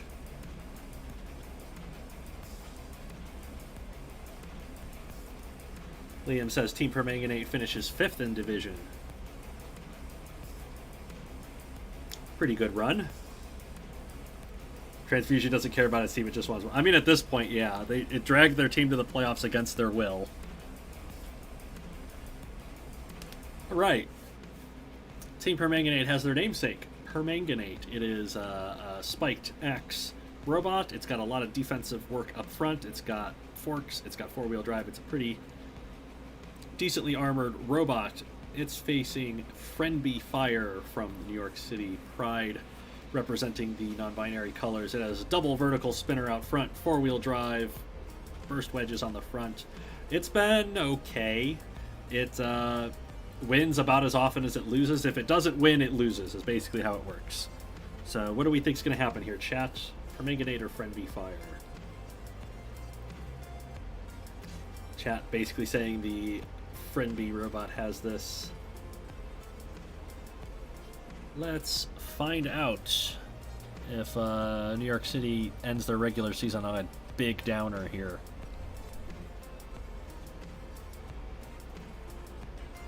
Ooh, a big collision has Permanganate up on top of Friendly Fire. And Friendly's flipped Permanganate over. It's trying to self-right, but the vertical spinner is not letting up and is just digging into the top of Permanganate. It's got it on top of the wall. Permanganate's going to manage to get down. That would be wild if Friendly Fire had... Oh, Permanganate sniped one of the weapons straight off of Friendly Fire before physics decided that we restart.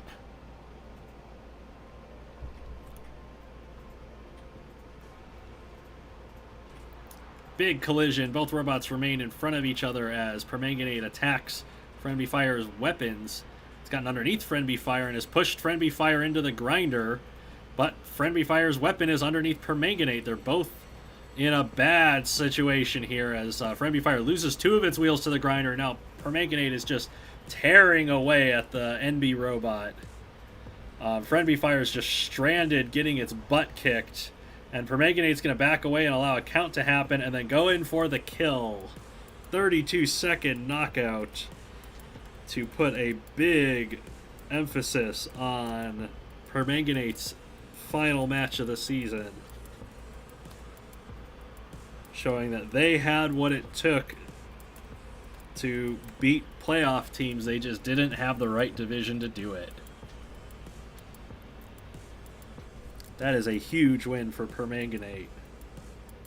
9-2 over the New York City Pride.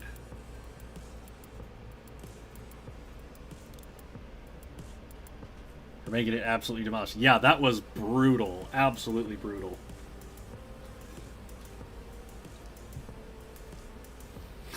Quora quoting me, if it doesn't win, it loses. Yeah. Put that on a t-shirt.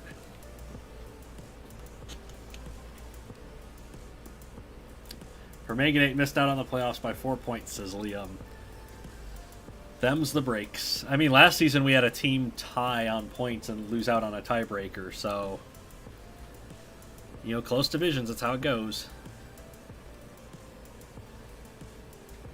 Now it's time for the Moscow Mantines to take on the Egyptian Legends. Moscow comfortably in the playoffs, but would like to improve their spot if they can. The Egyptian Legends looking to play spoiler and end their season on a high note, since they are not in contention for a playoff spot any longer. The Mantines, they have Metallica. It is a 2-wheel drive aggressive rammer with a VW shape of spikes on the front of their robot. Went undefeated for a long time. It was a very, very effective robot in the lightweights. The Egyptian Legends have definitely not Tut Tut. It is an overhead spiked axe. It looks like Tut Tut from Robot Wars Extreme Warriors, but it is definitely not Tut Tut. So what do we predict, chat? Moscow cannot get first in Division 4. They're just trying to secure second. Gotcha. Well, they've got a good chance here because chat is on Metallica's side. Let's see what speed metal has for the Egyptians.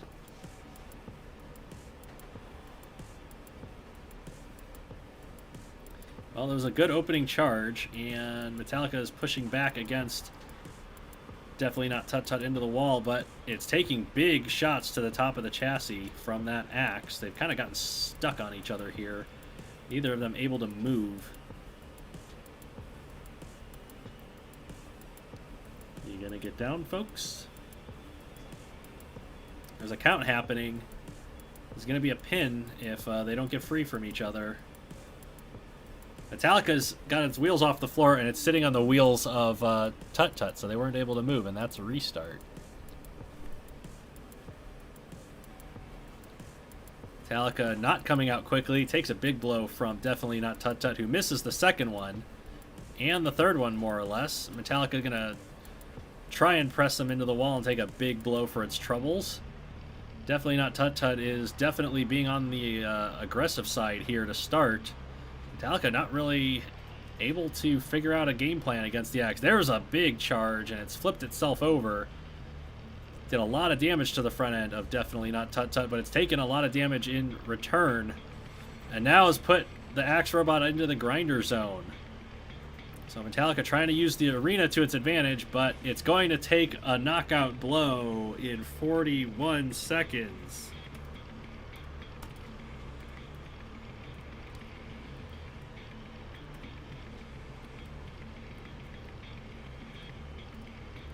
And the Egyptian Legends have a 3-point lead over the Moscow Mantines. Finally, Tut-Tut didn't fall over, says Ghost. Yes, Tut-Tut did pretty good there. Beat one of the better lightweights in the season.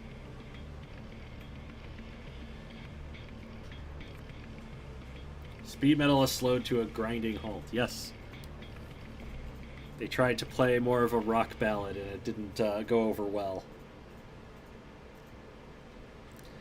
So, middleweight time. The Mantines have Falcon Punch. It is a sit-and spinner surrounded by Iron Fist weapons.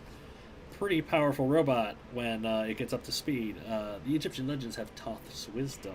It is an H-shaped rammer with spikes on the corners, where chassis that are this shape tend to be most vulnerable. So Thoth has been pretty alright this season as far as two-wheel drive rammers go. What do we expect between Falcon Punch and Thoth's Wisdom, chat?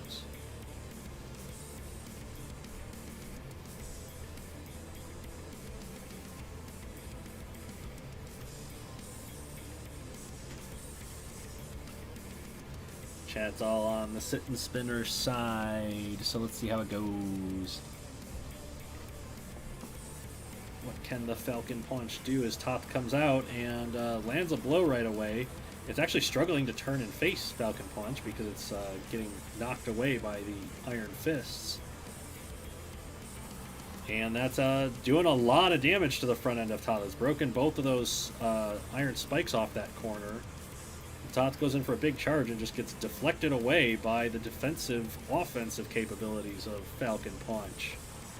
That whole right front corner on Thoth is just getting absolutely demolished. And that's a 33-second KO for Falcon Punch to tie the matchup.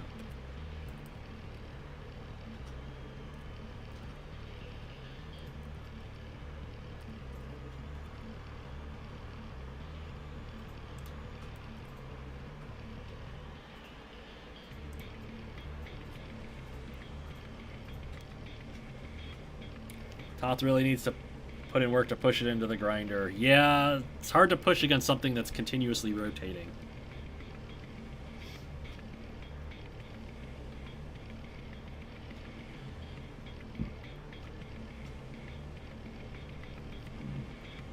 The crash diet has worked well for Falcon Punch.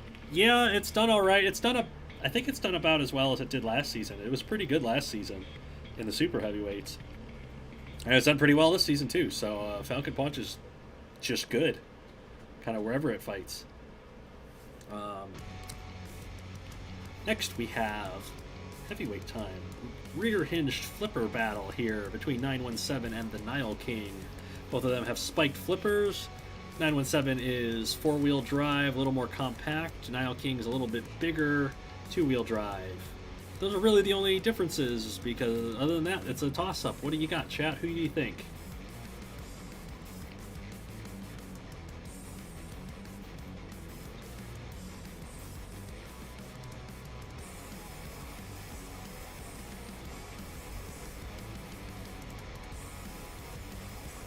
Chat is split. Chat is as much of a toss-up as this fight is. Let's see how this goes. I think Nile King might have the reach advantage. It does! It's gotten 917 up in the air. 917's gotten down and gotten under the Nile King and flipped it over. Nile King's trying to self-right, which is difficult with 917 over the top of it. And 917's run the Nile King into the grinder. And so now the Nile King's taking a lot of damage and losing its flipping forks. Has managed to flip them both.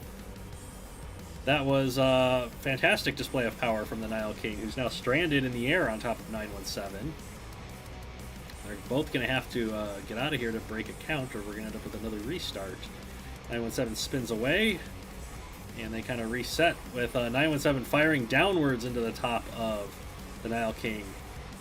It's taken more of the spike flippers off of the Nile King, but on top of the wedge. The Nile King's flippers are coming apart. It's just got the 2 spikes on the left side remaining. And 917 drives through the air over the top of the Nile King, who's coming into attack while it's stranded on debris. And it has 917 in the grinder itself. So the Nile King coming back here now that it's got the low ground. 917 looking like it's been bodied into a wall somewhere on that left side. And ending up on top of the Nile King's wedge once again.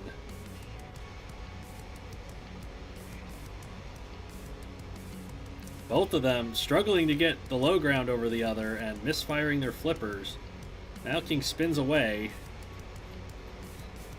It's firing its center flippers. Doesn't have the power to fire its left side flipper. Okay, 917 just flipped over somehow. And firing downward, it has scored a knockout with 110 left. Okay.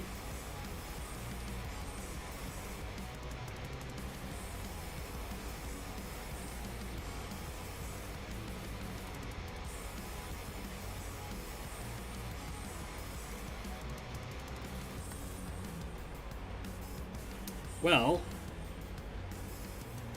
that gives the Mantines the lead.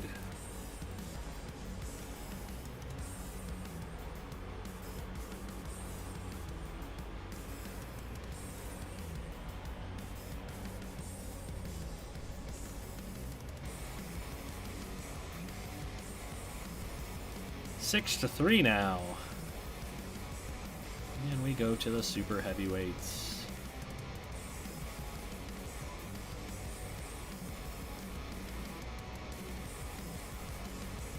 This is going to be messy. Because the Moscow Mantines have the Bolshevik Barracuda. It is 2 curved overhead axes full of spikes, a narrow pointy wedge, and some defensive features up front. The Egyptian Legends have Anubis with the 2 large angled spinners. Anubis has been durable, but not particularly stable, and the Bolshevik Barracuda can flip over, but delivers a lot of damage to stuff when it gets them on the wedge. So what do we think will happen here, chat? We're thinking Bolshevik Barracuda, it looks like. Yeah, I think this is going to depend on how deep the Bolshevik Barracuda can get Anubis onto the wedge, because Anubis is a really big robot. Yeah, chat's on Moscow's side for this fight, so let's see if Anubis can get some redemption here for the Legends as it gets stuck on the wall. I'm going to restart that one. This one's not going to count, just to see if it gets down off the wall.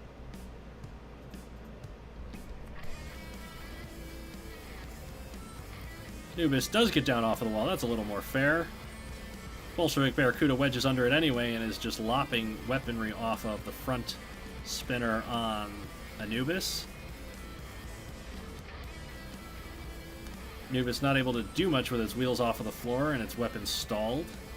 And then get pushed into the grinder. And now the Bolshevik Barracuda takes the weapon straight off of the front end of Anubis. Anubis is trying to spin around to get that secondary weapon into play. And it has done so, and the Bolshevik Barracuda is going to take that one off too. So Anubis completely de-weaponed here, unable to do much, and the Bolshevik Barracuda is just going to eat it for breakfast, or lunch, or dinner, or whichever meal that Barracudas eat Anubi. Anubis is struggling to get away from the wall.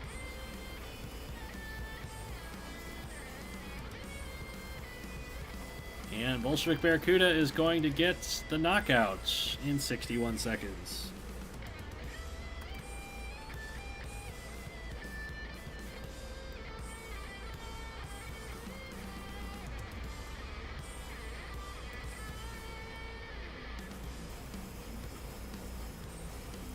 So the Moscow Mantines put up a 9-3 win in their final regular season match to secure their spot in second place. Thought physics was going to go boom. I thought physics was going to go wild in that fight too, but they played nice. And now things get weirder than they already are.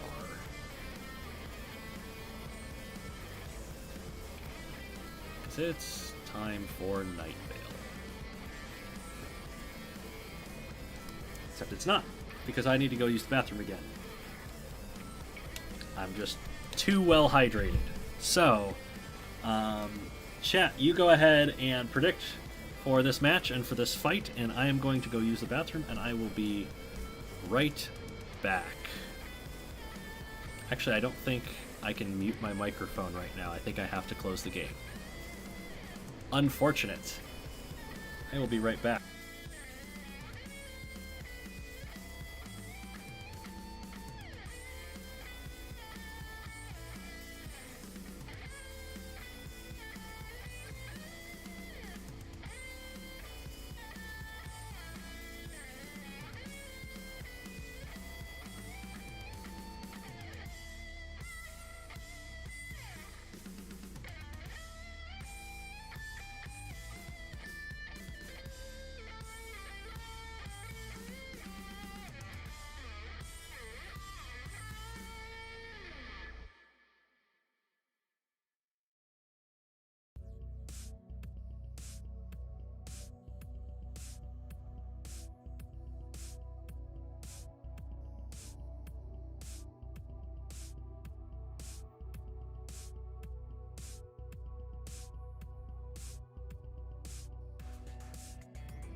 Well then, thank you for waiting.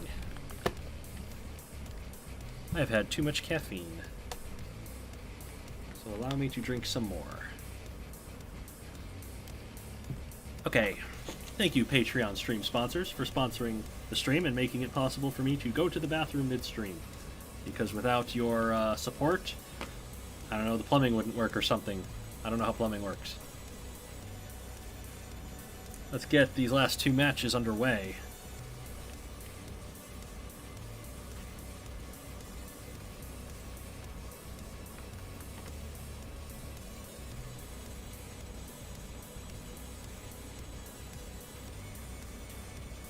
we have the Night Veil Spiderwolves taking on the Envies of No Beanie Robotics.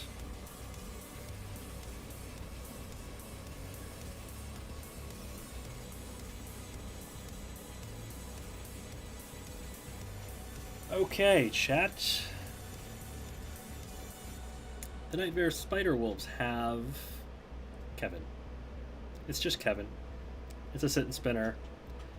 It's gotten most of Night Veil's wins and points because it is just irrationally good at winning for something with only like 3 components on it. And it's facing Non-Binary Star, the double front hinge flipper from No Beanie Robotics, one of the few robots in the lightweights to get the get ringouts this season against their opponents. So Kevin versus Non-Binary Star. How do we think it's going to go, chat?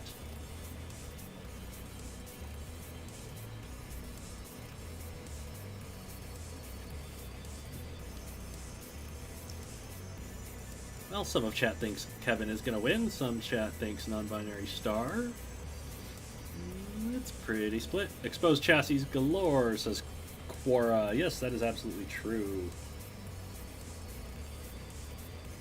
We're going to find out if this weird stream can get even weirder with Night Veil. And Non-Binary Star comes out, and it gets under Kevin and tosses it away, and it's successfully flipped Kevin over. One of the very few robots this season to have done that.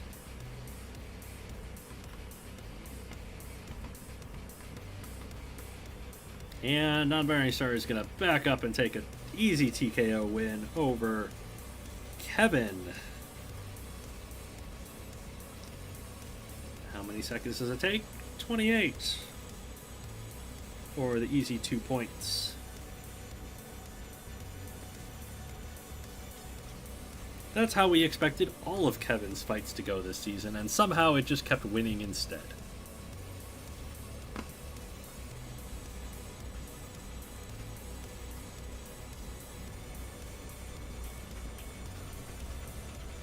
And so we move on to the middleweights. Piston pokers squaring off.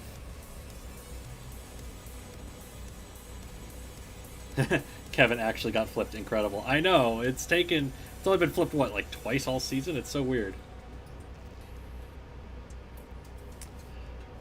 Okay. In the middleweights, the Night Veil Spiderwolves have Sheriff's Secret Police. It's a rack of axe heads on a piston poker weapon. It's got a triangle shape, which kind of limits the amount of attack space that other robots have against it, and its wheels are on strange angles, but it's been alright this season. It's fighting Remote Control from No Beanie Robotics, which has 4 piston poking spikes, which come out from the center of it, but it is a robot that has shown difficulty because of its enclosed sides and enclosed top. It's not able to self-right. Let's chat predictions for Sheriff's Secret Police and Remote Control. Robert Bull predicting physics. You're not wrong. Bot is going to space. Yeah, probably. It really doesn't. The game doesn't like when spikes get jammed between things like axe heads.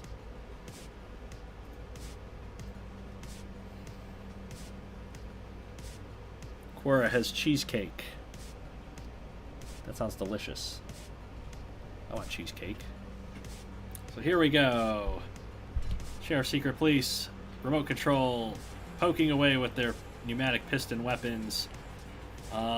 Remote Control taking chassis damage from Sheriff's Secret Police, but it has successfully broken the entire weapon assembly off of the Sheriff and is now just absolutely pummeling that triangle shape chassis.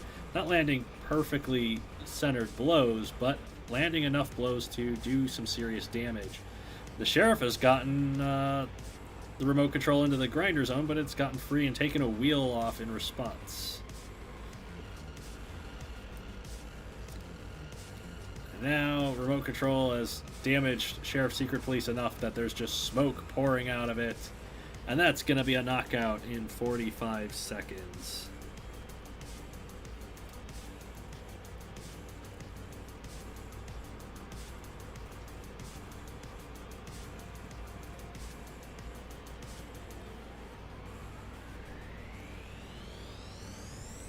And the non-binary team, No Beanie Robotics, has a 5-0 lead. Ahead of the heavyweight fight.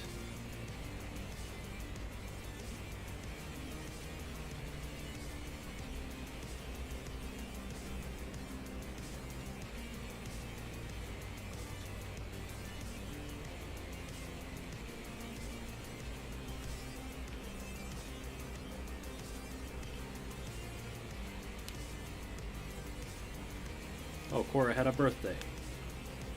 Happy Orbit Day, Cora, for successfully making it another orbit of the sun. Liam says No Beanie needs one more point to leap Sinister Creations, which would be wild if Sinister Creations loses their first place that they've held since the beginning of the season. They lose it on the last day. Well,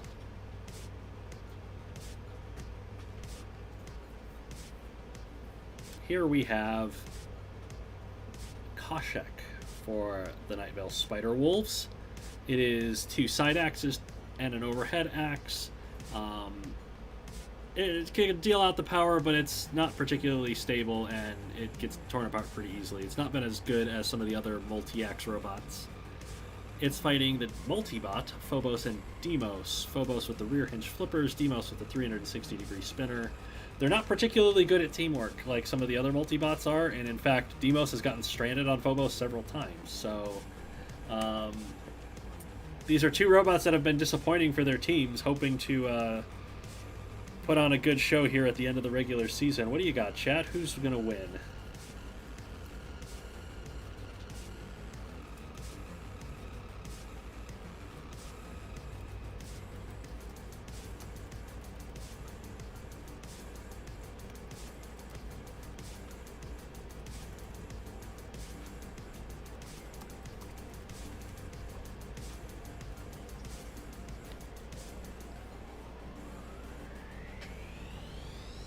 Live chat's predicting the multi-bot pairs. Let's see how they hold up to the cat claws of Koshek here.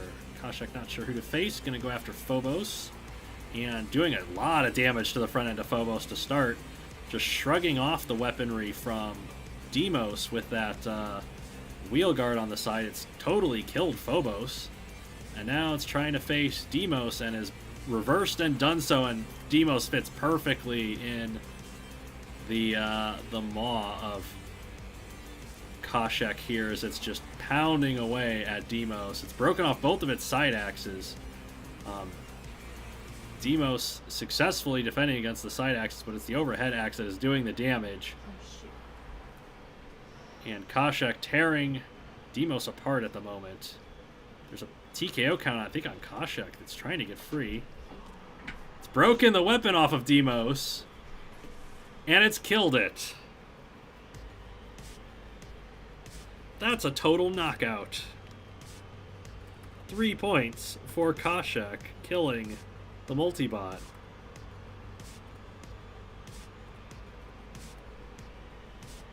In a number of seconds that I once again was not paying attention to.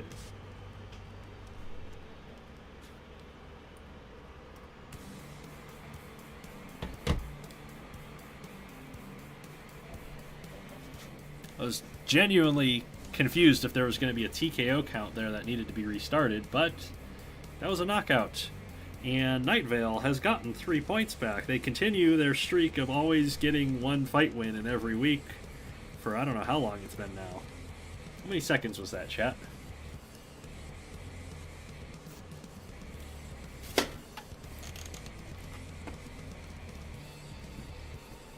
Murder Kitty was useful for once. Yes.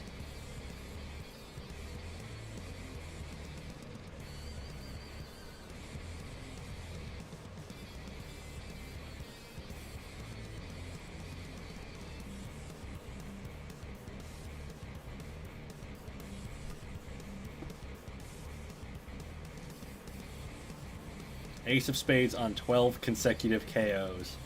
Yeah, Ace hits hard. Night Vale will not finish last in Div 3. Not bad for a team that was put together in 5 minutes on an overheating laptop. So, the Super Heavyweights for the Nightveil Spiderwolves, their last fight of the season is they have their Super Heavyweight Glow Cloud. It is a Saw Blade Spinner, 2 horizontal Saw Blades, 2 vertical Saw Blades, ram plate armor in the front. It's surprisingly durable. No Beanie Robotics comes in with Ace of Spades with 8 axes. 4 from the side, 4 from the top. Ace of Spades kills anything that gets in front of it. If things can outmaneuver it, Ace can be beaten, but nothing is really able to get around or get under Ace of Spades particularly well, so Ace has got a lot of wins to its name.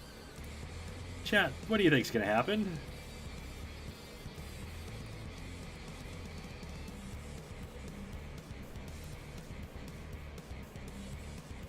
Ace of Spades seems to be the prediction for most of chat. So let's see how it goes. Can Ace get 13 straight knockouts?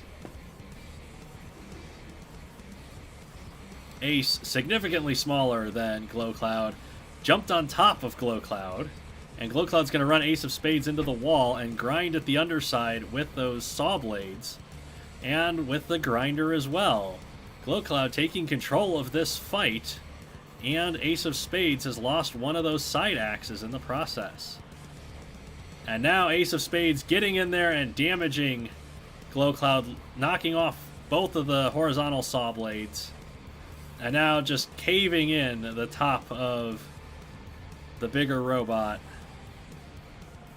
Glow Cloud really unable to respond. Ace of Spades getting stuck on debris, but getting the kill shot with 2:18 left.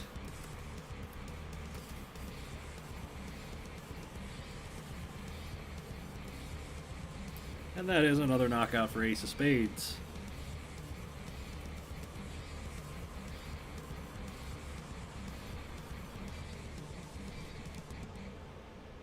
No Beanie Robotics with an 8-3 win to end their regular season and vault up to the top of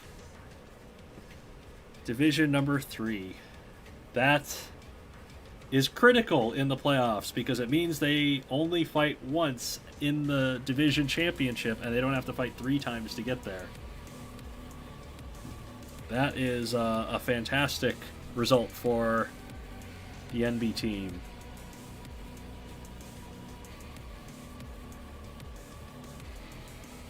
Well, look at that.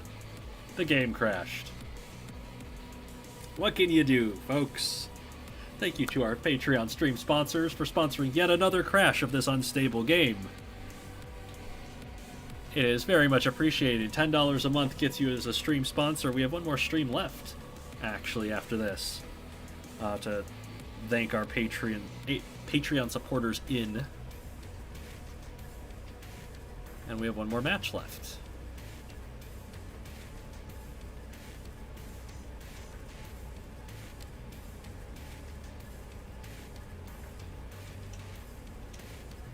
Battle of the P teams.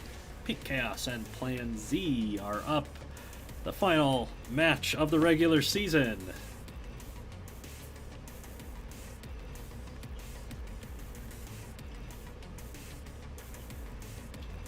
Ace almost fell over a couple times. Yeah, I thought that was going to happen. I genuinely thought Glow Cloud was going to win that. I was going to lose my shit if Glow Cloud flipped Ace over and won the fight. But, nope, Ace does what Ace does best. Kills things quickly once it gets a hold of them. Okay, last match of the regular season, we have Pink Chaos with Firestarter in the lightweights, the asymmetric horizontal spinner. It's fighting Geohash from Plan Z, one of the free agents that was picked up by this team. It is a plow flipper. It uses a plow as a flipping device. It has no damaging components. It's the pacifist of the league. Surprisingly capable for being a pacifist. What do we think is going to happen, chat?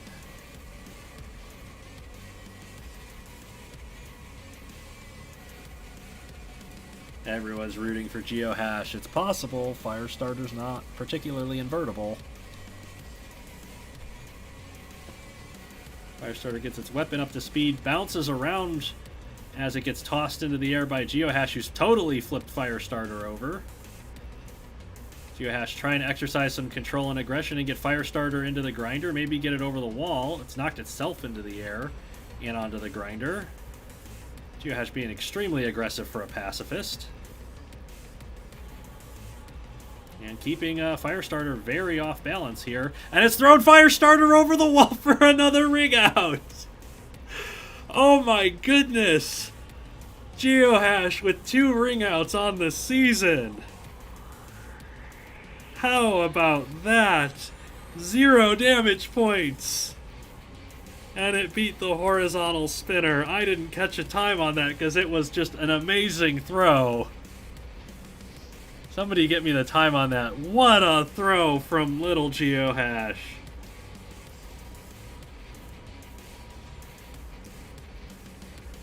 Wow. Yeah, highlight for sure.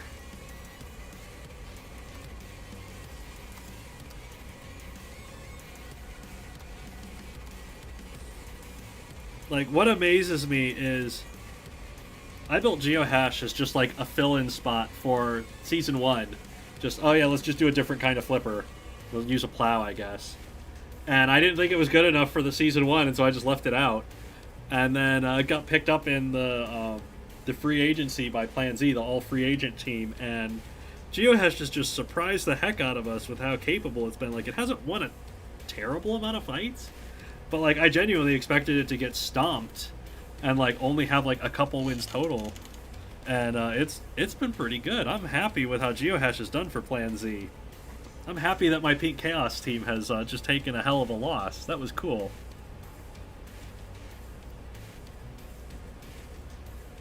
And so it's now middleweight time. Ending its season on a high. Yeah, that's a hell of a way to end a season for Geohash, with a big ring out over a playoff-bound robot. So, middleweight time. We have 2 middleweights that have fought before in Season 1. We have Overthrown fighting Planetary Conqueror. Overthrown's basically unchanged because it was really good last season. Planetary Conqueror's gotten a lot of changes, and they've not really worked out so well for it. So, Overthrown has the double front hinge flipper on Pink Chaos, and Plan Z's Planetary Conqueror with the overhead bar spinner. How do we predict this one to go, chat?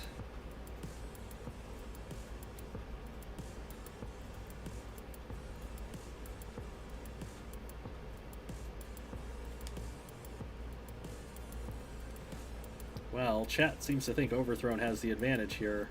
I don't remember how this fight went last season.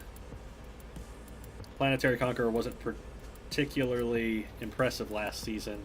It was aggressive, but not particularly impressive. So we'll see what happens here. Everybody's on Overthrown's side. See if Pink Chaos can get some points back.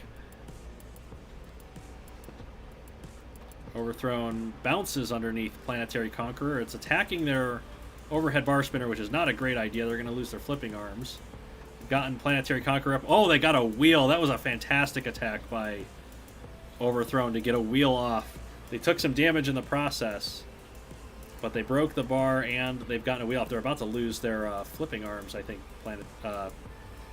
Okay, Planetary Conqueror. What in the wheel physics did you just do there? Overthrown has gotten Planetary Conqueror stuck on some debris. And it was counted out because it wasn't able to get away because of the wheel physics.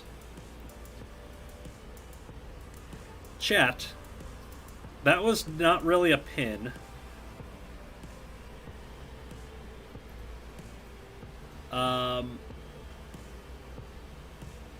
But it was wheel physics which stopped them from getting away. They obviously could move. So I think the fairest thing would be to restart that.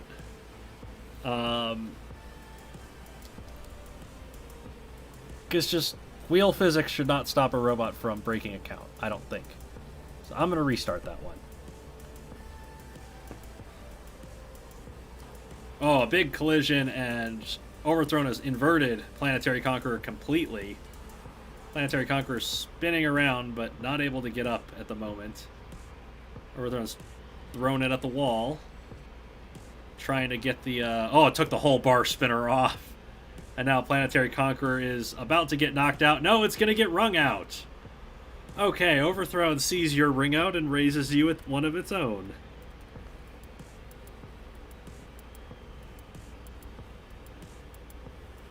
That was not a knockout. That's 2 points. So that means the match is tied. And once again, I didn't pay attention to the time. Because I am just too excited to watch robots do dumb, stupid things.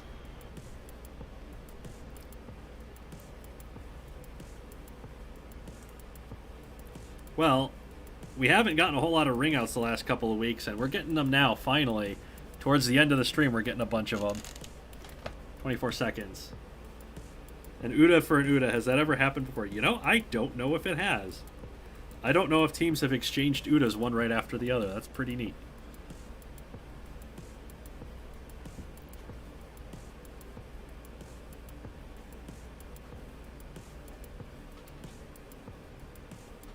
Oh boy. This is going to be interesting. So the heavyweights in this tied match is Second Amendment, four-wheel drive aggressive rammer with spikes, and by popular demand, bear arms, against Plan Z's Mad Train, a six-wheel drive aggressive rammer with a battering ram of axe heads. This is going to be brutal. Just aggressive, fast-paced ramming the crap out of each other. Who do we think's gonna win, chat? I like Cora's explanation. Ooga booga heavyweight smash. Yeah, that's basically what this is. It's just blunt force trauma.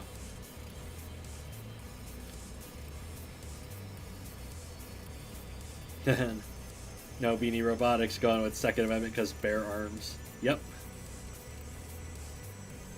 Although bears don't do well against trains, but trains don't do well against big guns, so... Or you could put a gun on a train. That's been done before. Let's not find out what happens when you do that. Let's just get a robot fight going. So here we go. It's a big charge. Mad Train comes out ahead with the attack. Second Amendment gets it up in the air, flips itself over, trying to push Mad Train into the wall. They're just kind of push of warring at the moment, although Mad Train has the weapon power advantage for that. And the traction advantage, apparently, as it's pushing Second Amendment towards the wall, breaking off a lot of Second Amendment's weapons. And most of Second Amendment's weapons are off now. So Mad Train, with the just greater durability in the weapon setup, has taken control of the fight. Both of them exchanging who's pushing who into the air. And Mad Train doing the most damage so far. Although it is beginning to lose components now. It's pushing against the wheel guards of Second Amendment, which have successfully defended the wheels, although been broken off. And Second Amendment trying to figure out a strategy here against Mad Train. Doesn't involve just driving straight into the weapon, but that seems to be what's happening. Mad Train starting to lose axes as the bear arms come off. Mad Train being the more aggressive of the two so far. Oh, a big charge, and Mad Train almost drove itself over the grinder there. Second Amendment getting into the wheels, but without really a whole lot of damaging components. There's nothing it could do except take a big charge and get flipped over. It actually broke off a lot of the axe heads. So now Mad Train's weaponry is coming apart. All of Second Amendment's weaponry is gone. There's debris littering the arena as Second Amendment pushes against Mad Train's wheels. Neither of them are really able to line up, but Second Amendment takes advantage by pushing Mad Train into the wall. This is chaotic. Mad Train misses a charge. Second Amendment bounces off the floor and gets shoved into the wall. Mad Train drives into the wall itself. Second Amendment attacks the wheels. Oh, control board hit from Mad Train on Second Amendment. The end of the fight is near with less than a minute to go. The wheel guards defended the wheels from Second Amendment once again. Mad Train unable to line up and taking blows to the wheels from Second Amendment, who's just lacking the weaponry to do anything about it. Wheel guards and parts falling off of Second Amendment, who charges into the wheels again. 37 to go. Second Amendment trying to stay to Mad Train's side, but there's the knockout blow with 32 seconds to go. Mad Train wins it. Oh my goodness, the damage totals on that one.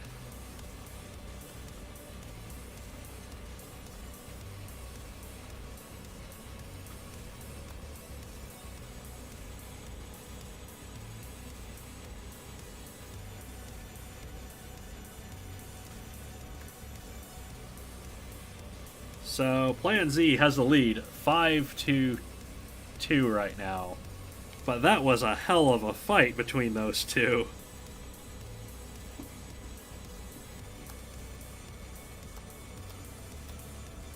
Yeah, fight of the week contender for sure. That was so even, back and forth. I can't believe that. That was really cool. And now, Plan Z may be about to employ the tactical loss. We've seen this against Pink Chaos in the past, where Pink Chaos needs a knockout to tie the match, and Plan Z has a robot that could be TKO'd or possibly thrown over the wall, so we may see the tactical loss employed here to get a match win over a playoff-bound team. Match of the week for me, says Dysphoria. Yeah, this has been pretty good. I'm enjoying this.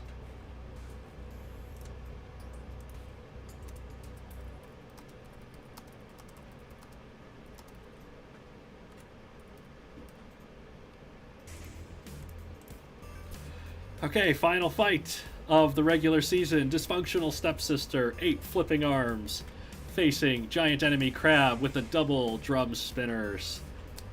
What are your predictions, chat?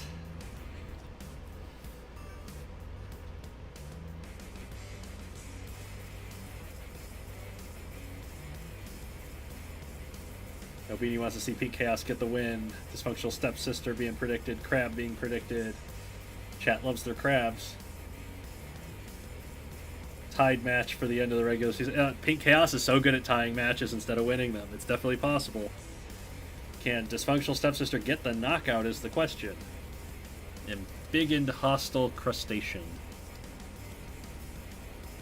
So that would be Karen the Crustacean. Here we go. Last fight of the regular season. Pink Chaos and Plan Z. Dysfunctional Stepsister throws Giant Enemy Crab far into the air. Giant Enemy Crab actually cutting away at the top of Dysfunctional Stepsister, which is not firing its weapons.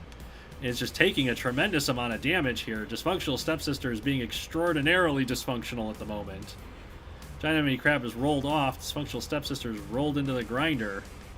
Doesn't have the power to flip Giant Enemy Crab any longer. It's pushed it over towards the grinder and ended up underneath it and tossed Giant Enemy Crab onto the grinder. It's flipped it over once again. There's control board shots. Giant Enemy Crab has been knocked out with 2:22 left. So, Pink Chaos has in fact gotten the knockout. And that is a tied match.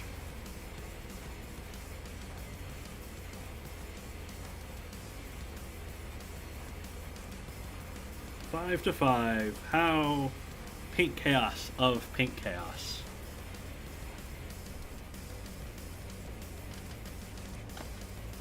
Well, not a lot of judges' decisions in the second half. That's for sure. We have a couple of fights to run off of stream, though. That'll be interesting. Never had to do that this season. One final time, thank you to the Patreon stream sponsors for making the league possible this whole time. Go check out the Patreon, link in the description to support the channel. The gold names here are at the top tier. They get to see what robots we're working on. And we have a heavyweight purple elephant robot to work on now. So definitely want to support us at that level if you want to see what's going on there. But it's time to wrap up the regular season. Not just the stream, but the whole regular season. This has been a really fun season so far. I've been really proud of a lot of the teams doing better than we expected. Proud of how extraordinarily good so many of the fights have been. We have one team that's, won a lot of fights, but not gotten a lot of points in Jubilife. They've got a good shot at winning the championship overall, but we've seen that they can be beaten with the right type matchups. So, it's going to be fun to see how the playoffs go. So the finals, it's not going to be next week. It's going to be 2 weeks from now, because I work next week, and we want both me and my brother here for the finals. So it's 2 weeks from now. That'll give us plenty of time to go through all of our numbers, make sure we don't have any errors in our stats and our spreadsheets and stuff, confirm everything. We're going to post the results of all the judges' decisions this week and the 2 fights that we're running off stream. We're going to post those to the Discord server. Link is in the description, and to Twitter at Robot Rampage if you want to see all that stuff. Yeah, I don't know when I'm going to run the off-stream fights. I'll probably run them this evening, and I'm going to record those and put those up as unlisted videos to link in. So, yeah, that's interesting that we get to do that finally. It's taken, like, last season we had a lot of fights that went to, like, 8 or 10 restarts, and we figured this season we would have probably just as many, but almost none. So, good job, everybody who's built robots that don't glitch out too much.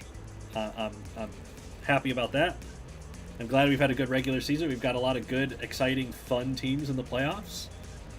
So, yeah, this is going to be real fun. Thank you, everyone, for your support once again.